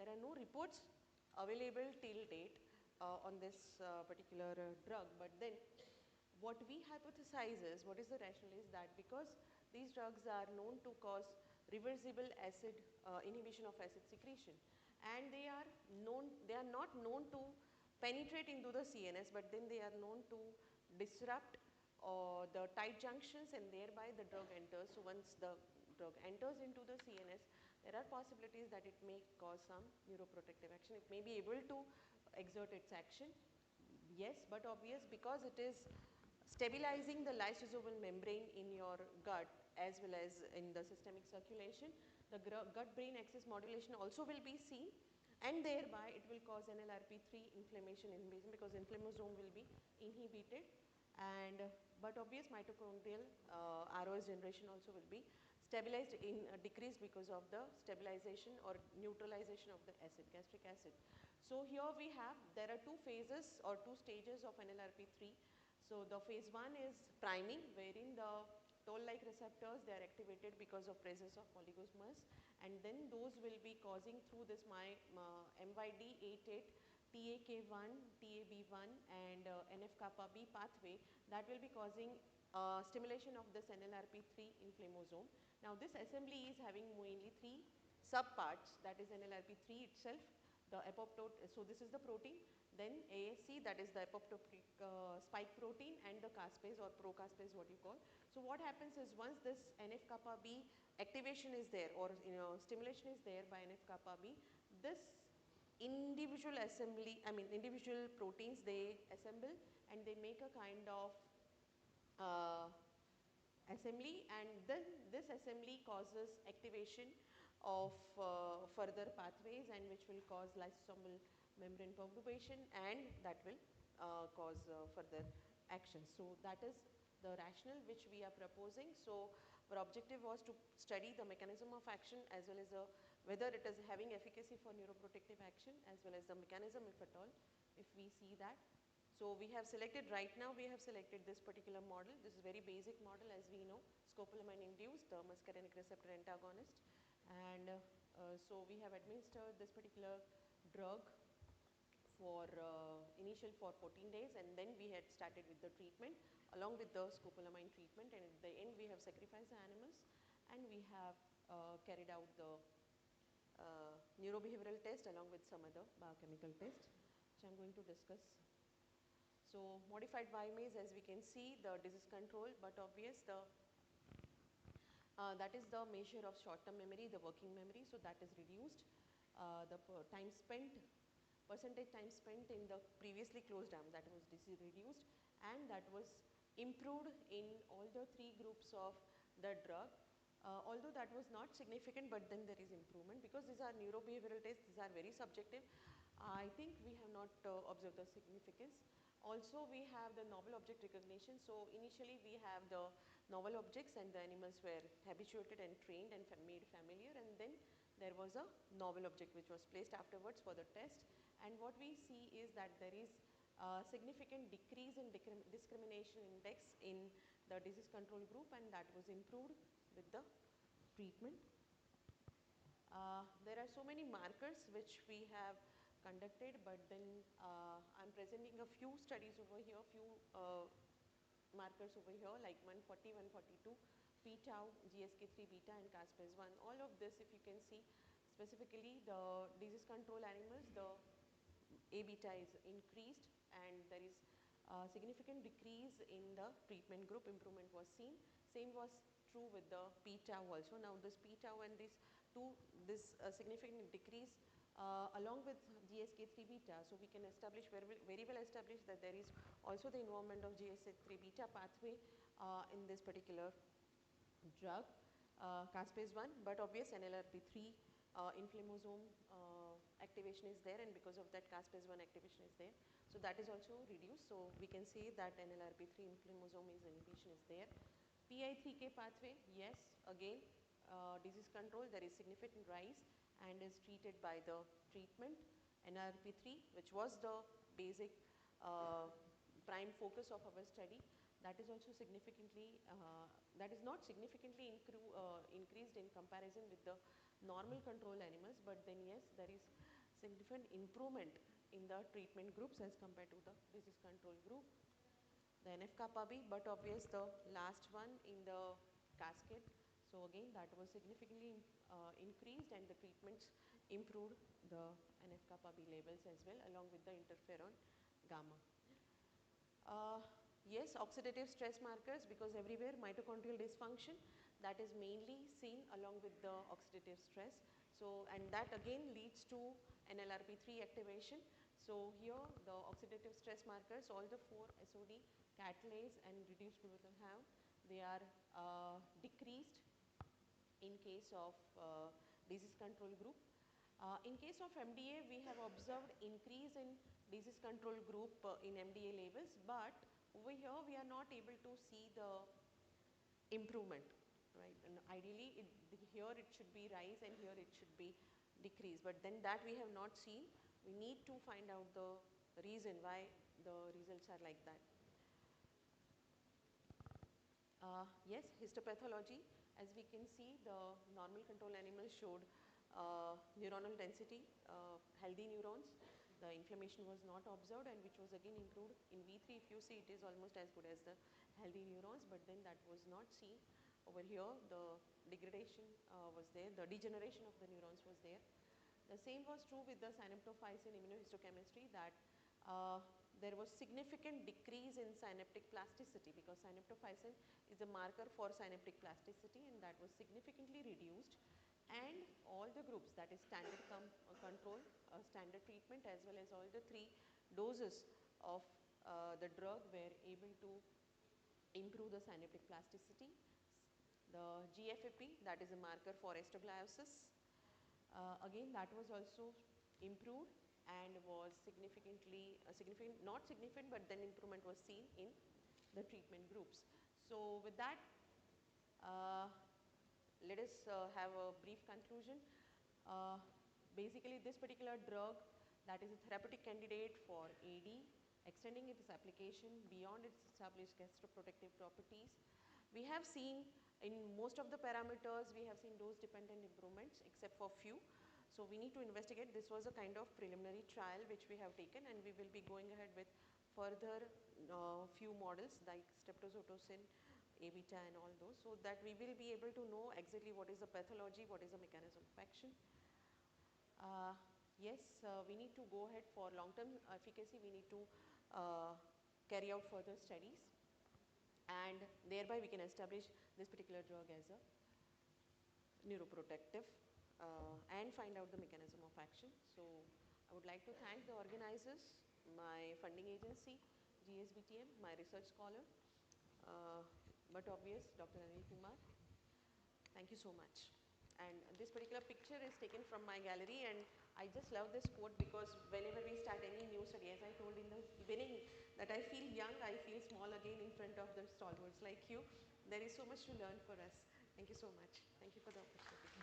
Thank you, Dr. Thank you Shah, so for giving such a about the one of present the drug, and the repurposing of drug is again a very new thing which have come up during the COVID in particular. And we wish you a good luck. Any questions from the audience now?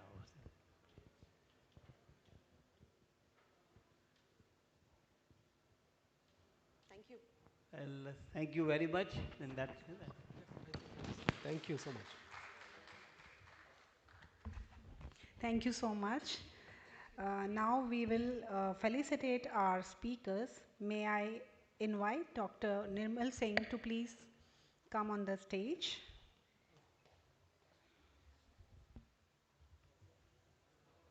I request our chairpersons to kindly do the felicitations.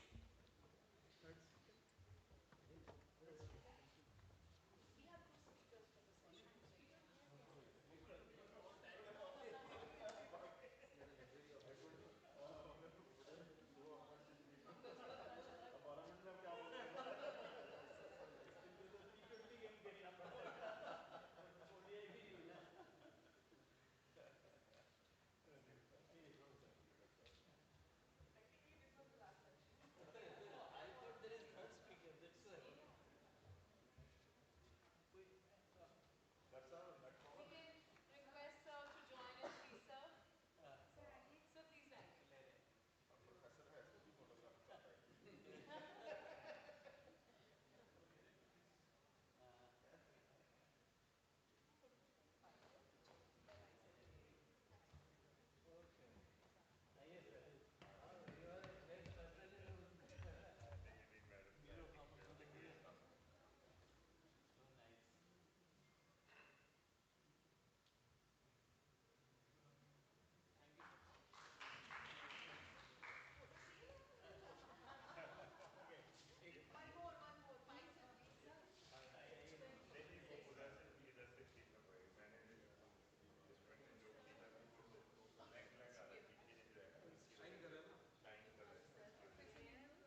Thank you, everyone.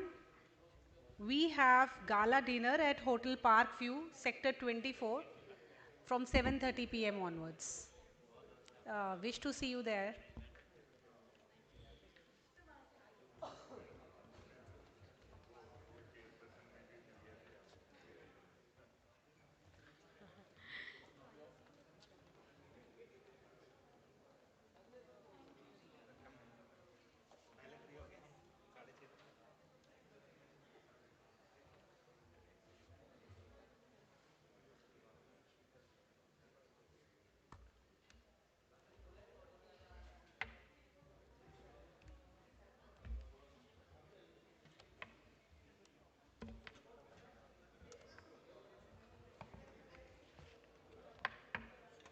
Se me.